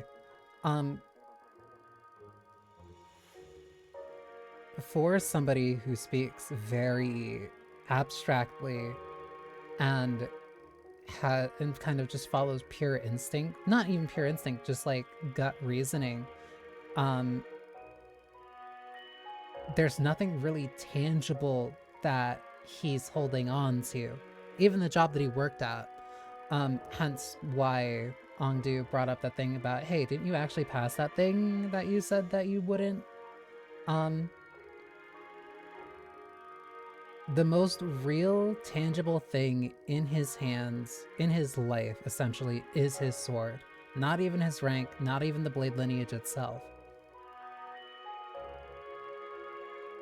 But when he distorted,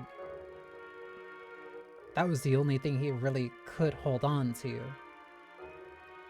He lost the ability to kind of be as loose as he is. Just as it wields that contraption, I must have wielded the only thing I have really known, the blade, transforming into a mindless fiend consumed by a mere tool, cleaving through both friend and foe, unrestrained.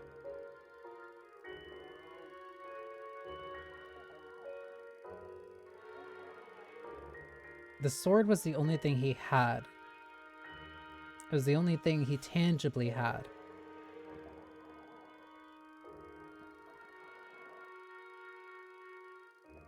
Because that's kind of the only thing that he is really holding on to, which made him so free, is what makes him so free as he is right now. That's why he's just kind of drifting around, but like he always appears where he needs to be. Even figuring out kind of where he needed to be just by sheer vibes. He has nothing really tangible leading him, but he's still on the right path, essentially. He's incredibly wise and has great foresight and clarity, despite his own words.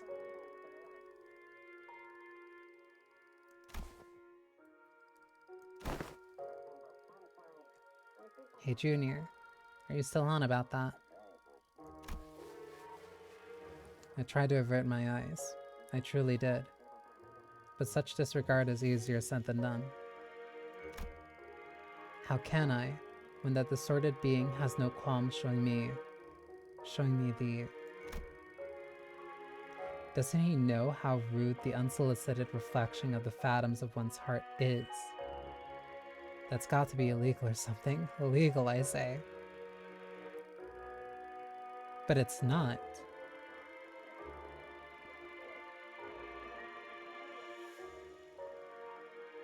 It's showing people a real experience from within themselves. It's not an artificial external experience. It is something that they went through.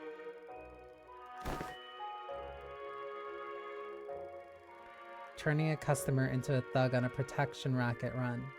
A mere ant before a car in motion into a swerving driver. Conjuring dead followers before the eyes of their mentor. Simply unconsignable.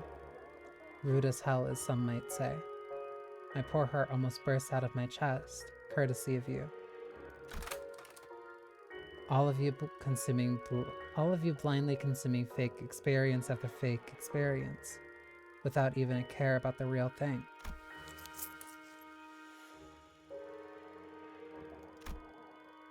In that split second, I think I saw Mersault's eyebrows twitch. A battle is imminent, manager.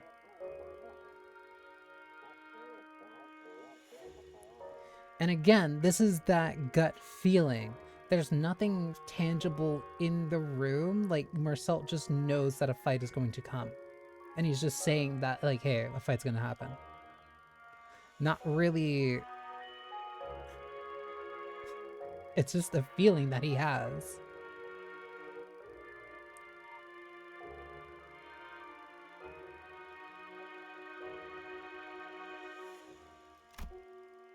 Just a natural response to sensing an imminent battle, perhaps. Fuck!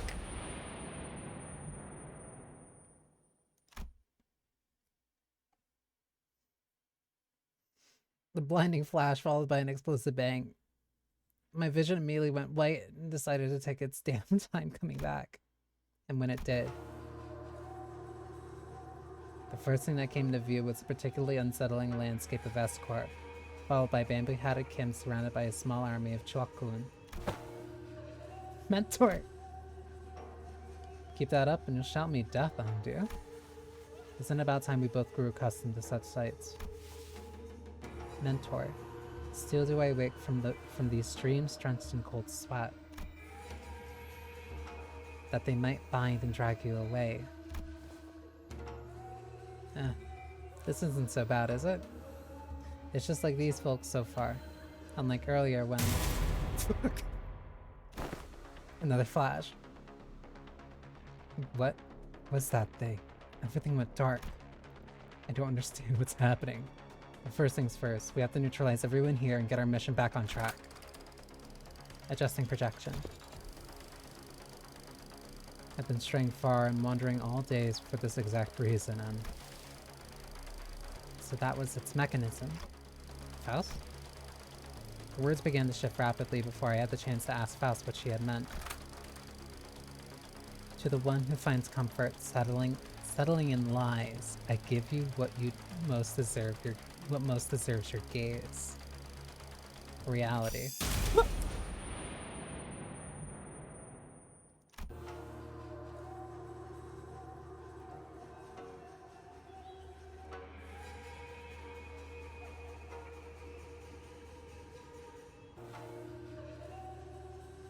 Ooh, I like this Canto. I like this intervallo.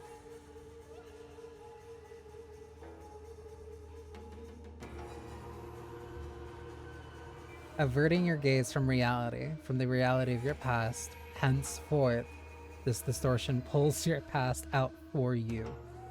It forces you to look at it.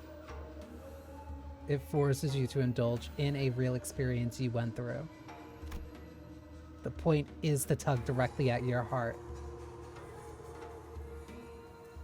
Bollocks. I'll be blind before today's over at this rate.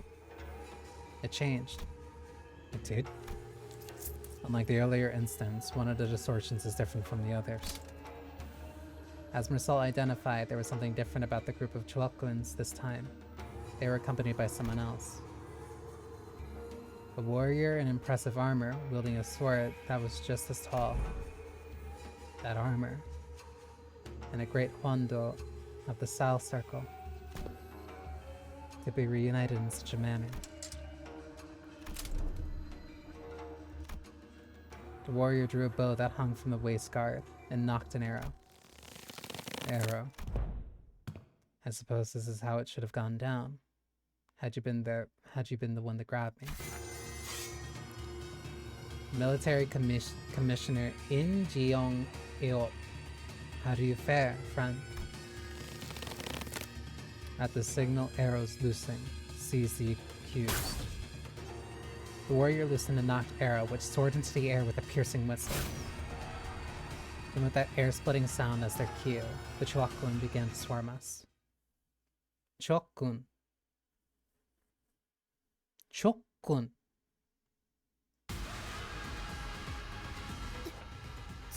Oh, what are you?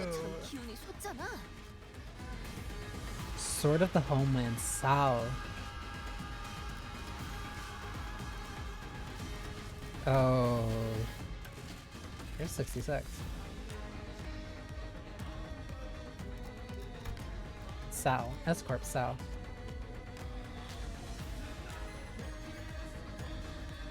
not hit critically, damage cannot be, so you're still bleed.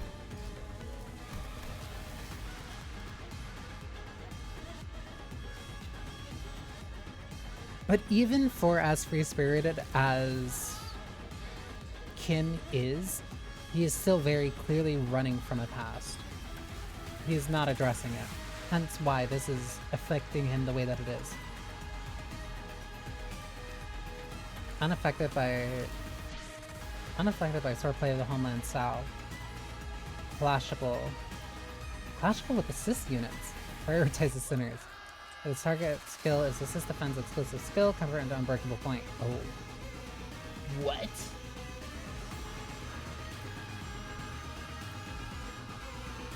Flash start. Use 3 swordplay Homeland. What? Unskill use at min or max stats, convert all coins of this use to unbreakable points. Ah, cool. So, doing that just furthers that. Skill base power and coin power based on stack. 1 to 2 stack base power -6. 3 to 4 base power -3, coin power. Wait. Even if base power goes down, coin power is still up. At 6 or more, below 8, base power is +4, coin power -2.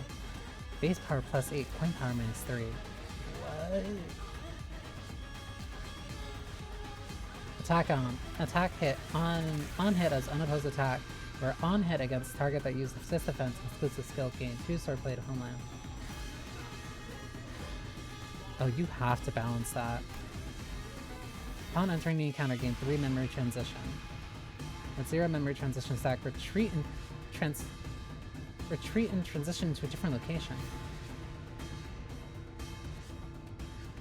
So just at 3 turns. Return to the battlefield based on current battle form of the Homeland. Gain or lose the number spent on retreats. When a battle form of the Homeland, Bear Hunt gain stack. When battle from Homeland, Tiger Hunt lose stack.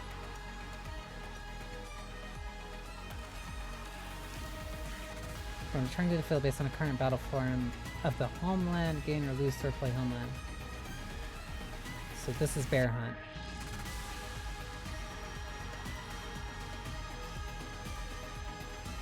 Take -30% damage from Burn, Bleed, Tremor, Rupture, Sinking, Run it down, gaining effects of Fixed Panic State.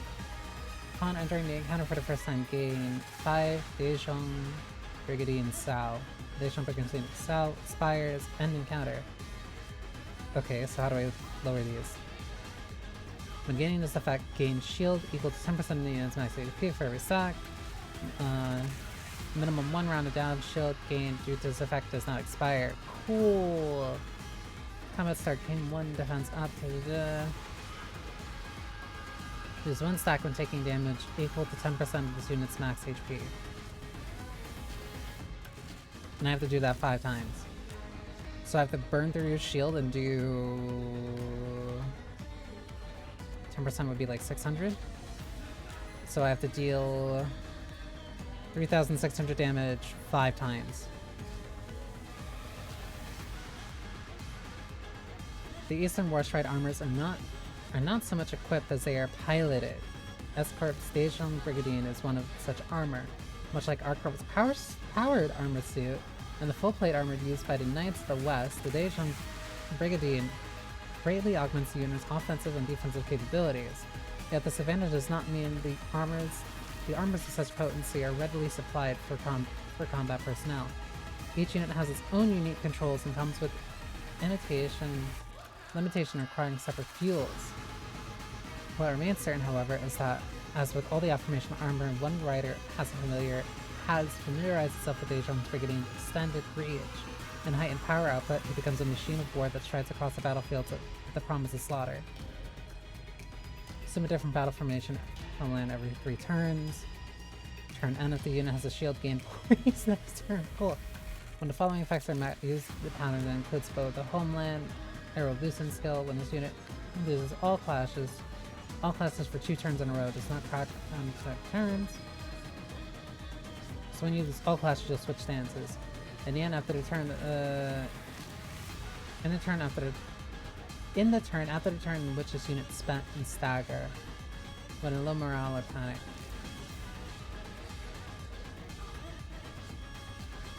So these will cause it to switch regardless. Summerholland S-Corp's traditional art of swordsmanship is also divided into 3 branches: Sao, Pi, Pio. Within their teaching exists techniques to hew and cleave through creatures of colossal stature such as sanguans. To perform them in full, a swordsman must wield a great wando capable of varying the strain of the techniques. When a battle form of the Homeland Bear Hunt had less than 5 swordplay, gain 5 minus swordplay, stack fragile.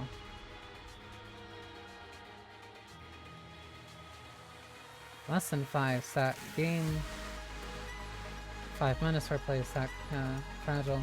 When in Homeland Tiger Hunt, and more than 5 stack, gain fragile equal to surplus stacks. So, okay. So it's balancing this.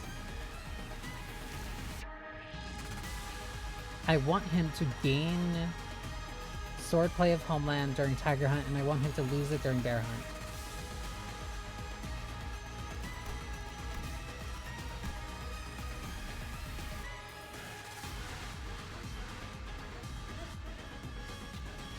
How do I make him gain? That was based off of Clash start, lose 3 swordplay of Homeland. So I need to clash with this. If the target skill is an offensive exclusive skill, this effect does not activate. So I need to clash with him directly. On hit as an unopposed attack, or on hit against a target that used an assist skill, gain 2. So that means I want to use my defensive skills during Tiger Hunt, but then during the fight I still need to make sure that I make him lose it. Okay, that's a lot. Okay. These guys have to be coming back. There's no way that he's gonna be like only here.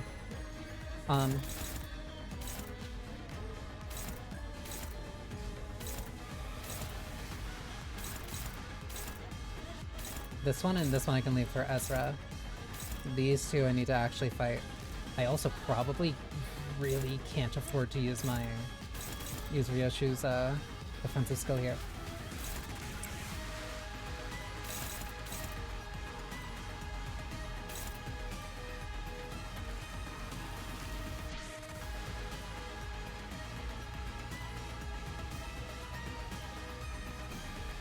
It's gonna be interesting if she ever shows up in the MDE pack.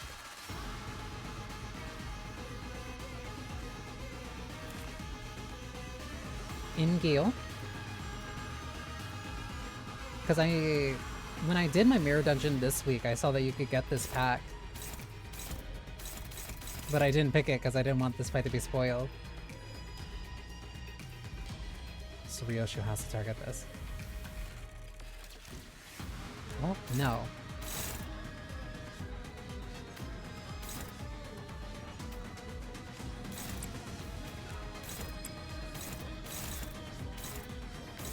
The rest of these roll up to at least 14. An effect by swordplay of Homeland game. Alright.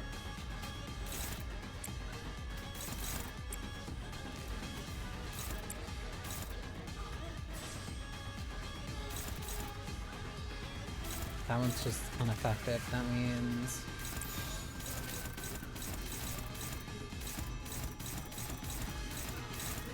I have 2 going here? Oh, undo. Alright. Not regular. Only real impacts indeed.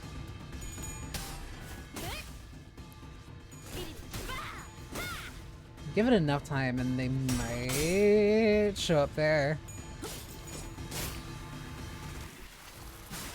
But this is definitely a very interesting mechanic.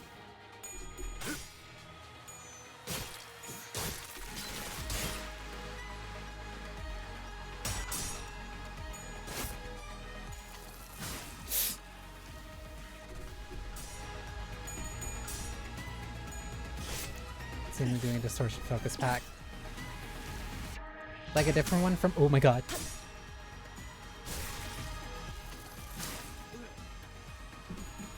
Like another one separate from the— what was it? A Certain Voice, I think is the name of the one.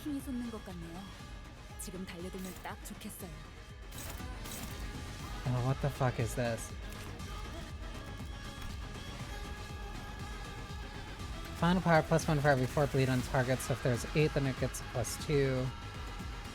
So that's final power.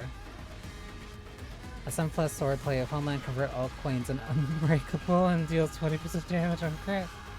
Okay. Yeah, no. Yeah, that needs to keep staying low. Flash start gain swordplay of Homeland. Fuck. Alright. This one has to be like very careful.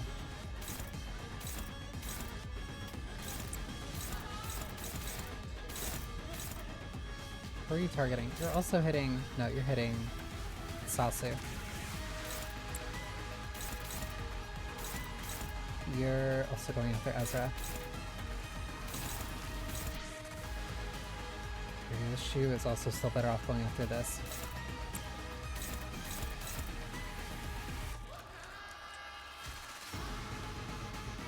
On hit as an unopposed attack or hit against the target, the defense.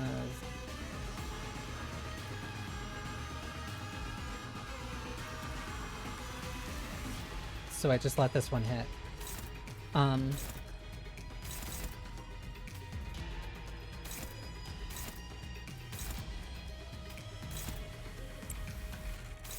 Yeah, 3, 4.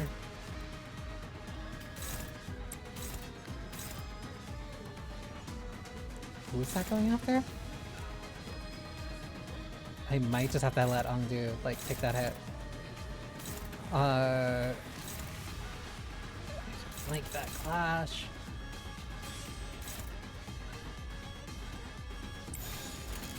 그렸는데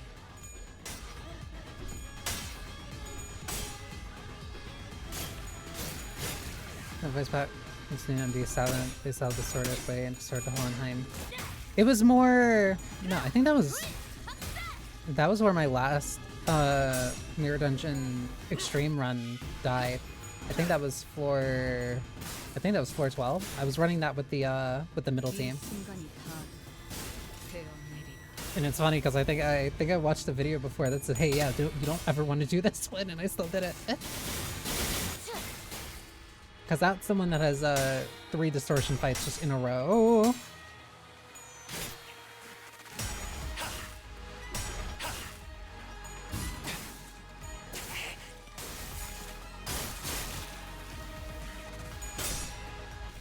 I've been experimenting with it a little bit more. I've been starting to kind of like actually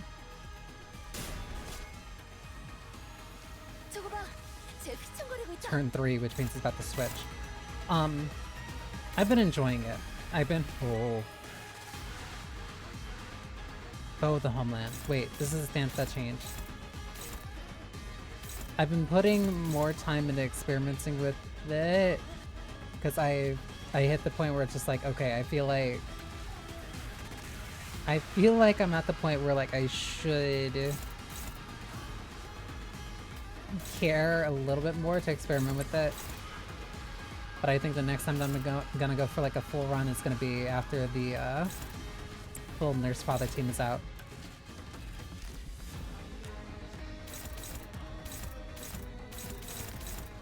It is kind of tedious. It is something that's just like, it is a really big time sink that is unaffected.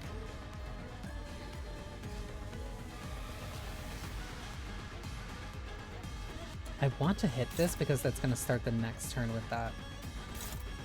Because it'd be 3 turns. It takes a lot of time, but I'm also doing that while I do my, while I do VOD review. So like,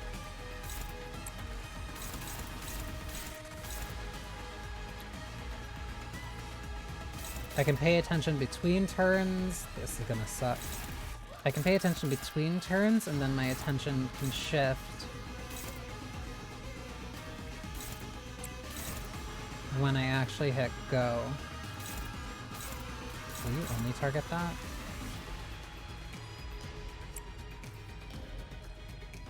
Because even if failed attempt can take a few hours, but really Yeah, the roll building fights and do some between 11 and 14. I think I've still only hit up to like, I think the best I've done is only still like floor 12. Because like again, I never really put time or like cared into it because I don't like roguelites.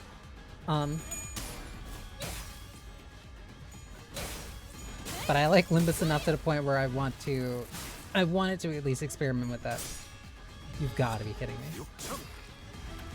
오, 머리 좋다 단테. 방금 완전 좋았어. How are you not dead? 40. 먹지. But that's also why like I'm only really going to care after the full House of Spider Teens is out.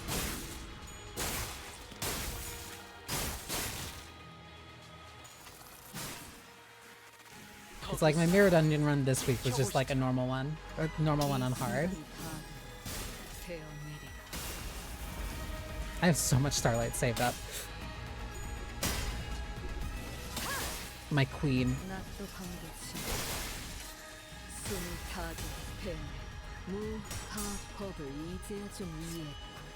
Sinclair, I'm begging you. 놀라운 명령이네요. 적을 완벽히 파악하고 있으신 거군요. You do have infinite retries, but I take it just like... 사냥이 성공적이었네요. Oh. 이 흐름대로 사냥을 끝내러 가보죠.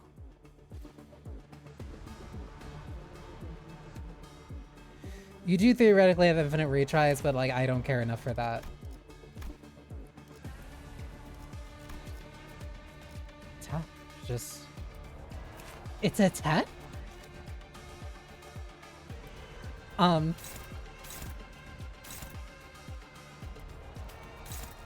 But like I never...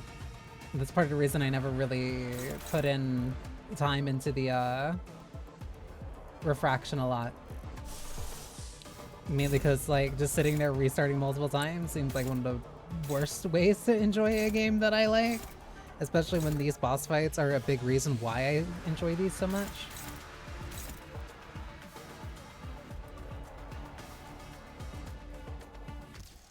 Where's Sinclair?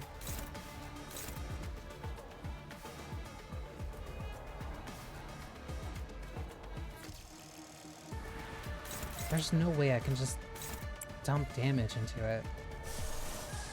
I still didn't change that again. Fuck. Whatever. We live with our mistakes here.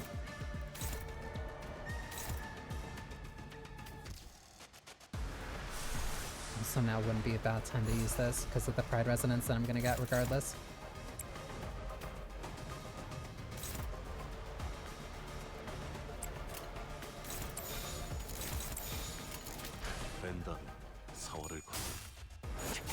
It's like slight downtime that I can use.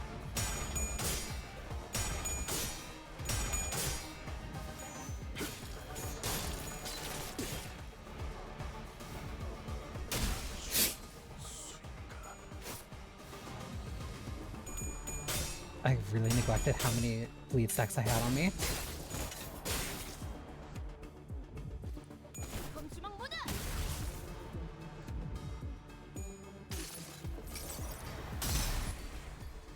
처음으로 숨통이 튀었던 순간을 기억해요. 저는 지금이군요.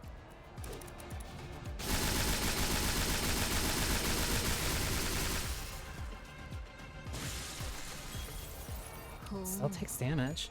제 행위 그렇다면 무산자 이 불 또한 예술의 방울경이다.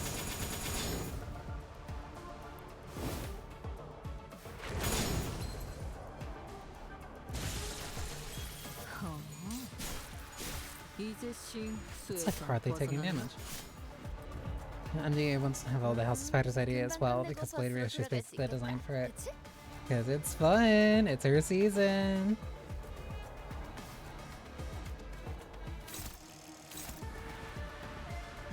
It is my girl's time.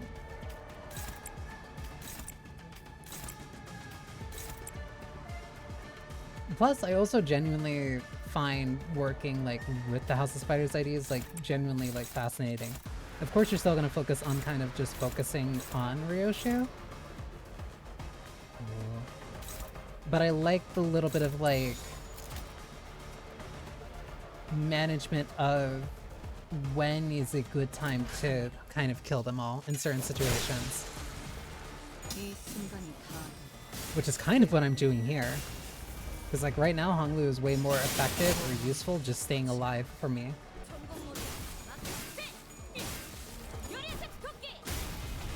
I was waiting for that so much.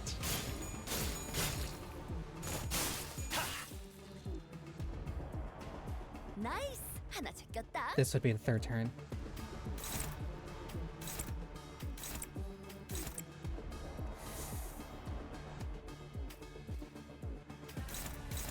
Rather use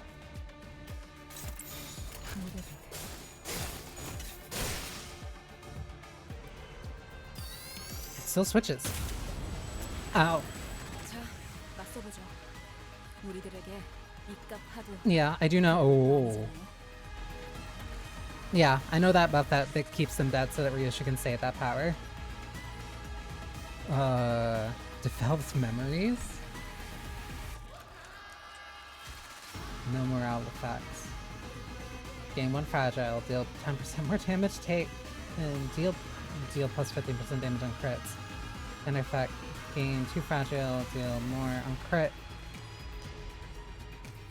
And double the inflicted by the coins of the bow, the homeland cell, arrow loose skill.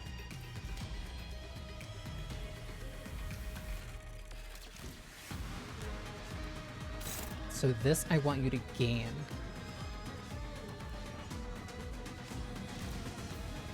Which means Ezra's fine here. That means it didn't matter when I did that.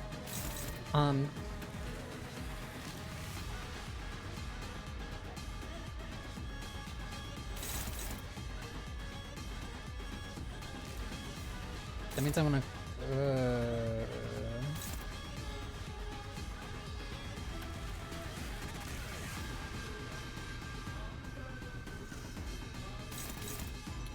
Might need to have Ryoshu clash with this one. No, because this is gonna get... Oh, this is a very dangerous fight.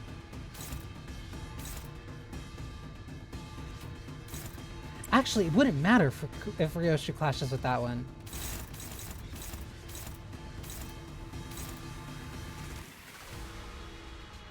And clash start, so I just leave that one.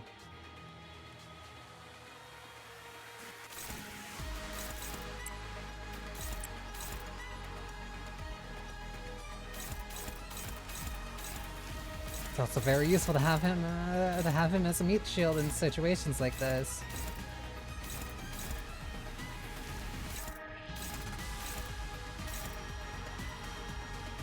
But like...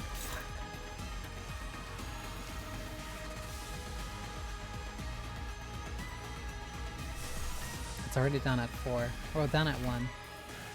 Everybody's sanity is fine.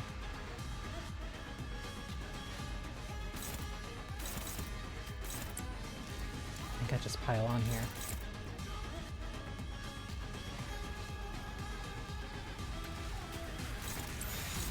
Because genuinely these fights are like the best part of the game to me. Like it is just my team versus a boss. I don't have to care about whatever mirror dungeon effects, whatever ego gifts, whatever anything else. It is just my team against a very compelling challenge. Which in theory would make me way more of a fan when it comes to refraction, but I really don't care about refraction all too much. Also, hi Zuli. Thank you for the check-in. I hope you enjoy your potion. My mic. Yep.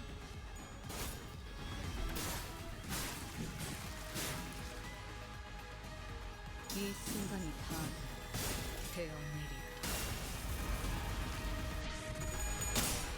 Ooh.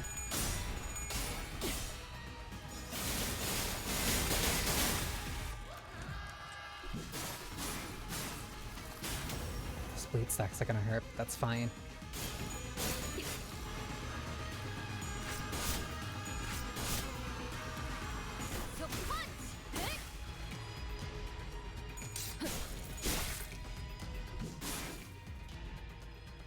Run space. 숨막히도록 견뎌왔고 절박하게 갈망했으며 헤아릴 수 없이 저주했으며 I'm also eating really good. They gave me 2 Ryosho IDs where she gets to have a suit this season. Ooh. 내려라 모자르들 이라는 뜻이다. 응? 왜 그딴 표정으로 쳐다보는 거지? 설마 내가 그 노싱인가 이희돈 홍처럼 온숭해졌을 거라 기대했나? Still leave that one. Run space Echo Shear.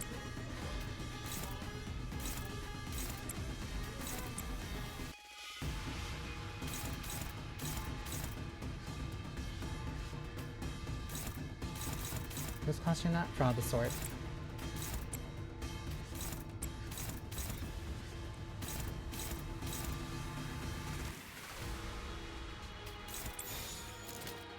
Actually,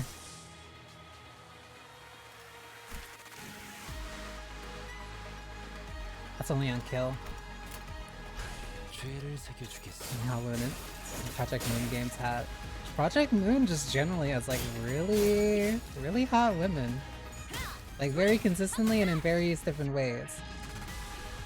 Like my draw for Ishmael, Rodian, and Ryoshu are very different from the draw that I have towards Ezra. Oh wait, that wasn't closing time just yet.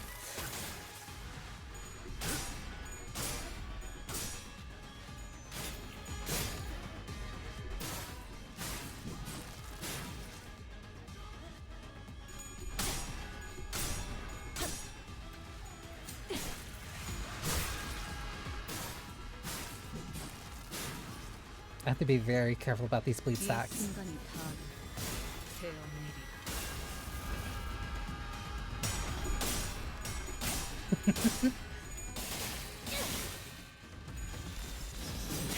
Fourth match. 몰아치는 것을 처절한 원문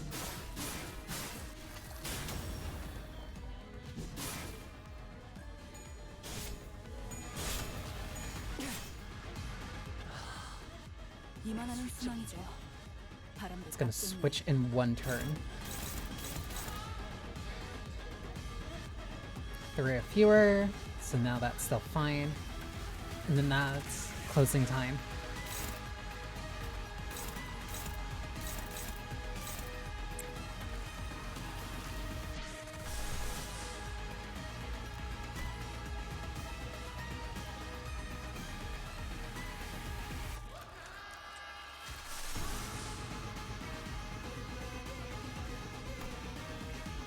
I don't really need to worry about inflicting burn right now.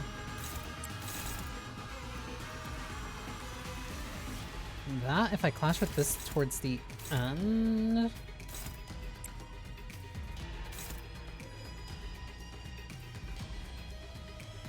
Attack with the most bleed.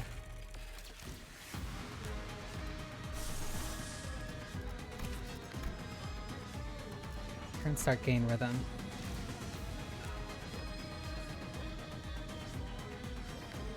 There's reason. There's no real reason to use that right now.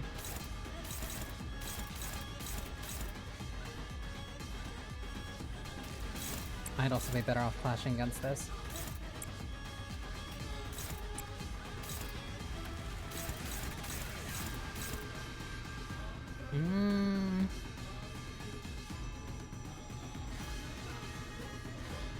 I'm bringing need to get 4th match fingers. That's been 5. Yeah. Yeah. Like, this thing is insane. It is insane.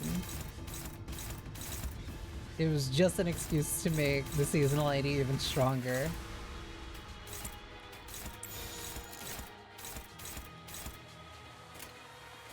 망설임이 없도록. Undo, baby girl.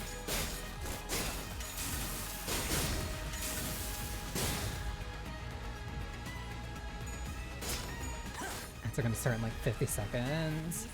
So the rest of the turn should be able to play out perfectly fine.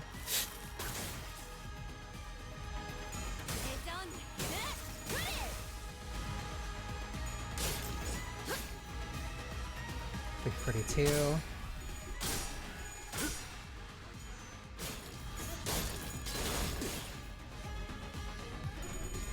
Closing time.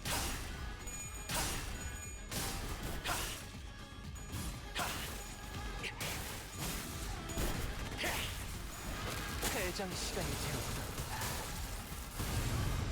그럼 Oh! The face transition. Shall set my form more. Ah!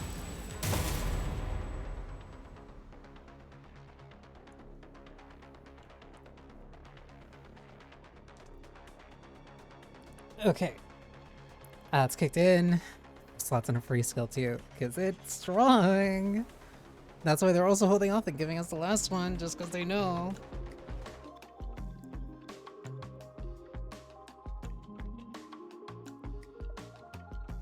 Also, it feels like I really am flying through the intervallo.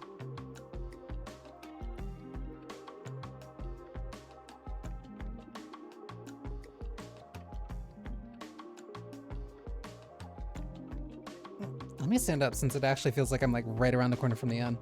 And I hit a phase transition, which was not anticipated.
If this is really the last fight, that means that this entire intervallo has been all focused encounters. Like, that's actually really cool. I like it. They've been making like very specific, small changes to how things have been going on for this Kanto, for this season. And like, I've liked all of them, like very significantly.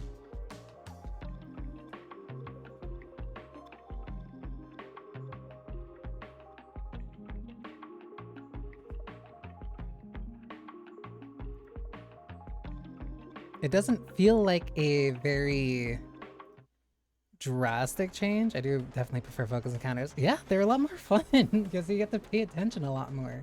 I like paying attention a lot more in these fights. Chain encounters are either boring or frustrating. Yeah, because it just becomes like numbers. It does make me wonder the placement or like what they're gonna do with dungeons in the future. because I feel like they still have a place, but I can't say that I prefer them to like how this season's been. Just a little more. I think we'll be able to smash that dang thing to smithereens, but sorry, sometimes I forget how hot Ishmael looks covered in blood. Yeah, but it's really hard to focus on one thing with that huge warrior zapping in and out of reality as soon as we make ourselves an opening. It'll make our lives a whole lot easier if we can get rid of just one of them. Battle seemed to be taking a toll on the sinners, more so than usual. It wasn't that we were up against an insurmountable foe, not even close, not to mention how Ezra and Ungdu were here to help us out. Especially with index IDs, because it's a 1/6 chance they actually aim for the prescripts. Yeah, like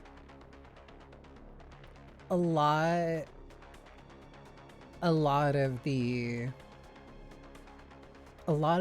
ID mechanics just don't really function properly in kind of mob fights.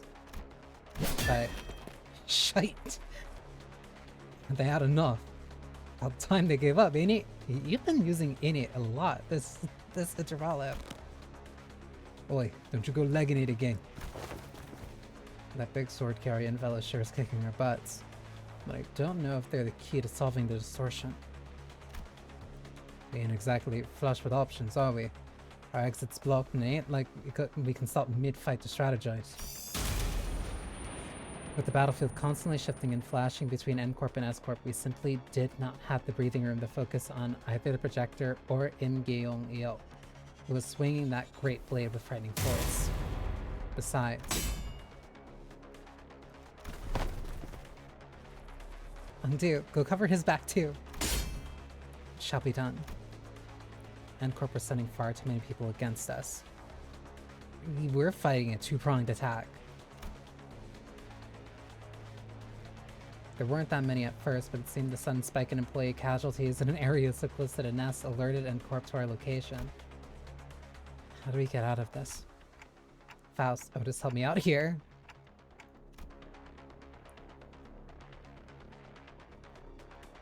Hello, brain melt. I decided to stop racking my brain trying to navigate the situation I know so little about and instead rely on sinners, possibly more experience in the field. And thank you for the follow, Brain. All customers are welcome to the atelier. First, I need to know if there's any way we can deal with the endless reinforcements N-Corp is sending after us. And second, will defeating Imgil Ale or stopping the projector bring an end to this distortion phenomenon?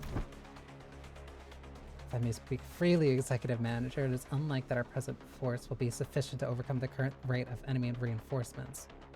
So we're fucked if we stay here for too long. Not only is this battlefield situated in a close proximity to the enemy stronghold,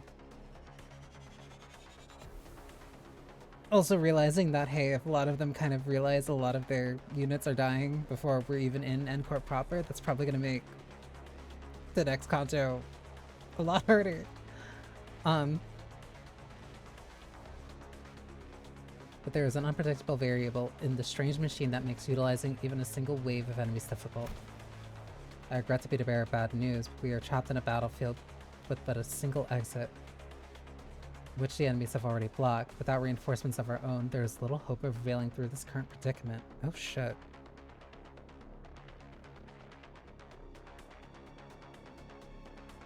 Wait. If the Limbus Company dating fan game actually gets completed this time and not cancelled again.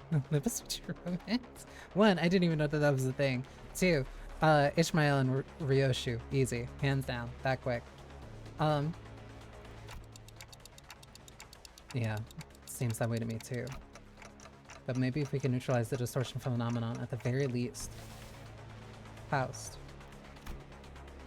recommends entering the Dungeon of the Fathoms as our exit. Dungeon of the Fathoms? But how can I enter if we can't even talk to the distortion? Wait, maybe. During the LCB regular checkup back at the LCE, he says that all you have to do is read what's on the note in front of his distortion. Apparently it's some kind of a code. Keywords! This one seems to be a location type distortion, which means that regardless of where the bright flashes takes us, N Corp or the twisted caricature of S Corp, we're still within its range. In other words, as long as I have the right keywords, I can summon an entrance to its dungeon of the Fathoms from anywhere within it. So what are the keywords for this distortion then? Hohenheim had provided us the necessary keywords for this distortion for his distortion back then. But this time we had to figure it out on our own again. Hi, real sleepy boy. First things first, one of them has to be photographed. It's obviously been present throughout the entire phenomenon. If I may, perhaps experience may be one of them. Yisong put his 2 cents in, having briefly retreated from the battle to the back lines. There was an undercurrent of obsession with experiences staining his every trail. It must have aught in relation to what caused this distortion. Experience. The concept alone lacks substance. It must be something more grounded, something that is at once synonymous with experience while maintaining a through line to N-Corp's technology that was the core of his obsession. Canned experience? Most likely. Thanks, Faust. Alright then. Photograph canned experience? Not seems to have transpired as of yet. Again. It didn't, but I could feel it. Are these the kind of photographs they use to make canned experience? So that's what that strange sensation was. Mention at word shook the distortion and caused a rippling effect. But it's clearly not enough to force open the dungeon to the Fathoms. How many other keywords could there be? Scraps. Sorry? Oh, I thought we were all taking turns sharing what might cause him to distort. And going by the way you folks were saying your piece one after another, I thought this would be some sort of a Zen riddle. Not a Zen riddle, but where'd scraps come from? See, when enjoying the benefits of slacking off at work, all kinds of mundanities come to possess far more interesting qualities, sometimes even revealing secrets invisible to eyes focused elsewhere. Take our person of interest to wit. He has been poking around this area of town with an eye-wateringly expensive camera in tow, so conspicuously that every store owner I'd lightly prodded for information had tales to tell about him. Each tale added another facet to the long saga of a once-driven man, a man with a can-do attitude, an uncanny ability to pull himself up by his own bootstraps, and a clear path toward Nest's residence, who became so bewitched by photography that he eventually squandered his fortune on what was, in the end, nothing more than a pastime. Ow! Who's my favorite sinner? Right now it is Ryoshu, easily. Ryoshu's my number 1, Ishmael's my number 2, Rodian's my number 3. And that went on until he found himself reduced to a pauper, barely making rent on the scrap heaps of an apartment. In pursuit of his ideality, the man has lost the grip on fortune and reality. Love you, Yisong. I sought out his apartment and found a few scraps of his writing. When cold rain drips through the roof, when mold and tepid humanity together encroach from the earth, the mind begins to wander, lost. Ever since Kanto 4, Yisong has been like my precious baby boy. Seeing him even slightly happy or like making a few jokes has like instantly brightened my day. Eventually, madness is evoked in a form indistinguishable from drunkenness. The pauper loses himself. A shadow darker than any I had seen on Kim's face crept beneath the shade of his eyes. No, I had seen that look once in the past. That would be more accurate to say that I heard it in his voice that echoed in his fathoms, distorted by guilt and regret. You're Ishmael, Dawn, and Heathcliff. Really? That's a very interesting pick. Heathcliff's also one of my... It's hard to say, like... It's hard to say... I can't say also one of my favorites when, like, the only one that, like, I am... I'd say tough on is Otis. But even though she's been lightening up recently, like I've been a lot more easy on her.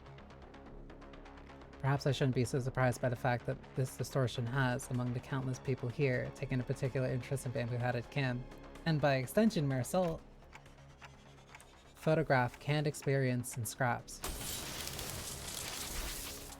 Like inserting a final piece of the puzzle, the space between us momentarily warped and flashed, opening a pathway into the distortion's fathoms. Well then, we'll be right behind you, Executive Manager. Miss Ezra, this is what I had seen then, the gateway to one's fathoms. This is it, huh? Neat stuff. But, before she could finish, Ezra had to redirect her focus for our discussion from our discussion back to the battle. Most of the sinners were caught in the same predicament. Some managed to disengage from the battle and prepare to enter the dungeon of the Fathoms, but Hong Lu, Gregor, and several others were still busy holding off the N-Corp employees. They're gonna follow us right in there if we run right now, right? Probably. Even those who aren't chained to Dante like we are can travel through the pathways once it's open, so yeah, let's not drive ourselves into an even narrower corner. I'll keep them at bay. I've been a huge fan of Dawn ever since, like, seeing a little bit behind the mask. Ryoju is my #1. I can't not love her. Sinclair is always keeping my eye. Sinclair is the reason I honestly stuck with the game. It's not like Otis either. She's been better recently. She saw that won me over eventually. Although she's still only 10. I do not care how hot she is. She's an ass kisser, and I cannot forgive her for that. I'll keep them at bay. Hearing that, Bamboo-Hatted Kim stepped up. My sword arm's not what it once was, but it should be enough for this. Besides, I have little wish to set foot in some ill-omened place and be tangled in such a bizarre mess. Is that really what he thinks? There was something in his eyes that led me to believe that this was about more than just staying behind to protect our rear. It was... What the fuck?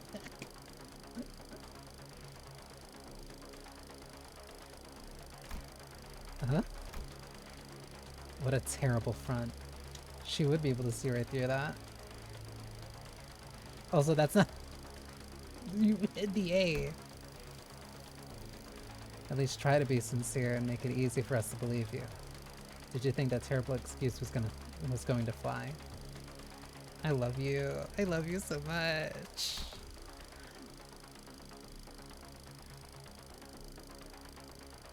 I personally prefer Ishmael and Faust.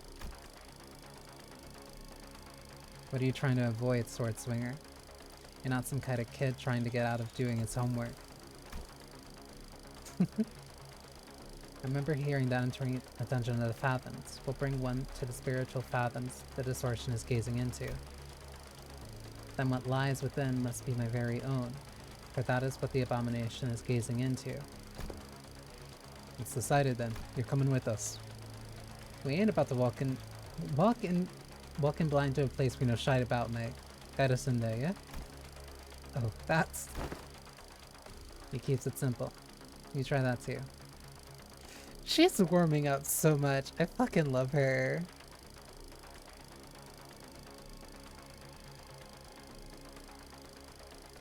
Favorite ID? Probably Captain Ishmael. That was the first one of the Captain IDs that really got me going, oh, I really like these. Conjugation's using her confounded abbreviation. Yeah, but she's cheating. I'm with Araya. She's cheating. Learn the hard way that homework, like summer reading, doesn't go away just because you don't look at it. It's still there, even as the summer break comes to an end, ruining the last day of your vacation into an all-nighter. Araya's shaky scabbard vibrated cheerfully in agreement. What? Stop procrastinating. Go do your summer reading. What was it you said? Face the homework. Save the GPA?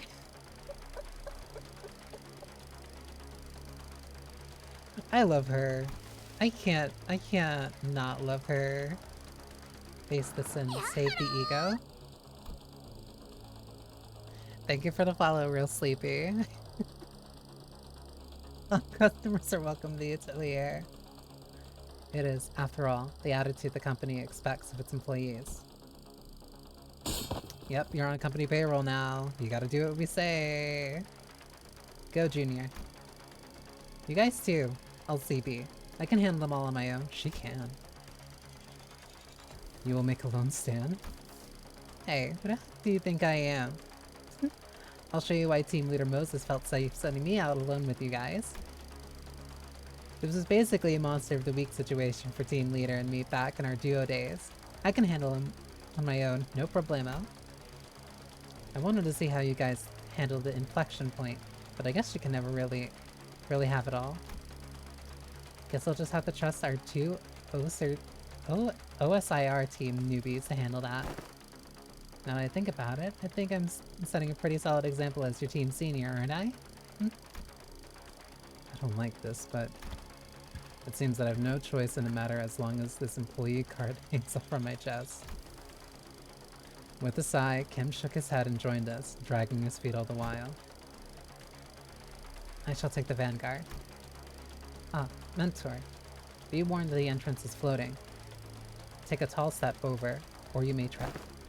I can clearly see that, Undo. Bring me a ladder if you're really that worried, why don't you?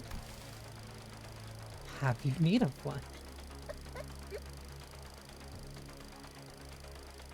I do love it being pointed out how freakishly strong Ezra is every time she's on screen, and you see it! Like, she's 10 levels above us, roughly. A mere jest, you needed worry. 고, on, 올. Oh, that cut off earlier. 근처에 융수염이라는 군 Like, she was consistently rolling 20s, like...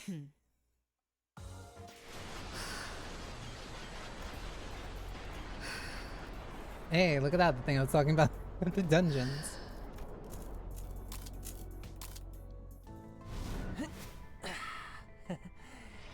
제가 분명 말했죠?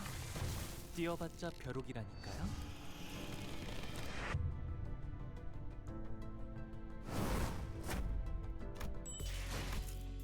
Acquired, even though I don't need it.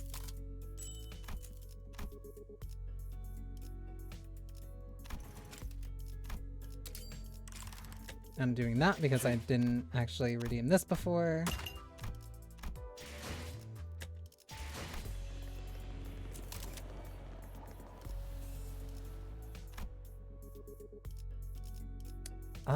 Wait, I have to make sure that I actually change this. Snack Harpoon, Title Elegy. Ion Days is sinking. I actually more than likely get some value out of that. Rather cute, aren't you? Hi, Computer Geek. I also should probably double check that like all of these are fine. Because I kind of didn't look at all at the other ego. This one should be fine. I have Blind Obsession and I don't really think I need it.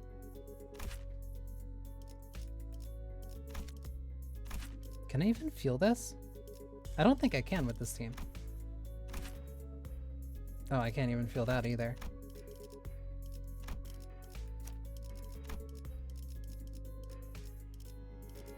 You're fine.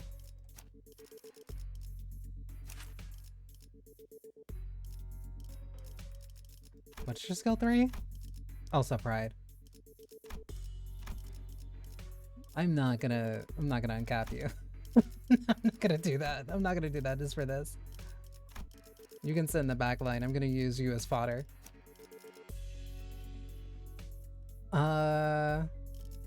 Piercing is fine, so I'll keep you at Night Owls.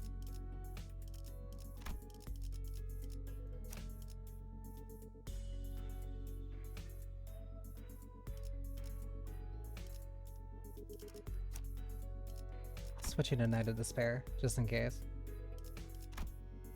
just as a backup, because I'm not really going for a proper Kurokuma at this point.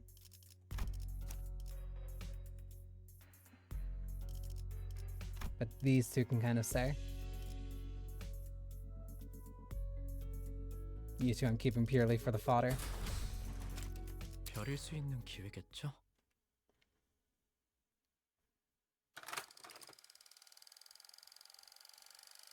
Improve my charisma stat. I can't do that. One, I don't make potions like that. Two, getting better at charisma is just personal experience. You get better the more that you just interact with people.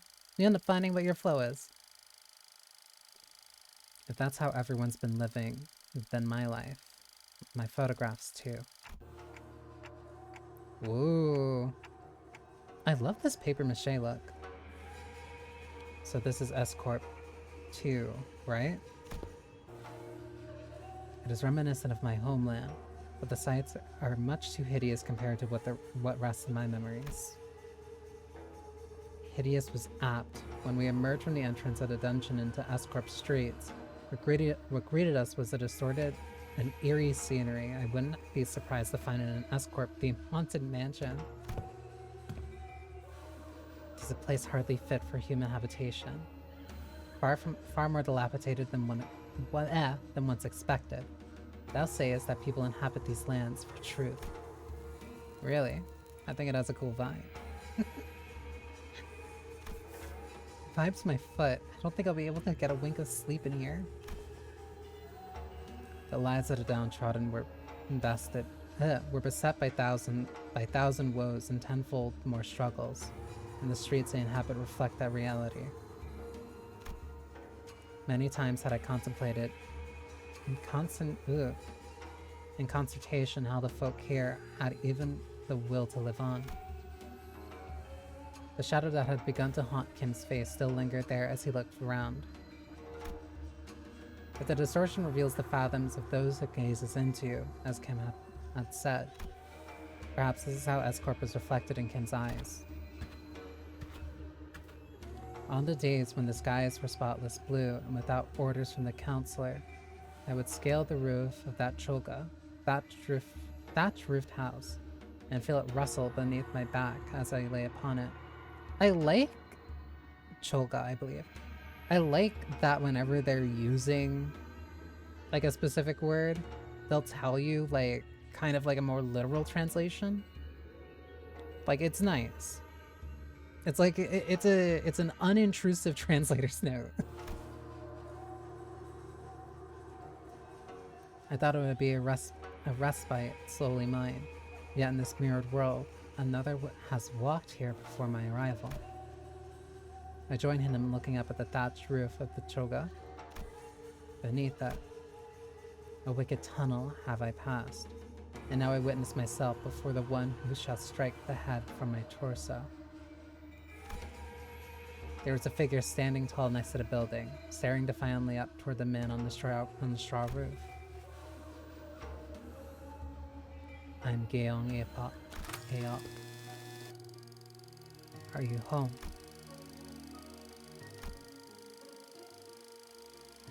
Are you home? I asked. Oh! What a strange visitor I have. Why not call the front gate if you come seeking the master of the house? Be not like a dog barking up the wrong tree.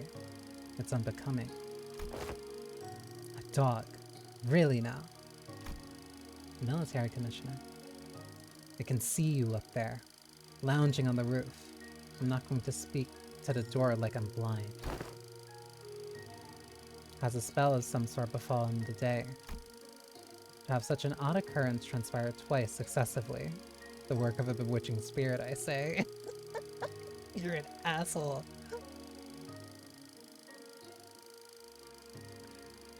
There is still a lot that's lost in translation, with S-Corp's characters in particular, because they're based in Korean history and literature, but the small translation text help. Yeah, I saw a friend mentioning it,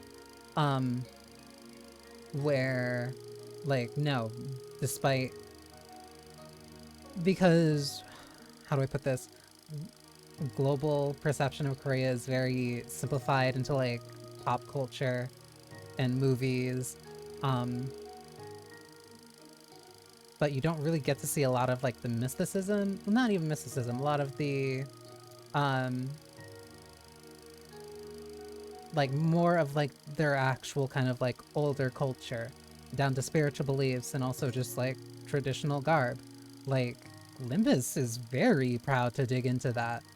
And it's very fascinating. It makes it very interesting. Even if it's not like a 101 in like Korean history, like it's enough for people who really care. And guess what? Limbus Company fans, Project Moon fans, they really care. It's a good jumping off point for them. What's so bewitching about checking in on someone? Isn't it odd that a high and noble military commissioner of our esteemed corporation would come in person to simply check in on how a lowly mercenary fares? You know me. She certainly knows her jest. She marches forth, vested in Waste Rider armor, yet expects no violence. She wields a two-handed great blade like a demonic yaksha, yet harbors no hostile intent. Why, who else might she be but Military Commissioner Jeong Eok, the principal of the famed In family? You are certainly in the habit of speaking in hyperbole. I am not so noble that I deserve to be complimented with an epithet so grand as the principal. Not a compliment. You see, Commissioner, this is a rhetorical technique known as a backhanded compliment, in which I damn you with praise, for you are so bound by your precious principles that you would rather be unreasonable than betrayed by them. Does an officer ranked second or ordinate have no wit to engage in such banter? So you've always been like this? Why am I out of line, as they say? You two are friends, right? This was our first meeting, so no, not at that precise moment. I know, I'm just saying that if I were her, I wouldn't have ever let myself become friends with you after such a bad first impression. Can't imagine becoming friends with someone who keeps pushing my buttons. Really? Really? Really? How often do you and Heathcliff hang out? Maybe. But people do find friendship in such personalities if they have a taste for prickliness. You've got a friend in us, don't you? Long Liz got her. Fine, you have a point. I guess I do have a habit of pushing people's buttons too. Just a little. But still. I hope you're not seriously comparing the way I talk to his sassy gotcha digging, unriddled. Well, the world we live in is a vast and diverse one. Consider yourself lucky that you're surrounded by so many quirky characters. It's because of that same luck that she took the joke well, rather than respond by trying to cut off my head. You are out of line, yes. But I knew you would be. So I won't take issue with that. Though I must admit, the rumors of your sharp tongue do you no justice. The streets speak of a man they call Kim Lip, Bamboo Rain Hat. A man who once had intended to pursue the path of the brush, only to realize the sins of his forefathers and exiled himself to the back streets. You wanted to be an artist? Yeah, with the sheer power of will, gritted teeth, and scarred heart, did he find the path of the sword another way into the nest. As the right state counselor's sworn guard at that. That's you, isn't it? What happened that led you to the blade lineage? All those superlatives. Yet the reality is that I've merely found the path of man butchery as a viable way of life. Direct any compliments you have toward the right state counselor, if you will. I am but a butchering blade that happened to fall into the right hands. Ah. Not a compliment. Just a word on the street. Ah, you're a quick learner.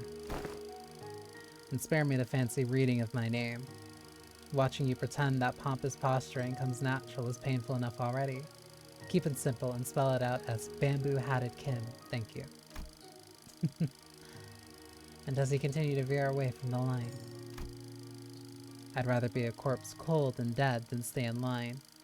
Have a shred of mercy on me, O mighty one.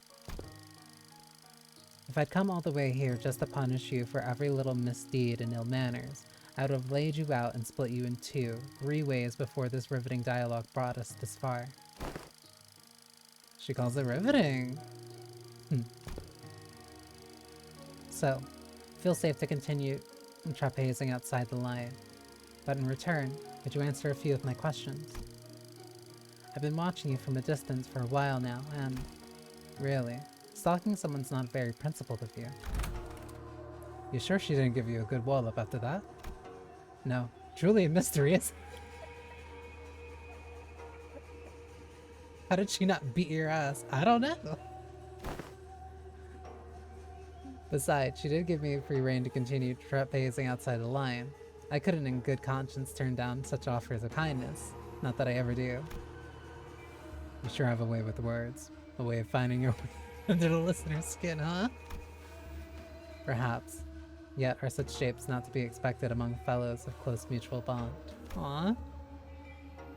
They don't look like friends yet, though.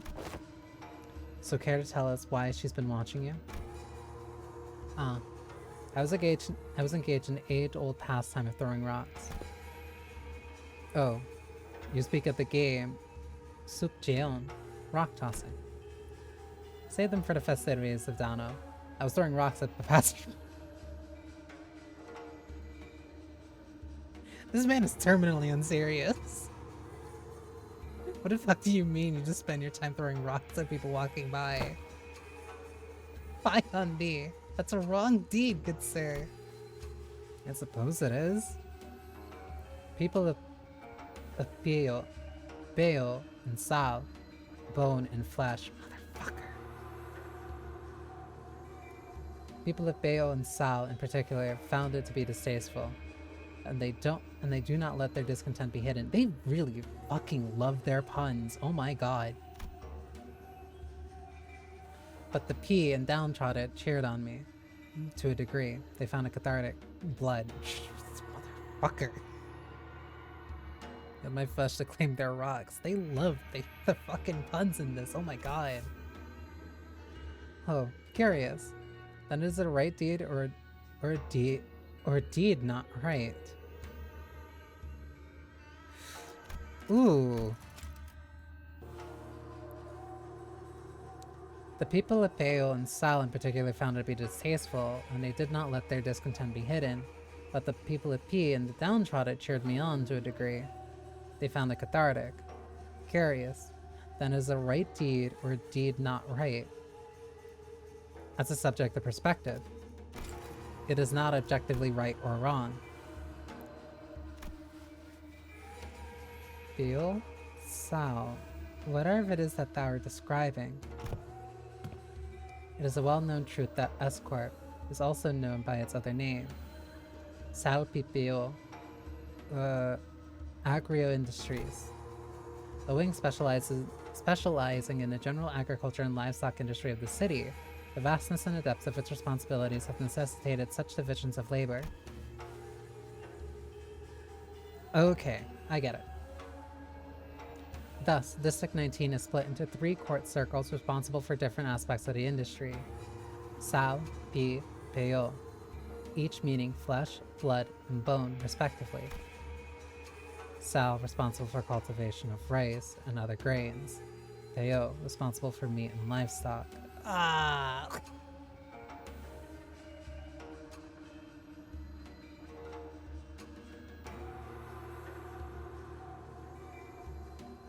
Having Yi Song recite that part.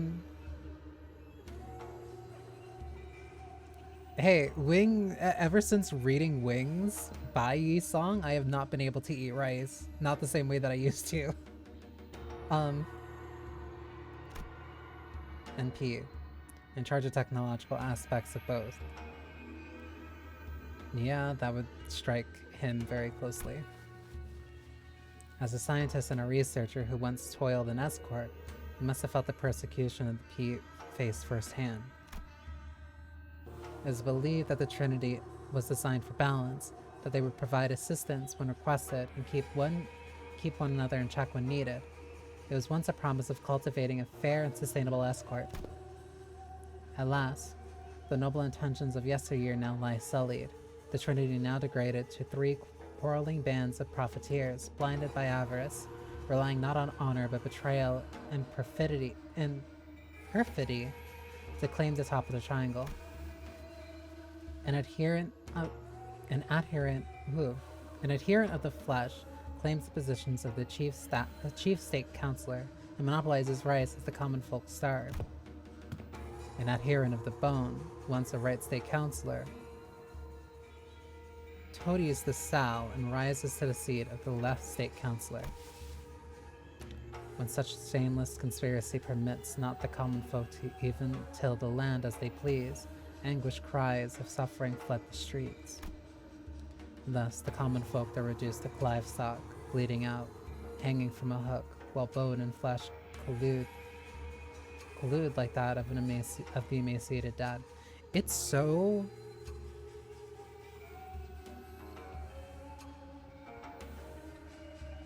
There's a level of social commentary that, like, I'm aware that I am not catching, but I am aware is present enough where, like, it is perforating through the text.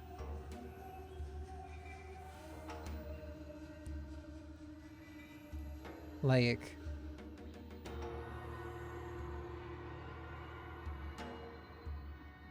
again, I'm getting it from the vibe rather than like my own explicit knowledge, but like what I'm feeling is very tangible. Who shall claim the severance of flesh and bone and force them both to yield? Let's see, Escort is in reference to the Japanese occupation of Korea. Yeah.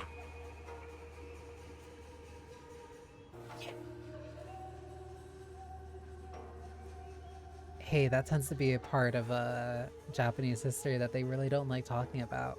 And I wonder why. I wonder why Japan doesn't like talking about the things that they were doing in Korea. Although I like the specific historical context beyond that. Hey. Hey. It was brought up when I was playing through the House of Fata Morgana on Tuesday.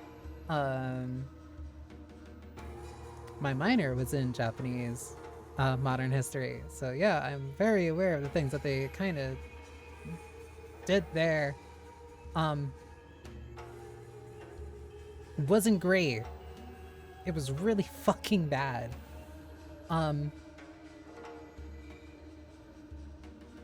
And they really didn't kind of apologize for it, even now.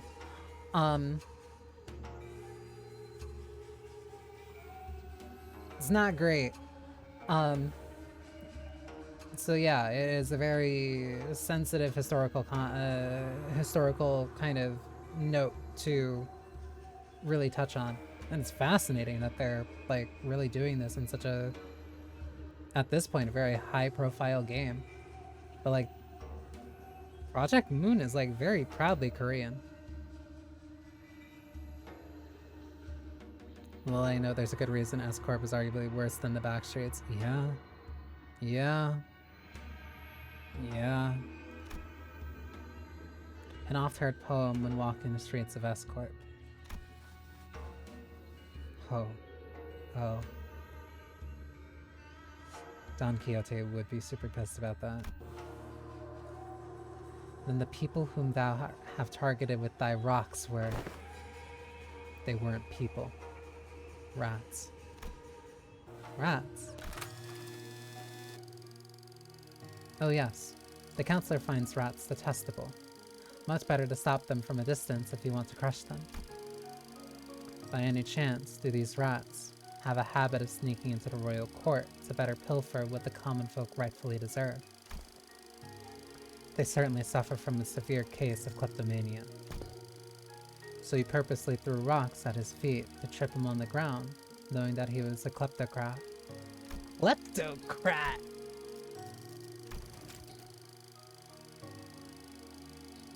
Oh, I want to steal that one.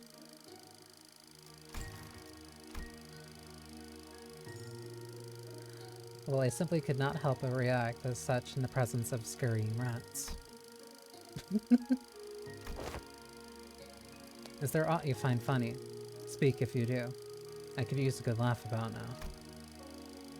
Just heartily expressing my gratitude. That is all. Those whose corruption is reveled ought to readily receive their scarlet aura bonds, but gall to scamper away with their expensive prosthetics. My men were having such trouble apprehending them, until now. Well, if that is your intent, you are invited to leave a token of gratitude somewhere in the vicinity. Perhaps I'll happen to pick it up. Wouldn't want to get thrown into the dungeons teeming with real vermin. Oh, I was just going to do that. I was going to do just that.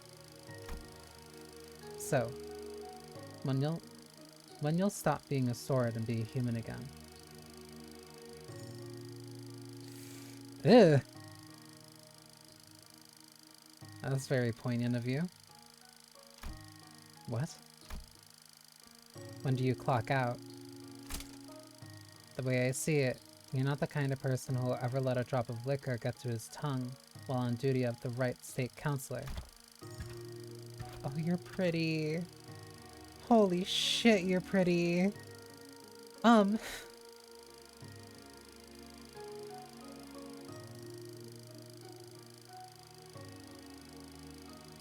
God. Sorry. I almost started crying.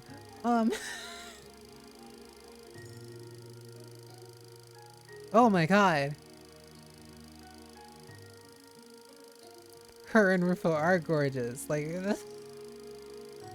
Jesus. Women that are like 8 feet tall and two intervals in a row. Yeah. They're drop dead gorgeous. Oh my god. Return to the Shoga when you're human again. I'll buy you a drink as thanks. Huh. She's a funny one. Mentor. Then this fellow you often mention fondly was... Correct. Haven't I mentioned her a few times as a drinking fellow I had left behind in escort? I must say, I myself found that relationship most intriguing. That a military commissioner of the Sal faction would fraternize with the bodyguard of the right state counselor, who was of the P faction.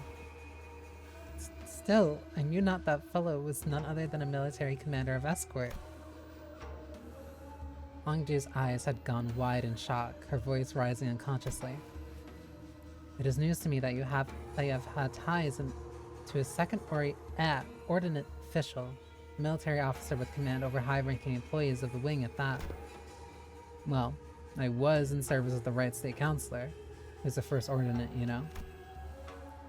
Well, that might be true, yet you would like to know why I, with such a powerful friend by my side, have ended up in exile from escort. Yes, your silence over matters of such great import is why I have come to introduce you to others as the reticent one, mentor. We had made the Blade lineage our home for escort, availed no home for us but the lineage. But you, mentor, I would rather show than tell.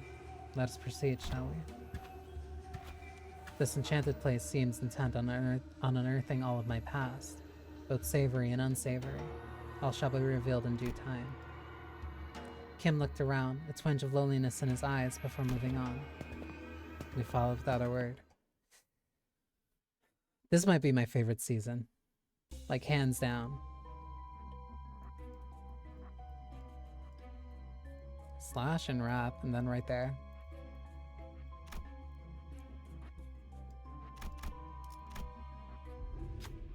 What the fuck? We emerged in a dark and muggy cavern filled with air so stale it almost felt stifling. Up ahead, a thin ray of light shone through the darkness, seemingly guiding our path. Following the light led us to a four-way fork in the road. A constant powerful gust howled through one of the paths. Another was filled with metallic clang, the smell of blood. Then there was a path that was entirely silent. The last one echoed with harsh noise of a sword striking against sword. Which path will you choose?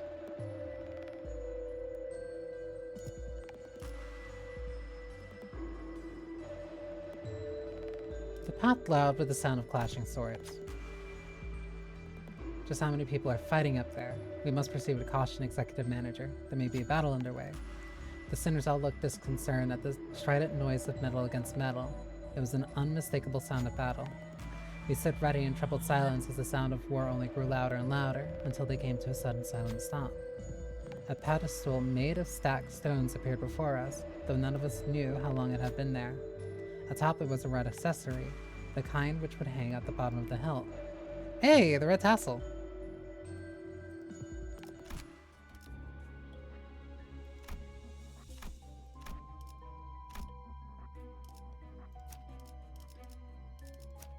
You still take point. Then you.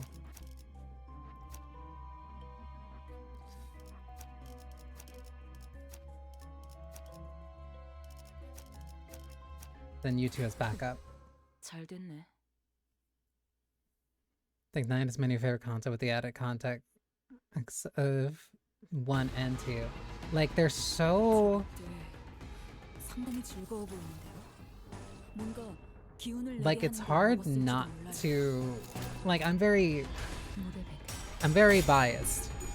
I'm very biased because I'm a very impassioned artist, to say the least. So, like, having 2 intervalos entirely focused, like, not entirely, but, like, so heavily connected to an artist, and also the nature of right and wrong. Also, hi, Kim.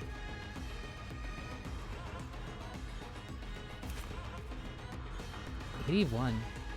Draw the sword, acupuncture, yield my flesh. To claim their bones. He only uses that if he loses a 22 at minimum?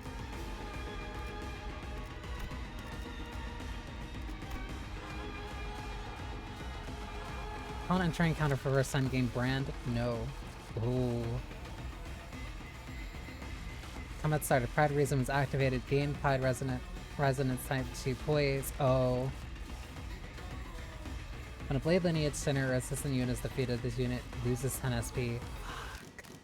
That's so cool!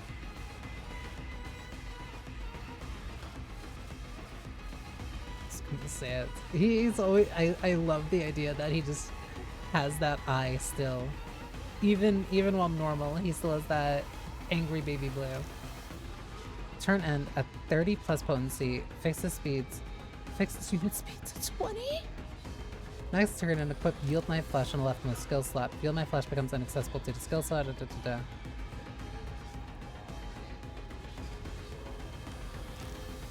That's insane. That's insane. And then Ungdu's here. Wait, does that mean... Do I count as getting my...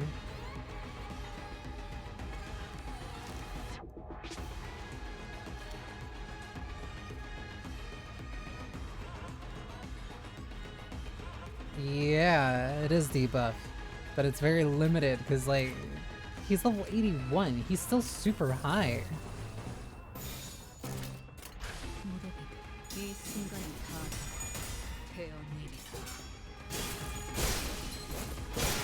Holy shit.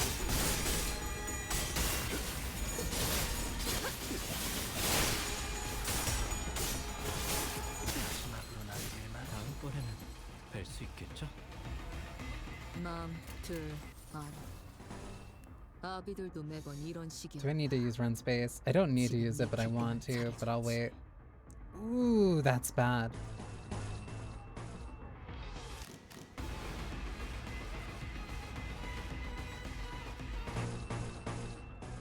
That's gonna struggle regardless of what I do. 망설임이 없도록. 나또 그렇지. Kim was always the GOAT, and he's even still carrying that over to this. I'm so happy. 기념할 만한 걸. 40. 이 정도로 남아. 아무튼 놀라운 한방이네.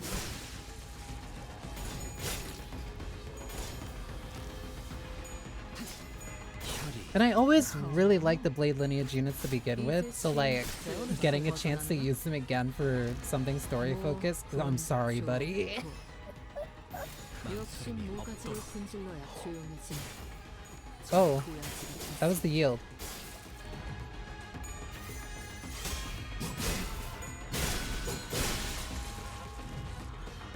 Go on all. 하지만 슬슬 물리는군. He's so fucking cool. 근처에 용수염이라는 He's 군 so 거를 cool. 간 곳 있나? Oh, 이건. excuse 그럼 me. 오늘 림컨버 As we were slowly looking at around the streets of 수박을 Escort, 곁들인 a 용수염 youth 과자를 a youth, after fidgeting and hesitating for a moment, walked up to us and asked us for help. The youth explained that, wishing to better his own status, he took the royal examination, akin to a public employment policy in Escort, and was able to attain a high grade for himself. And that was where his problems began. As far as he knew, people who passed the exam with flying colors like himself had their travel expenses paid for the homeward trip, and were to be granted a guide. But there must have been a misunderstanding or something, because when he left the exam grounds, no one was there to escort him. Confused by the unexpected turn of events, he wandered away from the exam grounds in search of his escort, lost his bearings, and found himself in these alleys. He's asking if we could help him with directions. What should we do? Let me ask my group.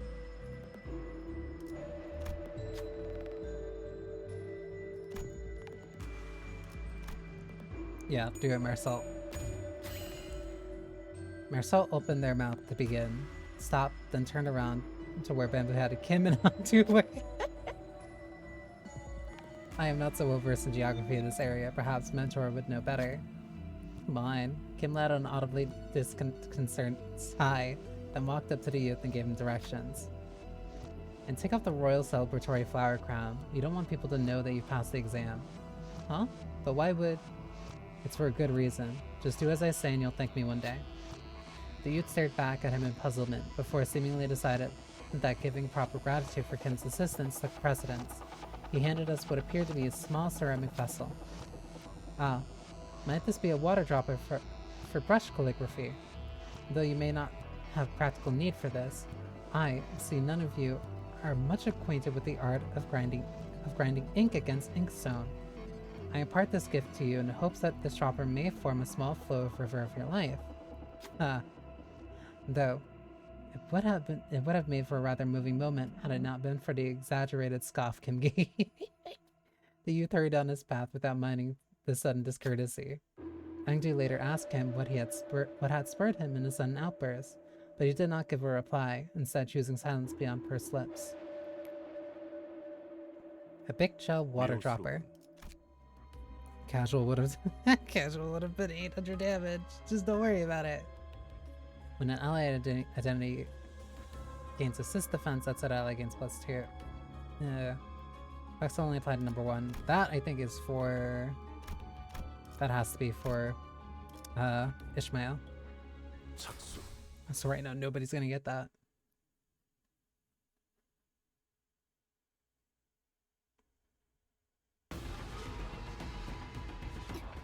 쟤네 고기라도 먹은 것처럼 기운이 솟잖아.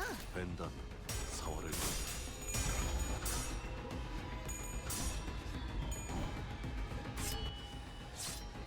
I also know that I put Honglu on this team, like, to cannibalize him, but I kinda shouldn't.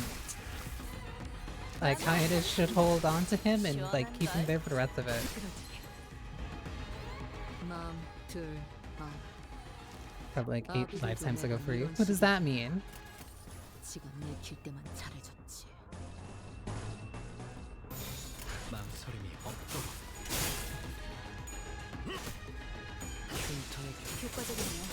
When I got to Wei, like no, he was a little bit of a struggle. Like I did ooh. 엄청난 공격이었어. Like that's part of the reason I like doing the fights when they're current, because when they're current they're more likely to actually be 베르게 그 인간도 이건 인정할 걸. like something to be concerned about. Fuck. That's why I like doing the fights when they're current. I was using sinking and still didn't have much issue.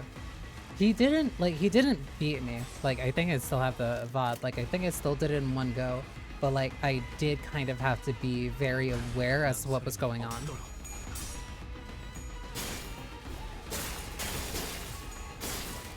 Ugh. And I'd much rather have fights that, like, have me be aware than ones where I can just sleep through. Which is why I like doing stuff when it's current. 무파법을 이제였던 이유.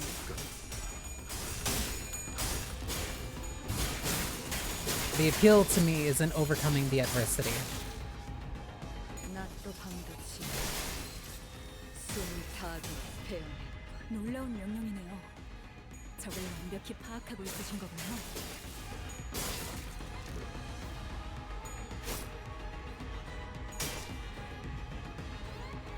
Oh, these things are like hurting. 그러니까 거기서 Also, I have the 이렇게 BRB 계속 because 있잖아. ads are here, but I can let the music rock for a little bit.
I think it took me...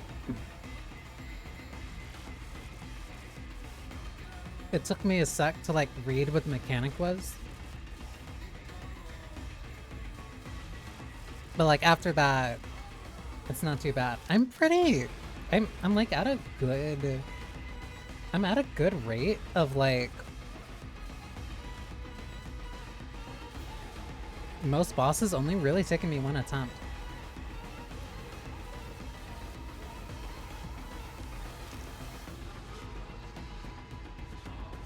Some of them I feel like there's like been a couple scenarios where like they definitely have felt close and have felt messy. Especially during this Canto. But like, I'm at a very decent batting average of just getting...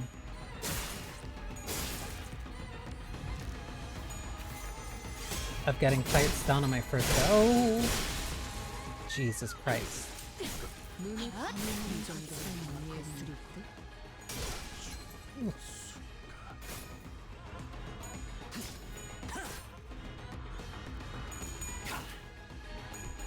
That's not good. They hurt.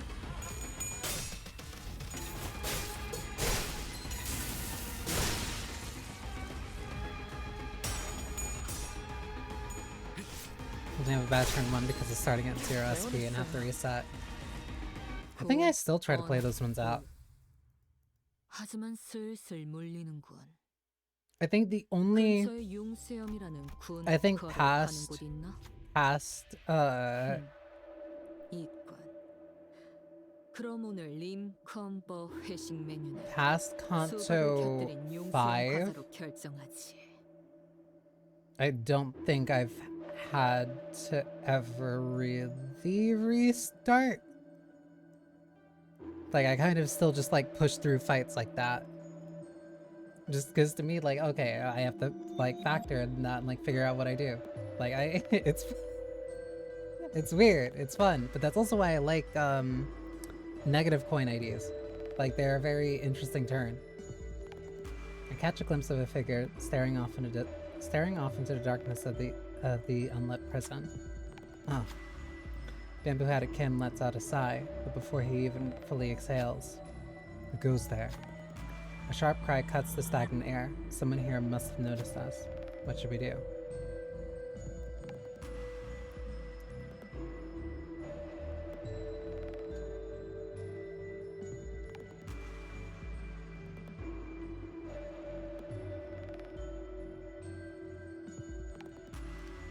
Claim that you're prison's guard.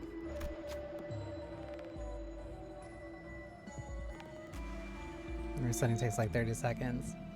To me, it's more like, okay. To me, it's like an adjustment because like most of the time I'm gonna have Faust, which means I'm gonna have like her base ego. So it's like, okay, I can just use that, and if I feel for that, I can fix that, and I can always just run the chance of like something's fixing. The only time where there was really a significant issue of like, no, I need turn 1 to be good or the rest of the fight is a nightmare was doing Canto 5 when it was current. Because that fight was a nightmare.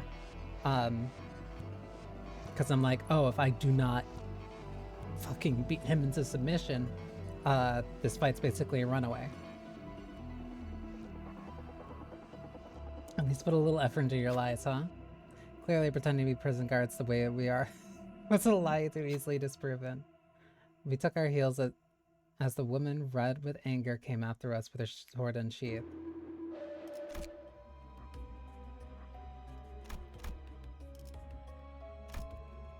Oh, there's a story one here. 잘 됐네. No, it can't be. My life is. The experiences. The memories I had recorded are different. Oh! Alas. Kim came to a stop with a grim look on his face. Again, I am returned to this day.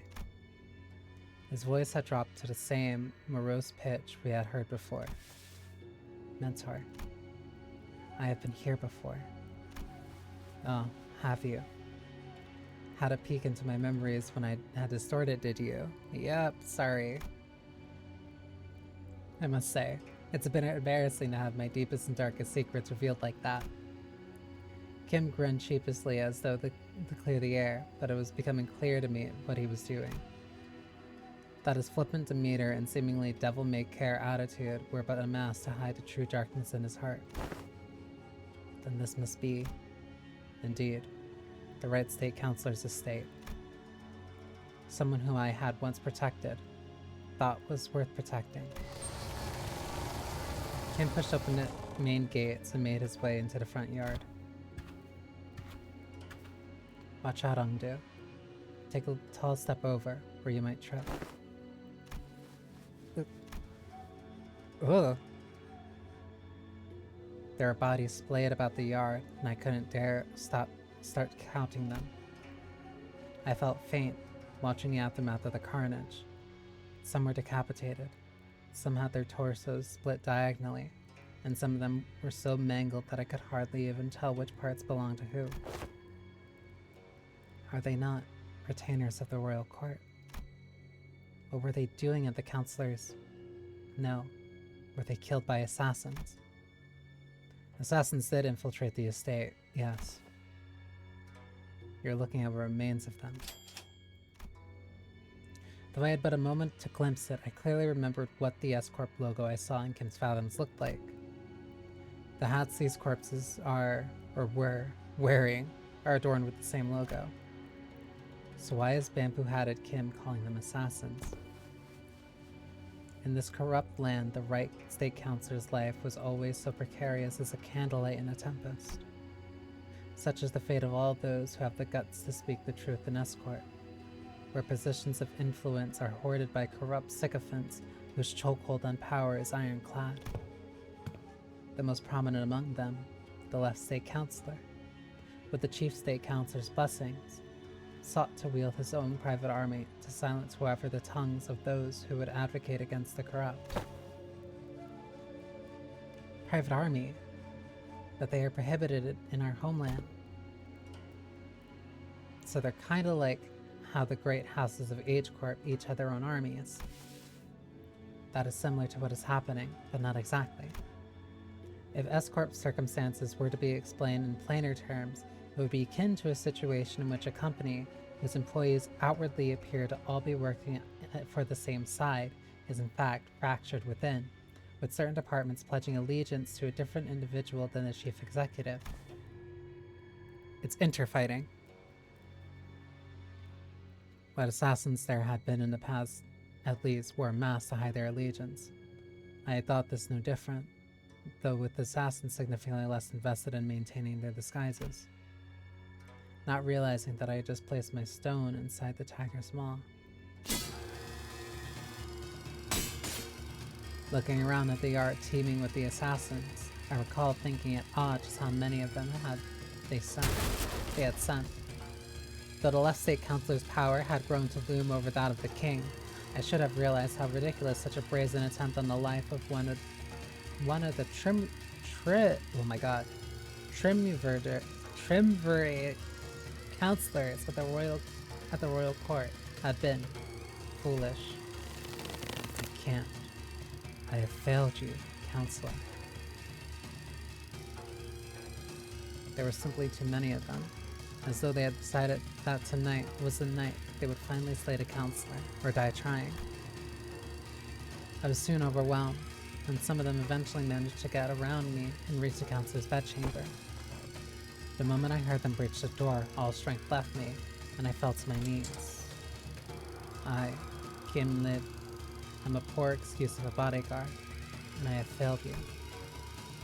And I know who the author of the foul scheme was, the left state councilor. Let this be my final act of loyalty ere I depart this life. Though I am too meager a person to carry on your will, counselor, what I can do is plant the seeds of terror in the hearts of the unjust, if only to shackle their blackest hearts from committing greater misdeeds. I shall go before the villain who contrived this betrayal and see that the favors are paid with steel. Only by such vengeance shall the counselor at last close his eyes in his grave. Or so I had thought. What? Greetings, honored bodyguard of the right counselor. I see that you've been hard at work. Accursed parasite. I ought to flew you alive and reveal the wretched soul underneath. Some gall you have to show your face here. Here? You mean the home of the Honorable Right State Councilor who toils day and night in the service of the royal court. I know the assassins were sent by the left state councilor. Get out of my way. I shall collect your head once my task here is over. Alas, alas! This unsightly display of anger shames us all. Are all those who live by the sword as uncouth as you? The cruelty of your damning word is an oppression upon decent men like myself. Let's see how long you can heed me, soldiers. Arrest that mad butcher. What? The accused shall heed his crimes. 1 moon ago, an anonymous letter threatening to take the life of the revered Right State Counselor arrived at the royal court. This audacious, contumelious effrontery is an affront not only to the royal court, but to the heavens and men alike. The revered Left State Counselor, who has long been in disagreement with the Right State Counselor on matters of the state, found this offense to be so heinous that he has personally commanded his men to protect his political enemy on the day writ on the letter. This is a sham. Yet a tragedy has struck. All those lives sent to protect the noble counselor are slain. The bravery and justice of their noble hearts trampled upon the ground by this villain. And now the villain promises death to yet another pillar of the royal court? Thus we are, perforce, to arrest the criminal and restore the rule of law. This is sham shit. You spout nonsense, drivel. I saw your men make their way into the counselor's bedchamber with their blades drawn. The counselor? Might you be looking for the Right State Counselor here, alive and well? My lord? The vile wretch leaned down next to my ear and whispered, "Perhaps you should have known where not to stick your nose. Did you really think you could overcome the entire private army in the Left State Counselor's service? He sent so many of his men to their deaths just to lure me into a trap. Why? Now, don't take this as a compliment, as you're not even the apex blade of the homeland, nor are you the Ongeum Cloud Blade. But you have a rather egregious obstacle to you have been a rather egregious obstacle to the execution of my plans. Couldn't get through the first thing in my plan, with you constantly getting in my way. Let's keep you nicely locked up and out of trouble." This can't be.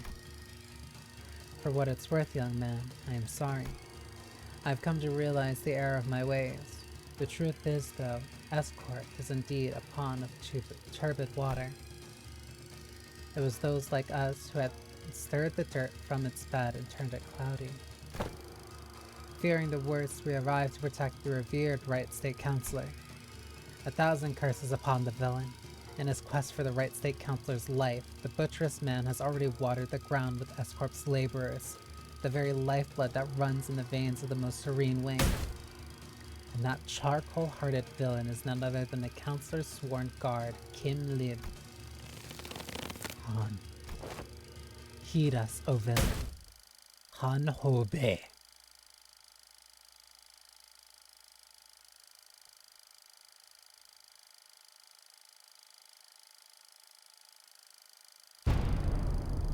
And let the Aura bonds take you.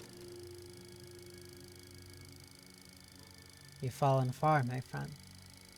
You, who were once considered a candidate to the honor of Ungeum, and with the brand of Nobi sapping your strength.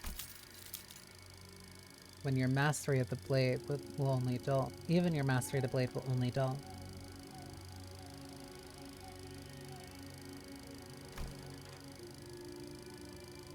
Are you to be my executioner, Gyeongeo? I hadn't received the orders to behead you, if that's what you're asking. Nor would it befit someone of my station to sully my hands with an executioner's duty. How will you live on now? I do not know. The counselor has abandoned me. There is no path forward. Saltiptio Agro Industries is more corrupt than I had thought. Rotten to the core. This is where the game ends. Time to resign my stone. Indeed it is. Why are you freeing me? Once the game has been lost, you start anew, and test other gambits in the next round. Damn. Why don't you stop playing this unfair game where the opponent always starts with stones placed on all 9 star points on the board, and find a place where you can belong anew in equal standing? As soon as they realize it was you who freed me, they'll come after you. It's okay. Unlike someone who made a fool of himself and fled after passing the royal examinations, I have the royal court's backing as its military commissioner. My position in the court isn't so fickle that they would cast me down right away just because I let go of someone like you. You're a branded criminal. In the eyes of the royal court, you're as good as inconsequential. I'll report that even if you were to flee, you would still be nothing more than a plaything in the palm of their hands. I didn't think you were the kind to go against your honorable principles. Some things can't be done without bending a rule or two, and you are needed. S-Corp's future is in need of those who are less bound by expectations, like yourself. Besides, it's not the rules I stand by, it's my own principles.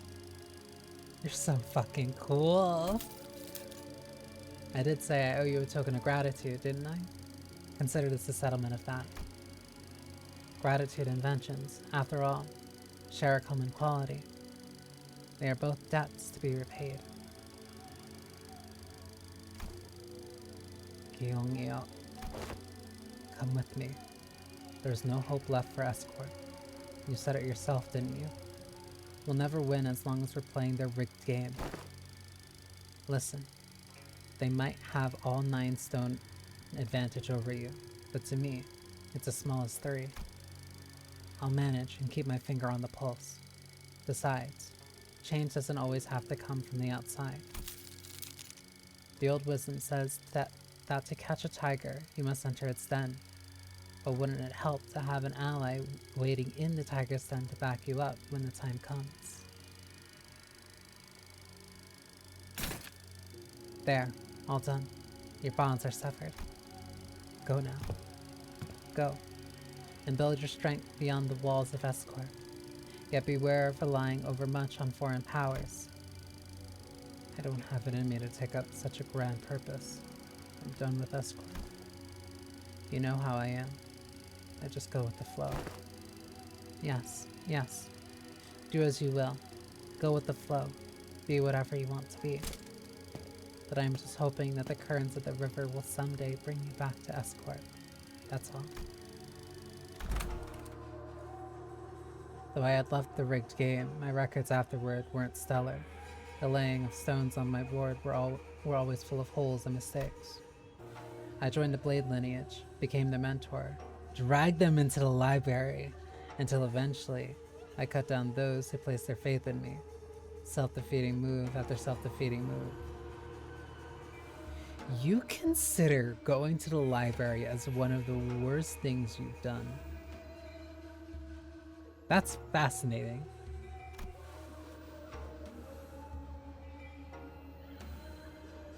When Gaon Aop had let me go, I thought I had escaped the Tiger's Maw. But as I let the game progress with the flow, I soon came to realize that my life was an endless sequence of connect and dies. I was in a losing play from the start. Shadows dancing by distant humanoids form begin to grow like wildfire.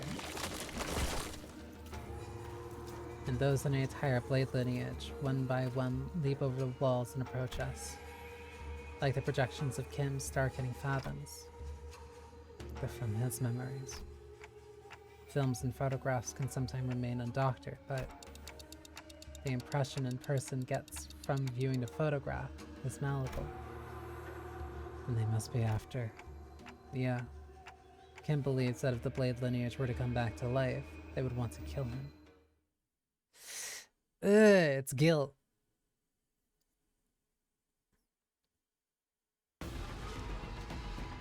자, 맞서보죠. 우리들에게 이깟 파도 별것도 아니잖아요. Oh, this is a focus encounter.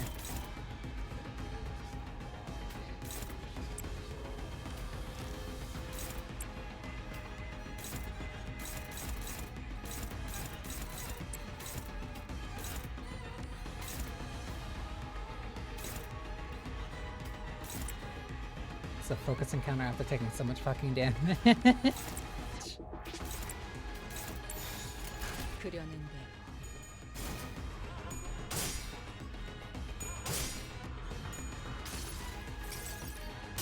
이 구속구가 나의 폭력을 저지하기엔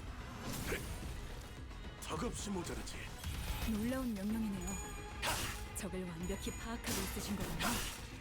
이제 한 사람 상황을 볼때 24개의 늑골이 자아내는 티비아의 멜로디가 완벽한 한방. 이 순간이 시원한걸?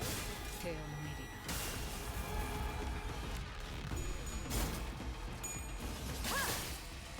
낫도 방듯이 숨을 타도 베어내리라. 무타법을 이제야 좀 이해가. For the intervalo being so focused on art, it is also incredibly focused on the nature of justice. Which is a great intersection between bridging Ryoshu's story and starting Mersault's. 먹지. 효과적이네요. 이 방식을 기억하는 게 좋겠어요.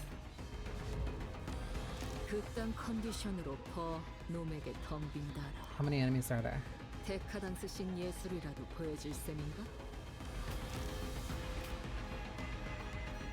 Is it only these? Alright, I'll take that.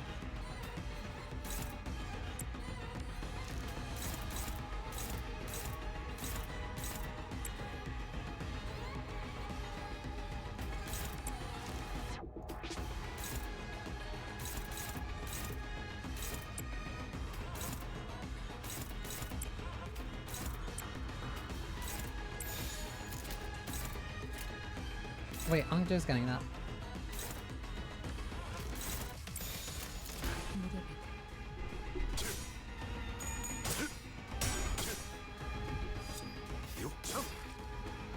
오, 머리 좋다 단테. 방금 완전 좋았어.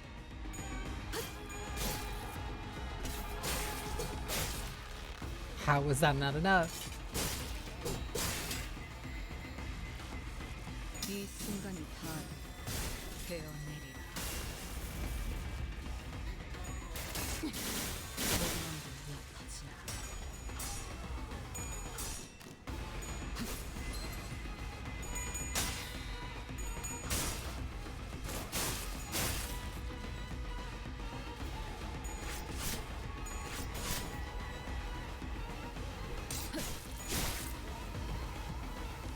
오, 기운이 솟는다 단테. 가서 빨리 Where 때려눕히자고. is... Why are you so slow?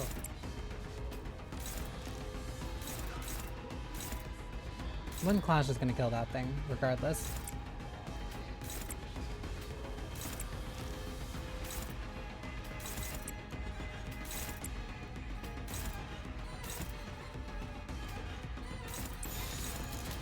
망설임이 없도록 혈이 남자오.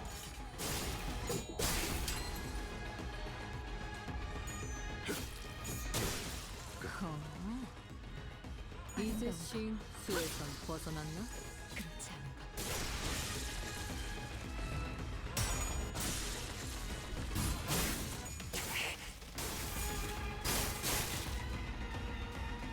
이 순간이 다 되어내리라.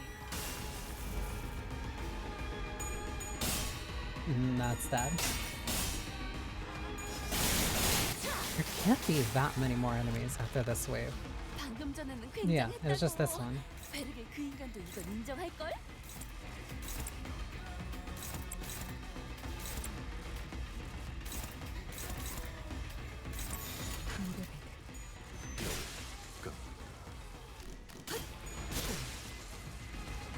구원.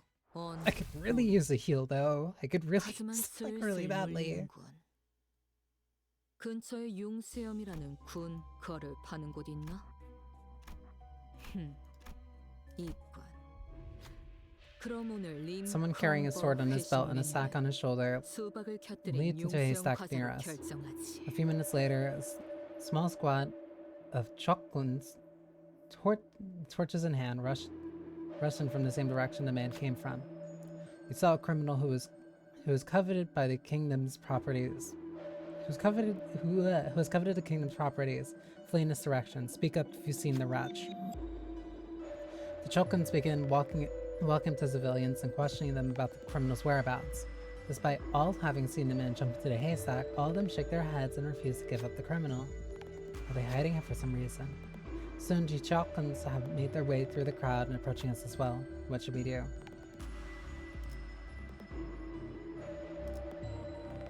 Point them in the wrong direction.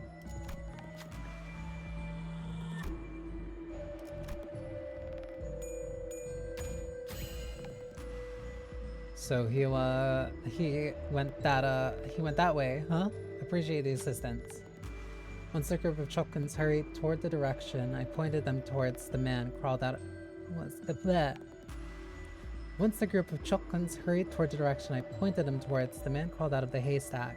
Seeing that the Chokans had gone, some of the civilians walked up to the man and gave their thanks. Good work, you. Can't have those vile Chokan take a noble thief like you away, a thief of the people. They're all wretches, I say, wretches. So well fed, while we all starve. I bet they'll bleed rice if we gut 'em. He returned their gratitude with a polite bow, then approached us. You have my thanks. I did not expect to be shielded by outsiders such as yourselves, but this was a welcome surprise. Who am I, you ask? Well, I have no name to give you, but it seems the common folk have taken to calling the like-minded the Blade lineage. I'm only stealing the sacks of rice the corrupt officials have stolen, and returning them to where they belong, just as Mentor Bamboo-Hatted Kim had once done. Kim squeaked out a small, embarrassing cough. I've lingered here for too long. They're already on my trail again. It's about time I must... Even in a hurry, he bade us to wait a moment as he rummaged through his sack and proceeded to produce a few packages of food. Take these. It's not much, but it should be quite filling for those on the road like yourselves. Gratitude and vengeance, after all, share a common quality. They are both debts to be repaid, eh? With that, he withdrew with the shadows. Oh my god.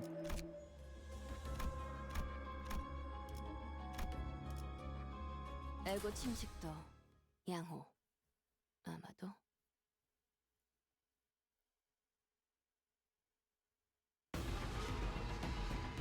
자, 맞서보죠. So now I just need to get through this fight, 입값 하도 별것도 아니잖아요. taking as minimal damage as possible. Which shouldn't be too bad.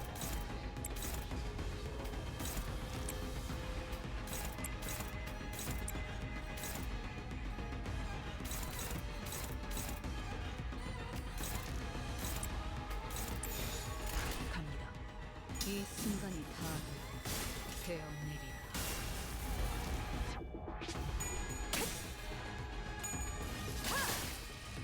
낮도 밤도치 숨이 타게 배우네.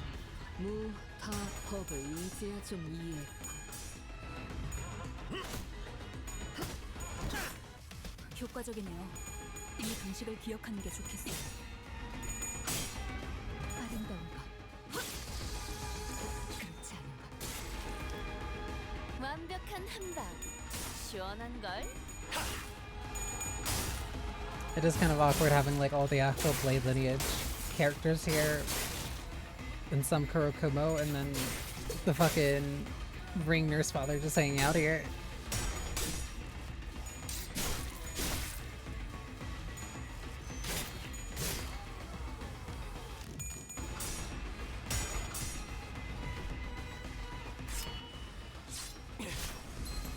놀라운 명령이네요. 적을 완벽히 파악하고 있으신 거군요.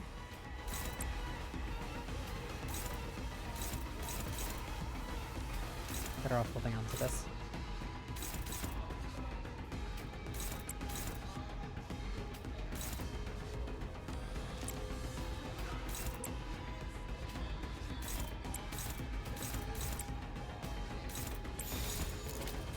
죄를 새겨주겠어.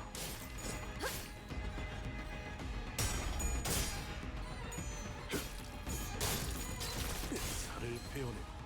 와, 엄청난 공격이었어. 기념할 만한 걸.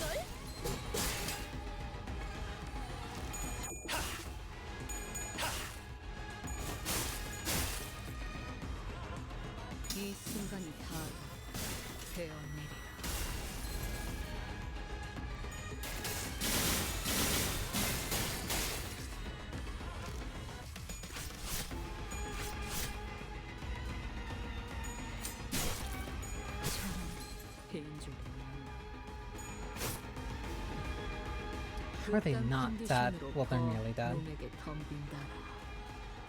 데카당스식 예술이라도 보여줄 셈인가?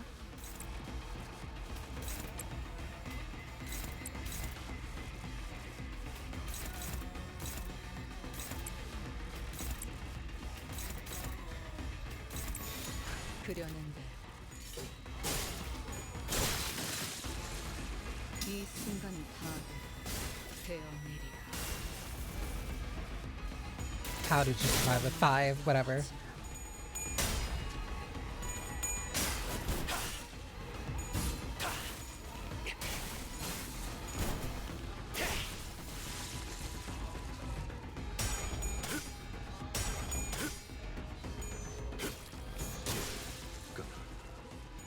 흉터의 결과요.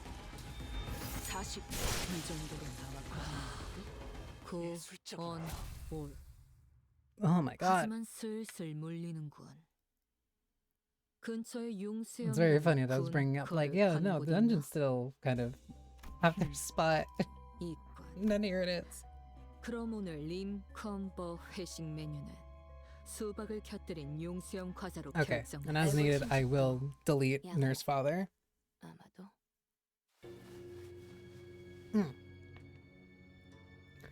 Like a prey backed against the cliff's edge, I am left bereft of paths. My hand hesitates with no room to place the stone.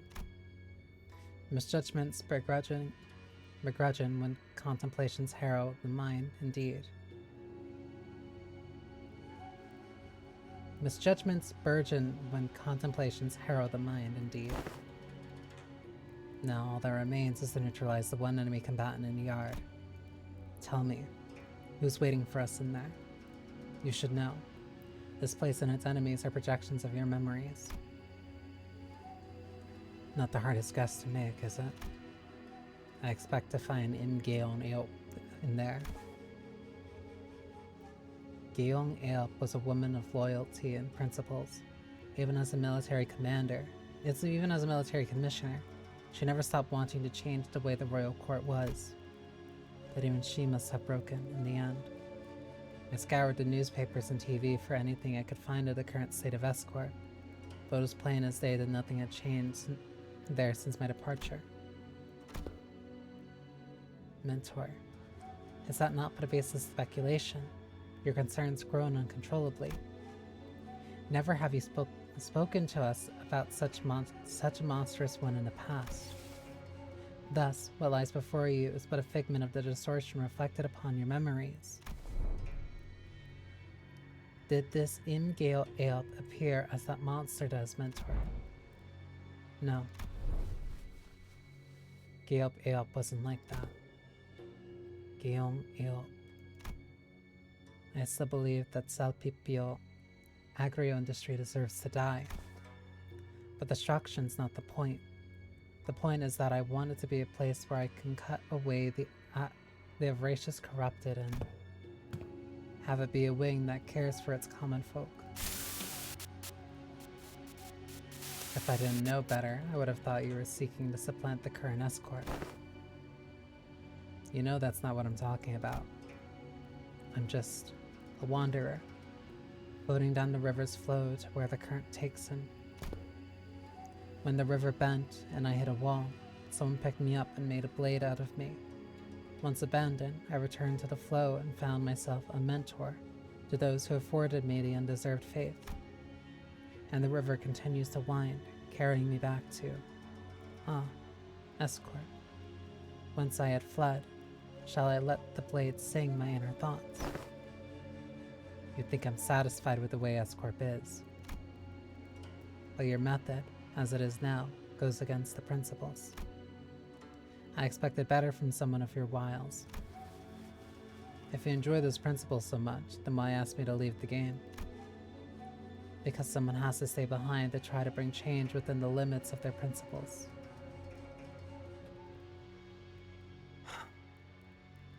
Damn, you're so fucking cool.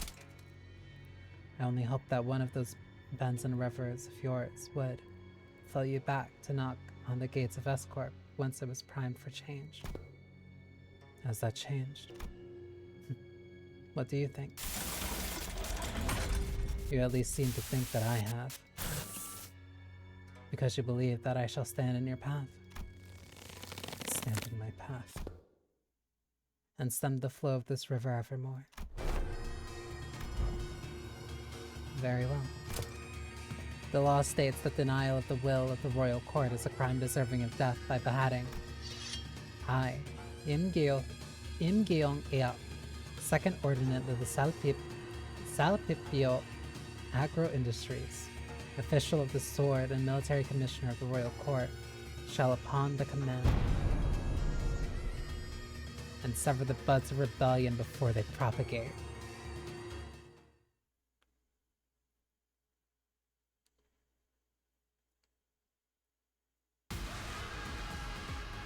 이만하면 순항이죠. 바람도 딱 좋네. Same gimmick as before, but she is not switching every 3.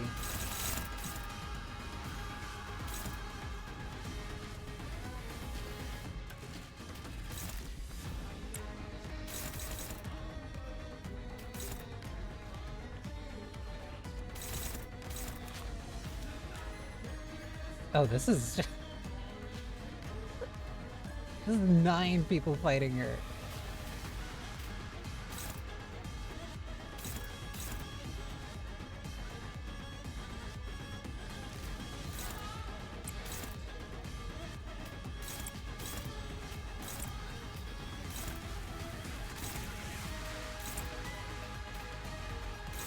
I'm at least gonna wait until he can get closing time, and then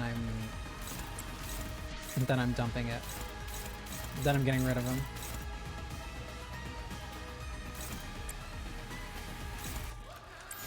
Run space. I wonder, I have the resources, can I'll go one turn and then I'll wait for...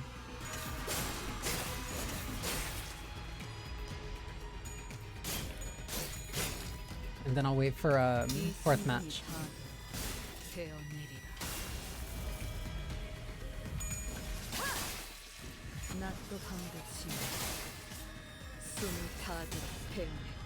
효과적이네요. We got 2 gorgeous women as bosses this season. I am living.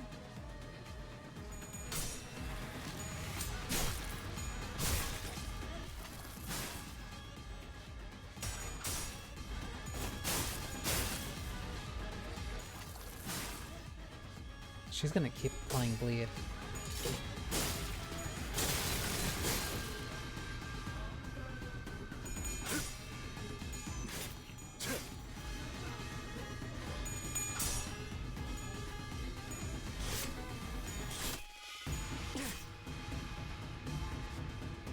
오, 기운이 솟는다, 단테. 가서 빨리 때려눕히자고. Clash start gain, clash start lose.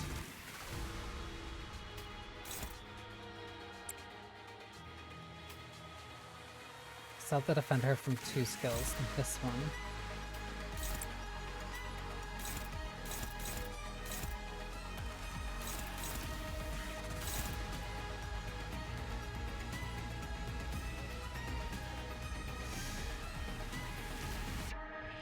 Still better off with swordplay of the homeland here.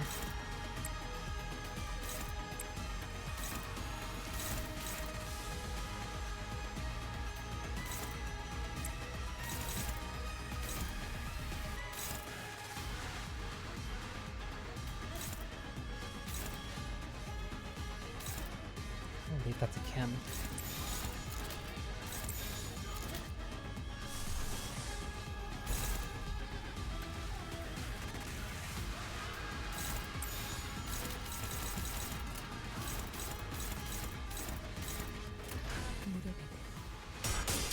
Ooh.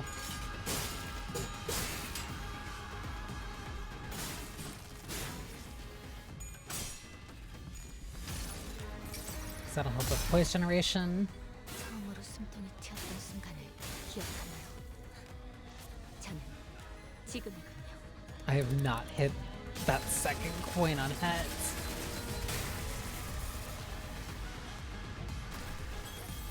놀라운 명령이네요. 적을 완벽히 파악하고 있으신 거군요. 이 순간이 다 되어내리라.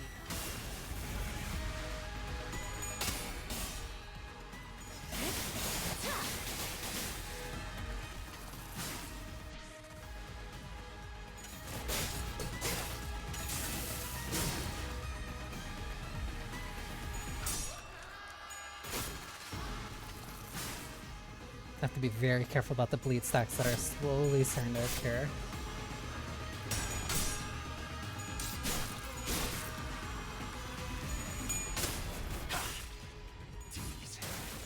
한 쌍의 상황골과 24개의 늑골이 자아내는 티비아의 멜로디가 다 법을 이제야 좀 이해했고. 저것들 좀 보세요. 고약한 먹물이라도 뒤집어 쓴 것 She's almost 같은 at 3. 얼굴이에요. 잘 먹혔나 봐요.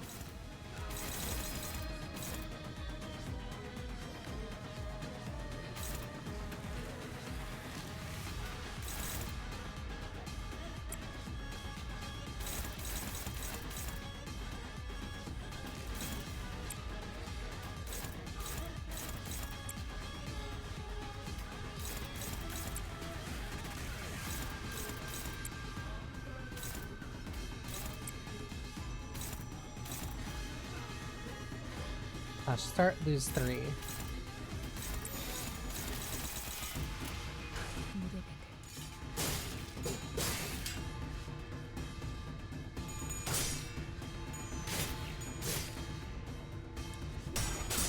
Ooh. This feels like a simple mechanic, which is why I'm waiting for the catch. 되어내리라. Because this feels too straightforward.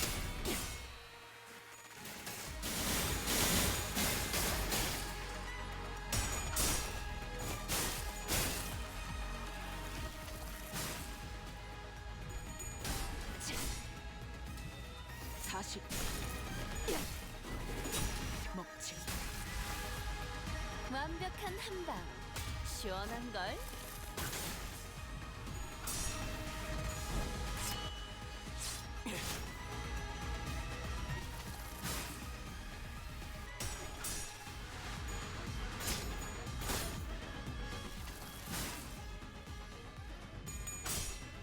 아름다운 것. I need one more paralyze. Is that even gonna make it to the next turn? 먼저 끝내고 돌아오는 친구는 맛있는 거 사줄게. 물론 회사 카드로. Fair form. So she switched.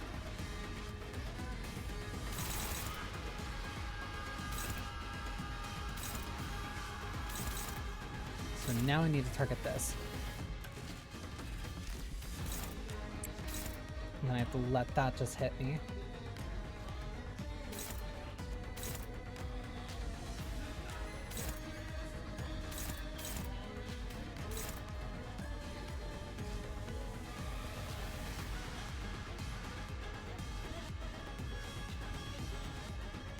She's at negative, so it's not like she's gonna hit. Ooh.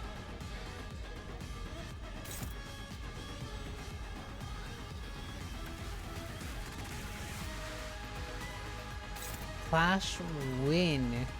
Wait. Clash win. This skill always flips heads, hits critically, and does not consume poise count.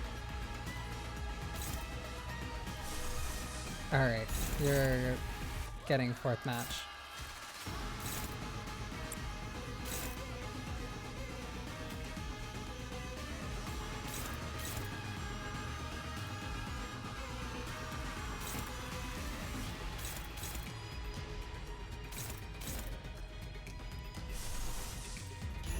I think better to use her prep for this.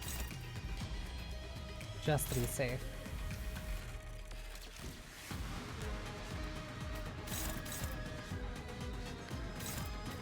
Actually, no, that's clashing at. No, that's hopeless.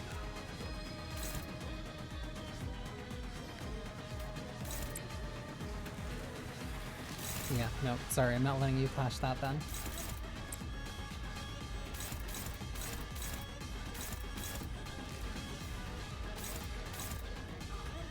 Target's the enemy with the most bleed. That means the rest will just go here.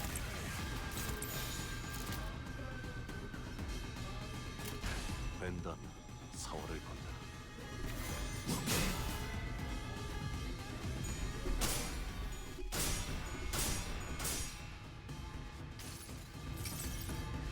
이 구속구가 나의 폭력을 저지하기엔 턱없이 모자르지. 오, 머리 좋다 단테. 방금 완전 좋았어.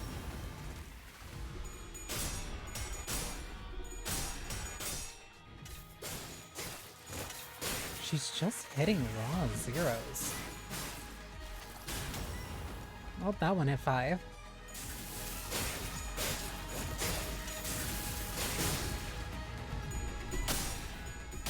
Fourth match. 이 불 또한 예술의 방울경이지.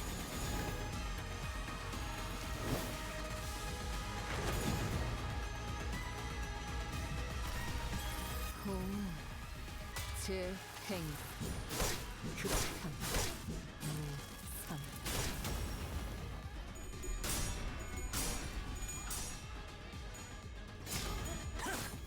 She's almost at stagger.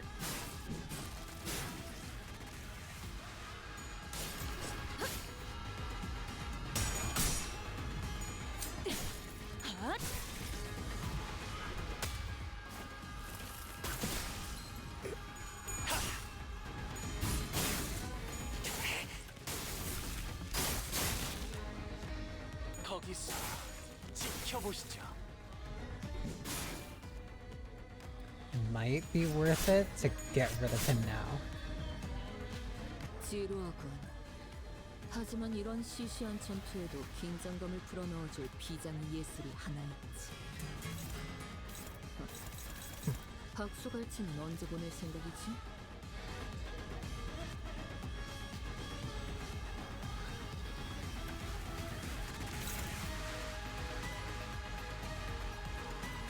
Always obsessed critically and does not consume points count. I need to break that. So right now she's at 45.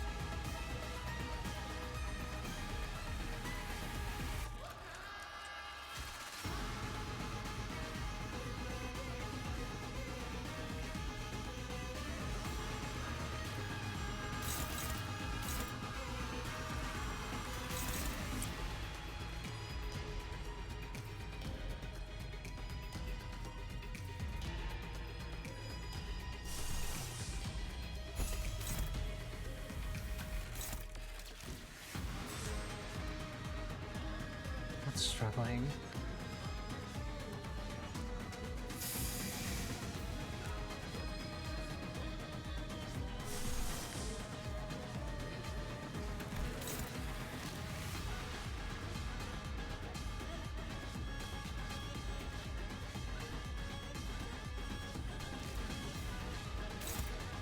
It's not striking against anybody.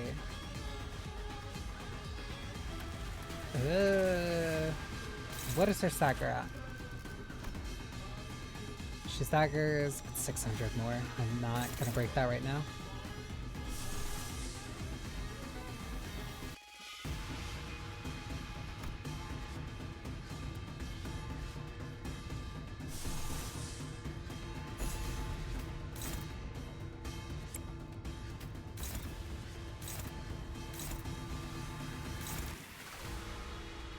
This thing dangerous.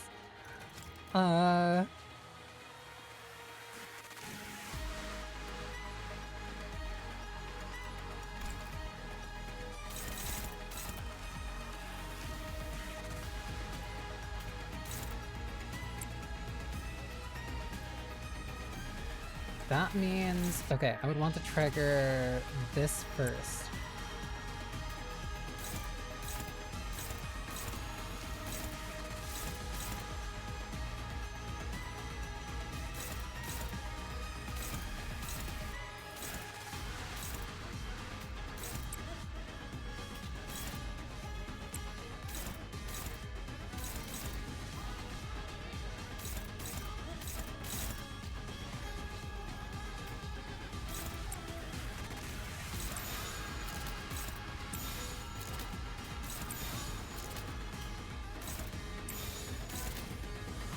That's neutral.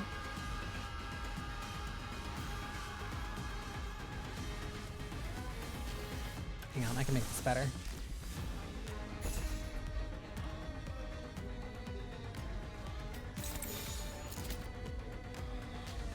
Because that'll heal his SP, and that gives me a better chance.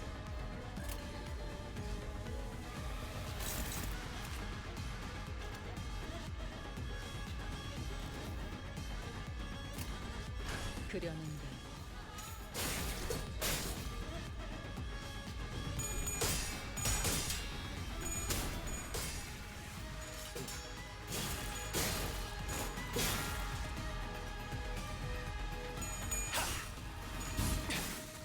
Stagger is possible here. 거기서 지켜보시죠.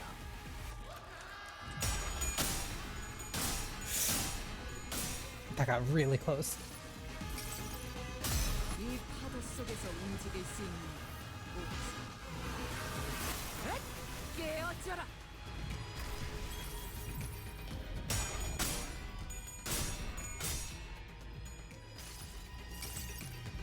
모든 결과들은 파우스트가 알아요. There it is.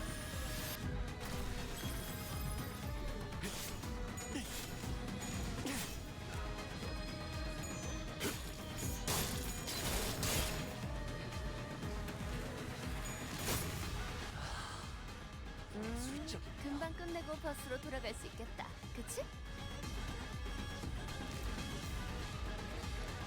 He's almost outlived his usefulness.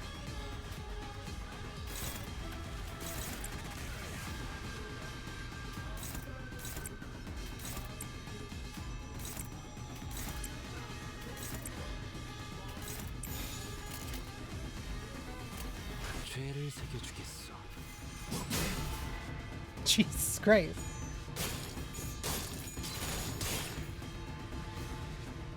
이 순간이 다 되어내리라.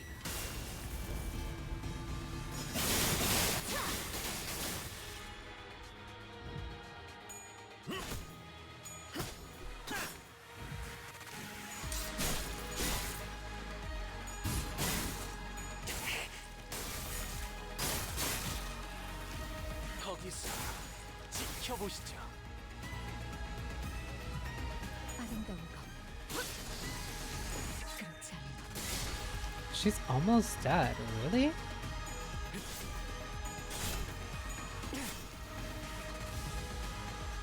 지루하고. 하지만 이런 시시한 전투에도 긴장감을 불어넣어줄 비장의 예술이 하나 있지. 각수갈치는 언제나 High space 생각이지. unicorn. Surprised she's almost dead. I need this to lower.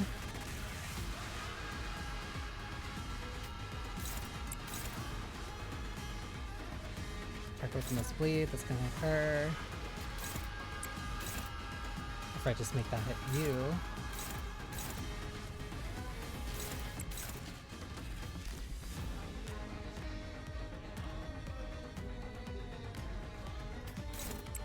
Make Sinclair hit that last.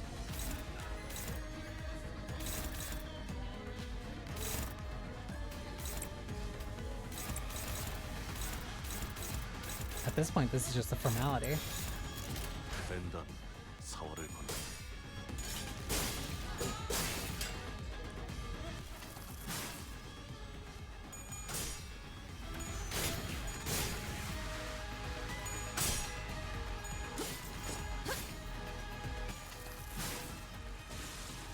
Oh, 당신을 죽여라 설교하는 내 모든 she died from the bleed and still killed Hong Lu.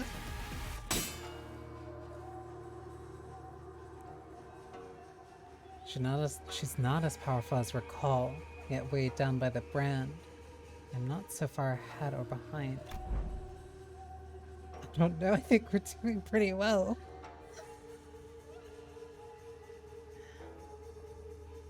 I've been loving the entire story of this interval so far. I think you're doing pretty well.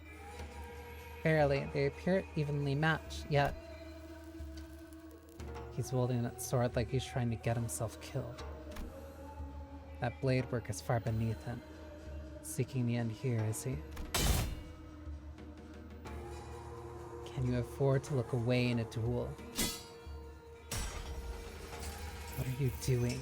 You'd rather lock your sword with mine than carry it away? Can't have a proper sword fight without a blade lock, though, huh?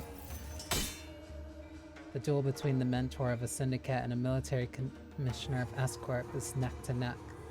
Clash after clash, the two warriors eventually lock their blades in a contest of might before it comes to a close and final, fatal bout.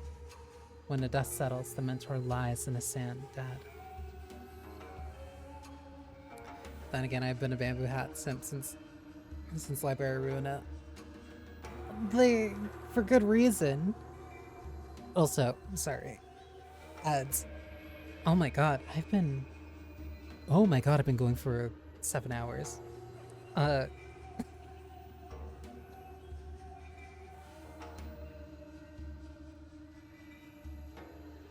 No worries, no worries.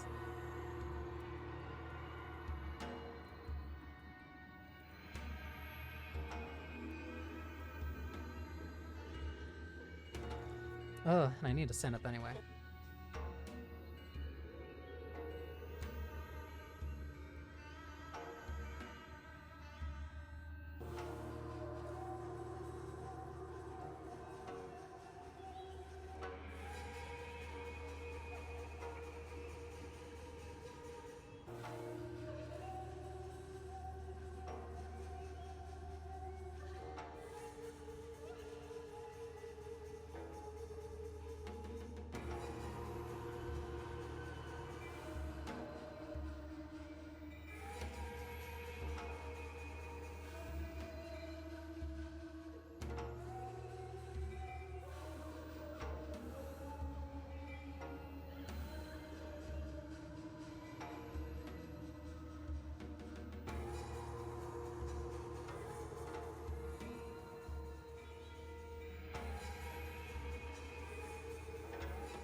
Oh wait, was that a follower girl?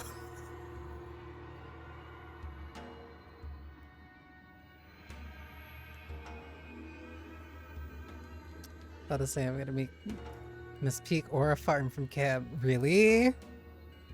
Hang on. Okay. Oh my god.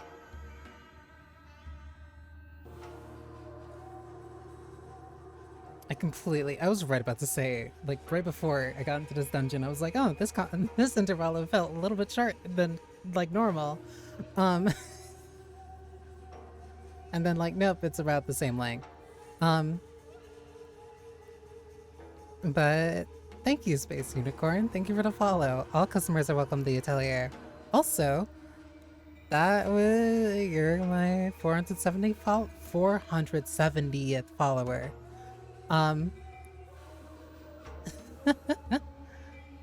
Like, congratulations. All customers are welcome to the atelier.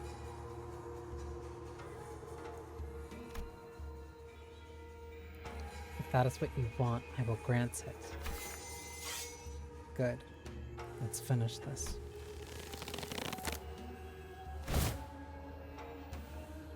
Just as Bamboo had a Kim and In Gyeong Aop ready for their final bout, Angdu leaped in between them.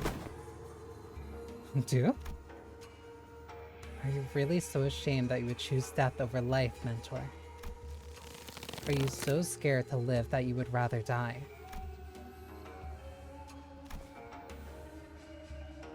Yes, I am. I am scared. I am terrified of my own audacity to live my days as though I hadn't failed everything and everyone who had the misfortune of placing their faith in me.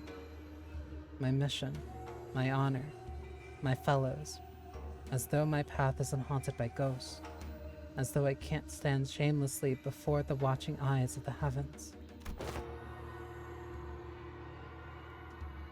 What have I even done with the life that has been given to me? Blind to the realities of my homeland, I served the master who chose politics over loyalty and justice. I cut down my very fellows who chose to trust a fool like me. I walked my entire life as the flow carried me. When I finally had the mind to look back, all I saw were blood-red traces everywhere I had gone. Isn't it about time I admitted that this game cannot be won? That... Mentor. The weakness in your strength has failed. The weakness in your strength has failed your mission. The weakness in your position has failed your honor, and the weakness in your heart had become the fiendish blade that cut down your fellows.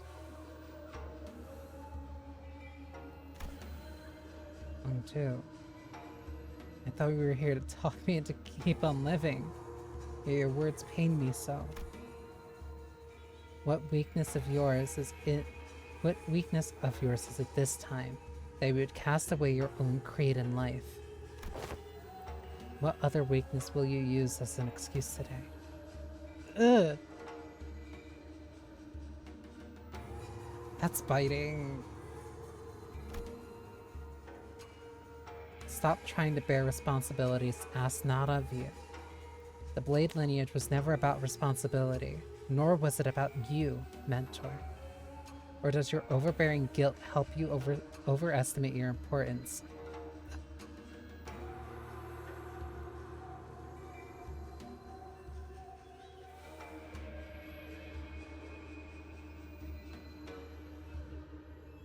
He is kinda... He's bearing so much weight on himself. Like, excessively so. And she's seeing right through it. What was that saying again? Fellow travelers in the same boat will aid one another. Not a single soul demanded that of you. Talk about kicking a man when he's down. And I've had enough of that flippant larking of yours. We all have.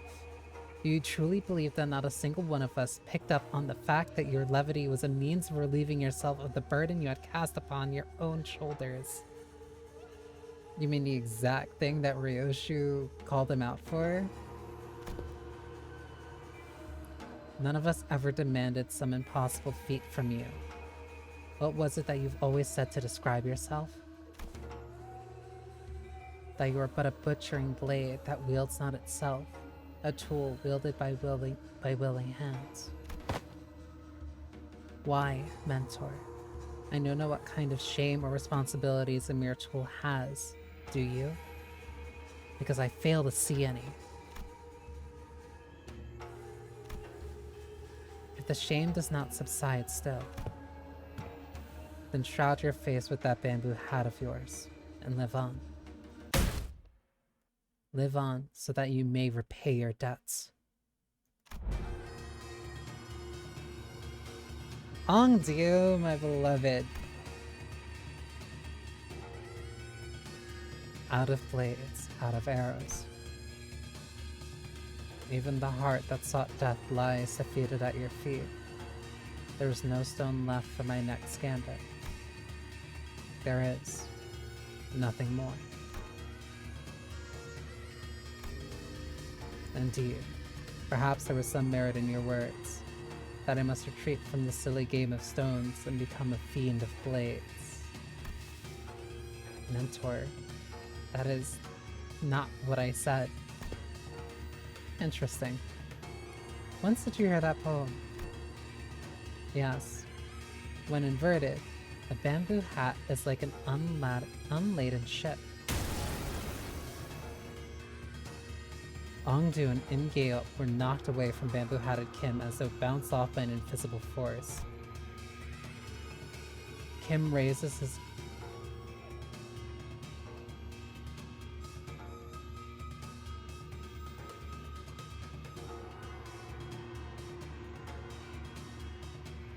There's been very few times where something like that has happened. There's been very few times where something like that has happened. Ongdu and Imgale were knocked away from Bamboo Hat Kim as though bounced off by an invisible force. Kim raises his gaze to meet the empty air as though someone were there, hollow laughter escaping his lips. We know who he's talking to.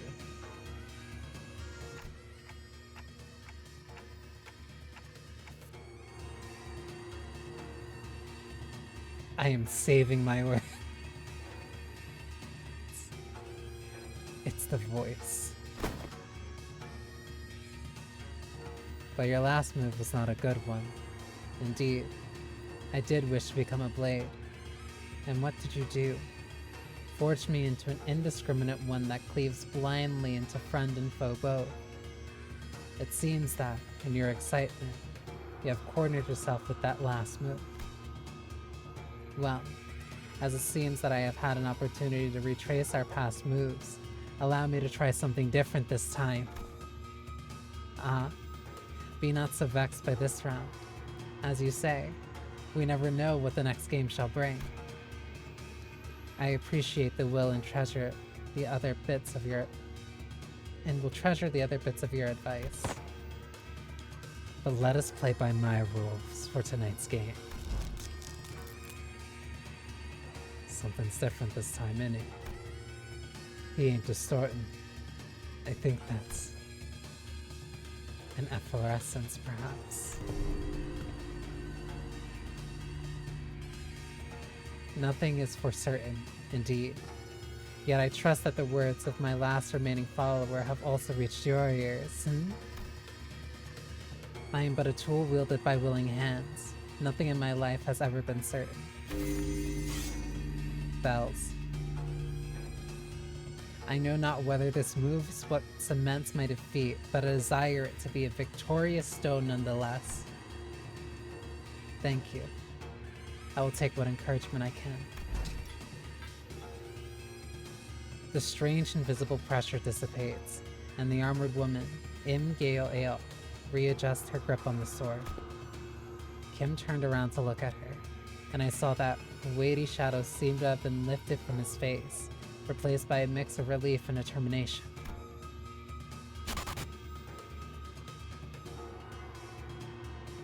I've been embarrassing to change my stance now, but now I fight to live.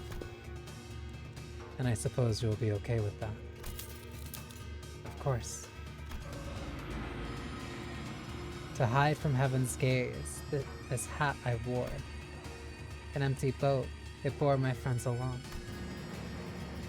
In bamboo veiled we drift from shore to shore. With wine I don my hat to watch the blooms throng. In mirth I doff the shroud to moon adore.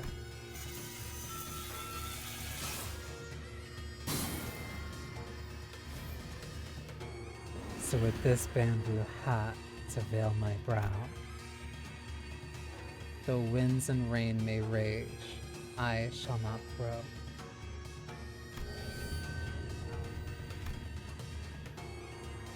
Heed to me, bamboo-hatted one. Speak your name, for I find your outfit dubious of character. I am he who has mentored the lineage of blades to its premature end. I am he who has sought to bring salvation to the downtrodden, to no avail. What to call a man who has failed to disburden himself of the world? How to name a man who has failed to bear the weight of the world? There is none. So call me Bamboo-Hatted Kim. Bamboo-Hatted Kim, the treasonous wretch.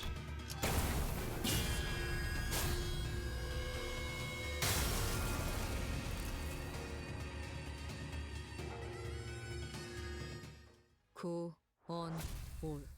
So happy he actually grew.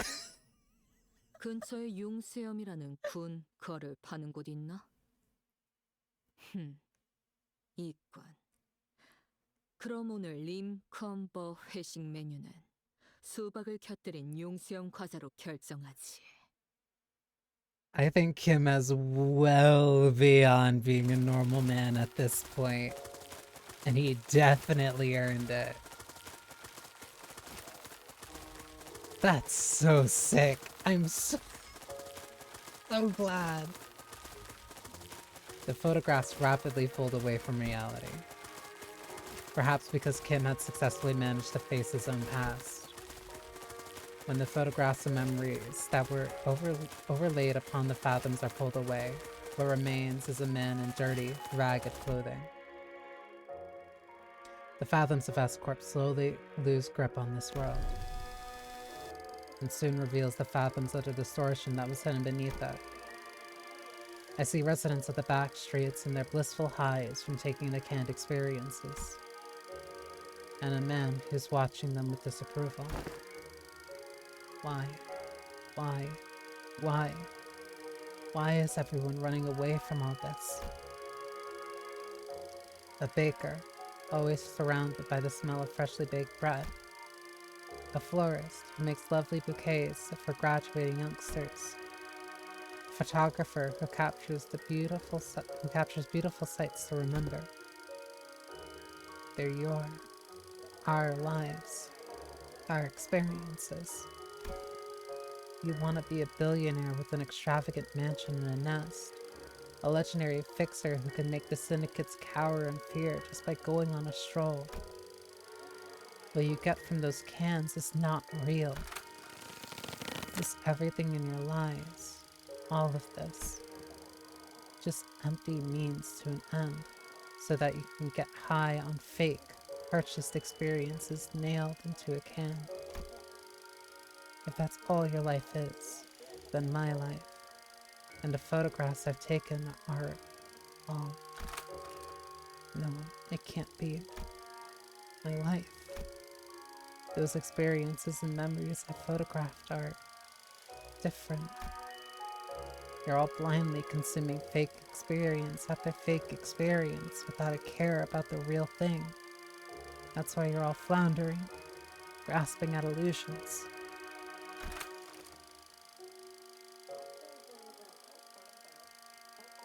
It is a callback to Xiao. We're very similar to Xiao, in essence. So, let me show you the things I've shot. The memories, the experiences, the reality of your lives.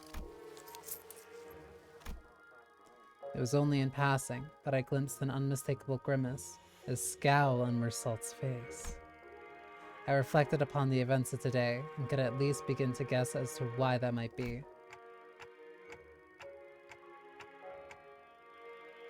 You don't believe there's any experience in either the canned experience or that guy's photographs, do you, Marcel? Because experiences and memories aren't the same thing. What really distinguishes them, I wasn't sure. Correct, manager. Mother died today. Or was it yesterday? I can't recall. But what I knew was that the distinction was, for whatever reason, important to Marcel. Huh? A figure materializes into a humanoid form, swirling out of the projector. He must be the distortions. And next to him is another figure, stumbling out in a giant suit of armor. What do you mean? That thing's still alive! It has been an overlay of fathoms created within a distorted space. The concept of life and death has little meaning for such a thing. Fair?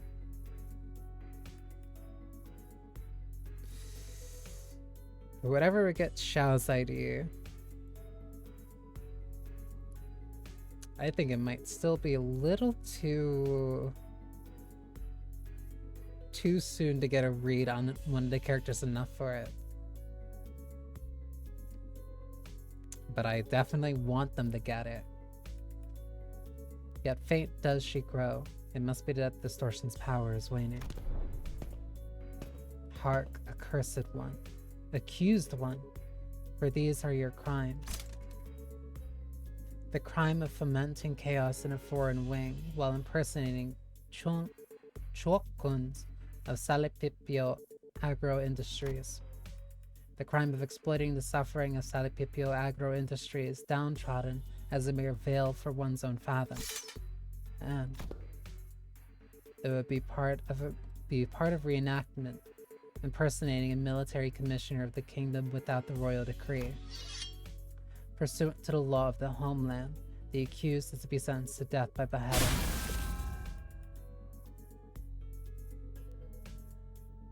Holy shit. And before we even had the chance to step in or anything, the faint mirage-like warrior brought down her sword on the dockographer's neck, decapitating him. Jesus! Can an entity of the fathoms slave one outside of it? Such an instance has heretofore never been observed, but as it is happening right now, right before our eyes, I can only say yes. Gyeong Eop is a woman of principle. She would have done the same to the bitter end, had she truly been here. As the headless body of the inflection point crumples to the floor, Im Gyeong Eop's shape slowly phases out of reality. And we found ourselves back in the projection room. And there... Oh shit! We just appear next to... We just appear next to her with this body. Like right next to us.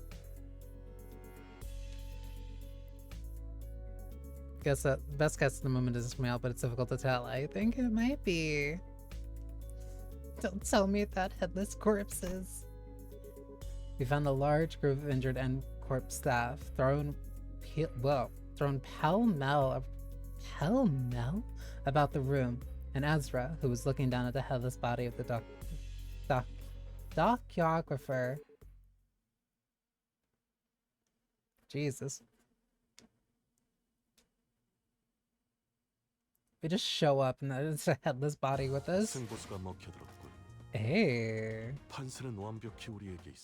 How? Wait, how? He just barely did like more damage than Ryoshu. Interesting. The subject. I'm so happy for him. Yep, right on. Gotcha, team leader. And that's the initial report done. Good work, guys. Tucking her radio back in, Ezra commended us in a relieved voice. The distortion has perished in the mission. Will that not cause trouble? Yeah, that kind of sucks, but it's not like you guys could help it. Who would have thought that the distortion would kill its own inflection point? If we knew that in advance, we probably would have prepared something to stop it, but... Well, that's it for the LCD and team leader. That's for the LCD and team leader to investigate. All in all, this mission was still a success since we managed to eradicate the distortion from N-Corp, not to mention satisfying our client. Also, Ezra looked toward Ongdu and Kim with the light-hearted shrug, clearly less concerned than she had been earlier. Now I finally know why you've been disappearing on your own without letting us know. Glad you don't seem to have any more reason to, though, so it's all good. Hey, that's the real win of this mission in my book. Point is, we did it. We did the thing. It's done. Gosh, I swear, I'm never doing one of these without the team leader ever again. Seriously, I got this close to losing it more than a few times. It seemed that the responsibility of looking after the LCD juniors had kept her stressed and high-strung throughout the mission. I hadn't noticed it, but her brows had finally relaxed, bringing back the chipper Ezra I was more familiar with. Thus, I shall not abide by more of your indolence. You now join us on missions and tasks as you were expected to. Is that understood, Mentor? Undo, would you mind releasing the hues of my sleeve? Oh, but I wouldn't give to lie down and pass out right about now.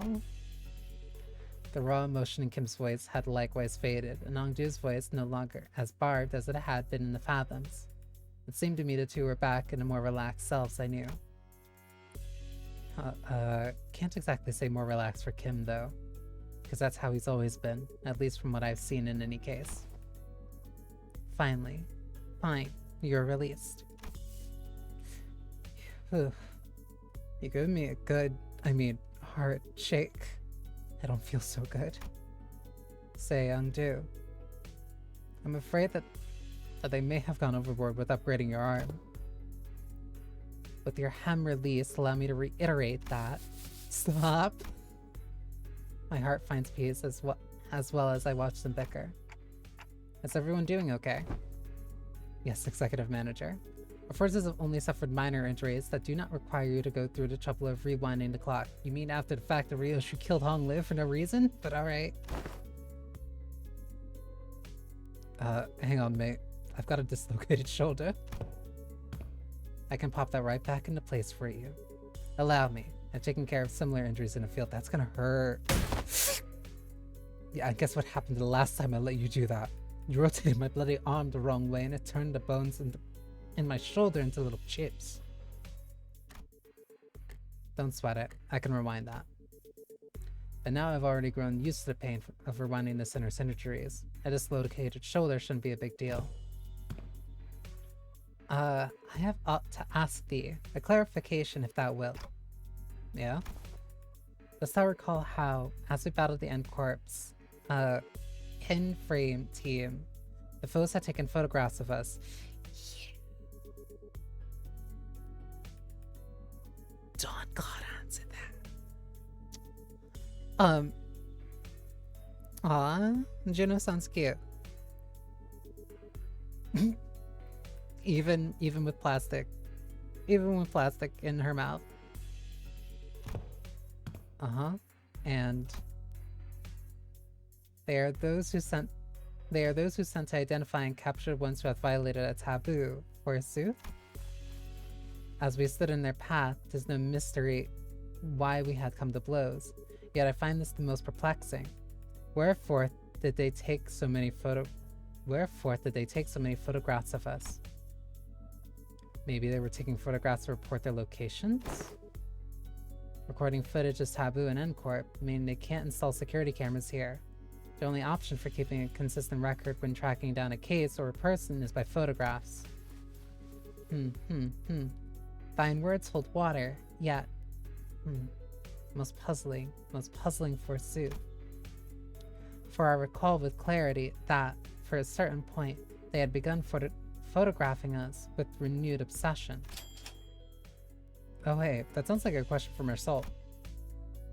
Given how often I had to rely on the information Meursault had provided me in this mission, I think I've gotten enough practice on how to phrase my questions the right way and pull the answers I need from him. I couldn't get him to tell us his own judgment on matters, but since he seems to have a near photographic memory of what he's seen... Interesting. Meursault, do you remember how many pictures of us N-Corp staff took? I do, 56 times. That's not good. That's really not good. Why would they need 56 pictures of us?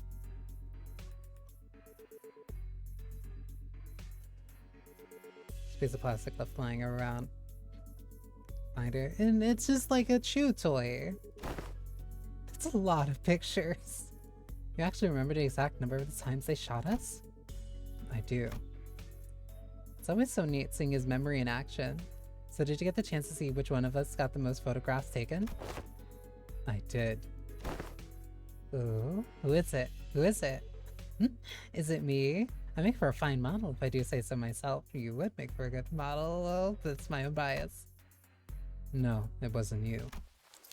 It was me. Huh? But why? I mean, What's the most statistically likely reason that it was you? It was at that moment that I heard the sounds of pebbles crunching in their boots approaching us, louder and louder. What the heck? End quote. Dang it. Are you here because we beat up some of your guys? Listen here, we had to because of the distortion, see? It is as she says, the skirmish was an unfortunate consequence of combating the distortion phenomenon. Limbus Company provides a customer damage compensation program in case of such unforeseen events. Instead of engaging us in battle, please elect to contact the emergency response team at our headquarters as your first. Yes, we fully understand the circumstances surrounding the battle, and we intend to submit an expeditious request for damage compensation as you have recommended. But we are here on different business, so if you would be so kind as to let us speak. Different business? They are here to arrest me, manager. Hold on, Marcel. Let's hear them. What? Marcel did not resist. He walked past us and joined the group of N-Corp employees.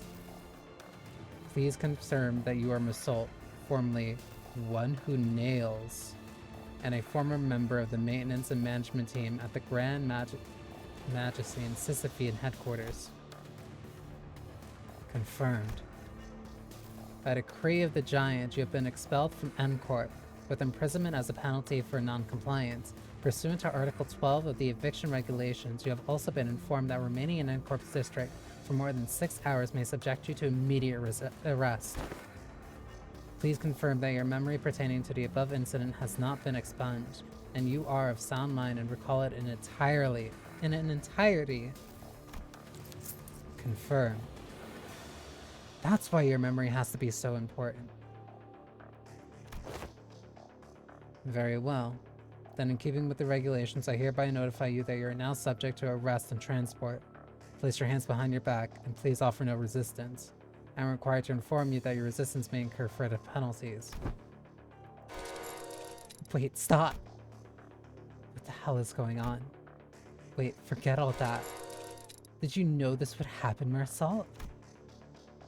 Marcel, who stood calmly with his arms behind his back as the N-Corp employees handcuffed him, nodded placidly in my direction. I did, manager. Then why the heck didn't you warn? It was less a question and more of a reflex, but I didn't need to hear his reply to know why. Right. I never asked, did I? You did not. I'd say you should have warned us earlier, but you just reply, I will follow those instructions going forward, right? Yes, I would.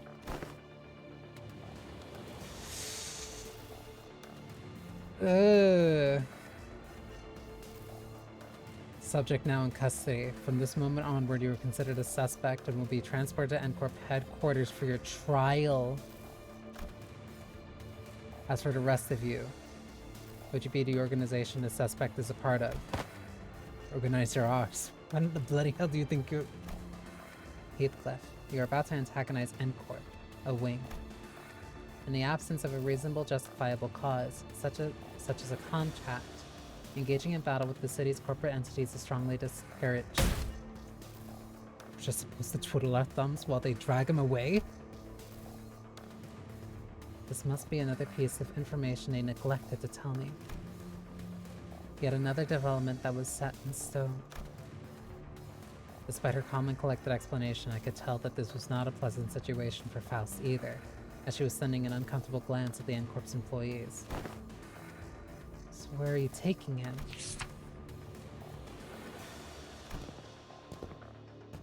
A retrial will be scheduled for the execution of the exile's sentence. They replied dispassionately as they took Marcel into custody. That is more seating for Faust Canto, where she is actively just being cut off from information now. We looked back at them, not knowing what to do or say. The late afternoon sun pricked at us like 1,000 hot needles. Marcel, now in cuffs, gazed at us with an expression that would not have seemed out of place of any ordinary day.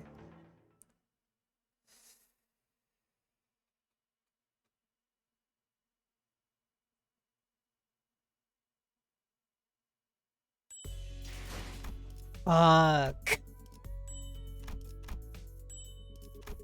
We're gonna start Canto X. 주인께선 이 비천한 자에게 Fuck. Oh, Marcel, my baby boy.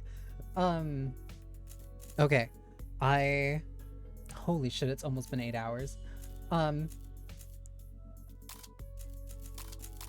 Morning, Effie. It has almost been...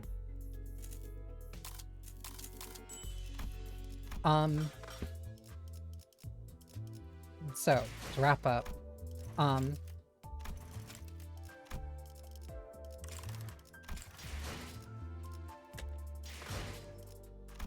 flat out, Canto 9 and like everything here, like, because this is the last interval that we're gonna get, the season's been the best. This has been my favorite 이 season. 비천한 자에게 Hands down. 따로 Hands 반응이 down, this has 없으시니 been my favorite season. 나는 여전히 기다리고 있어. I loved both intervalos. 벗어날 수 없. I loved all the character development that everybody's gotten. I love the changes that they've been doing when it comes to just like being more experimental and more interesting with like the designs of certain fights. I like a lot of the IDs. Like, I can't put into words how much more I really like this, that I like this season. Like, I think this is possibly the best season that they've done, like, in just like an incredibly long time. This is my favorite. This is bar none my favorite intervalo. This, not intervalo. This is bar none my favorite season. This is the best season that I think they've done so far. Like without question. I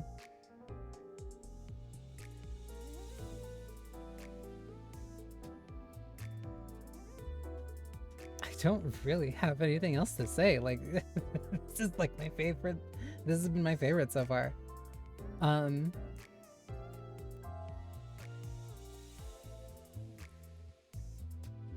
Like, I got nothing. This has been my favorite season, and this interval was great. I'm loving all the seeding that characters are getting. And even the egos that we're getting are like super cool. Because like I'm probably not gonna get a chance to talk about it. It took 20 to get the last one. Like this thing is super cool. And the fact that like this upgrades, this effectively just uptie 5s like Blade Lineage Mersault. Like, no, it's super cool. And even for as simple as the team is, like getting an excuse to use the Blade Lineage team again is super cool. Also waiting very patiently so I can get this Ishmael, because I really like that cool arm. Yeah, no, this was great. This was great. This was absolutely phenomenal. 잠을 청하고자 눈을 감았을 때만큼은 내게 흘러오지 않았다면 어땠을까? It is like way too late. I don't think there's anybody who could really. 싫어하게 될 일은 없었을 테지. I kind of just want to end because I'm like really tired. I'm really tired and there's not really anybody. There's nobody on right now. Wait, not entirely true. And take care, Josephine. Yeah, it was long. That's just typically how intervals go. They usually go about 8 hours. I thought this one was going to be like a little bit shorter, but nope. I was wrong, and I'm kind of happy I was, because I was almost going to be disappointed if it ended a little early.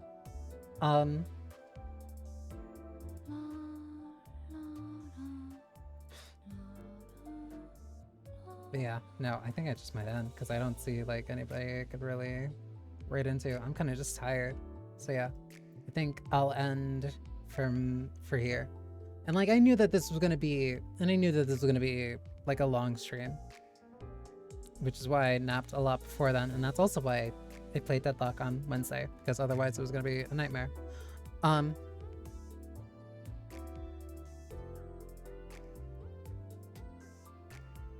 You did catch the end, in a sense. Yeah, I'm probably just gonna end. I fucking love this game.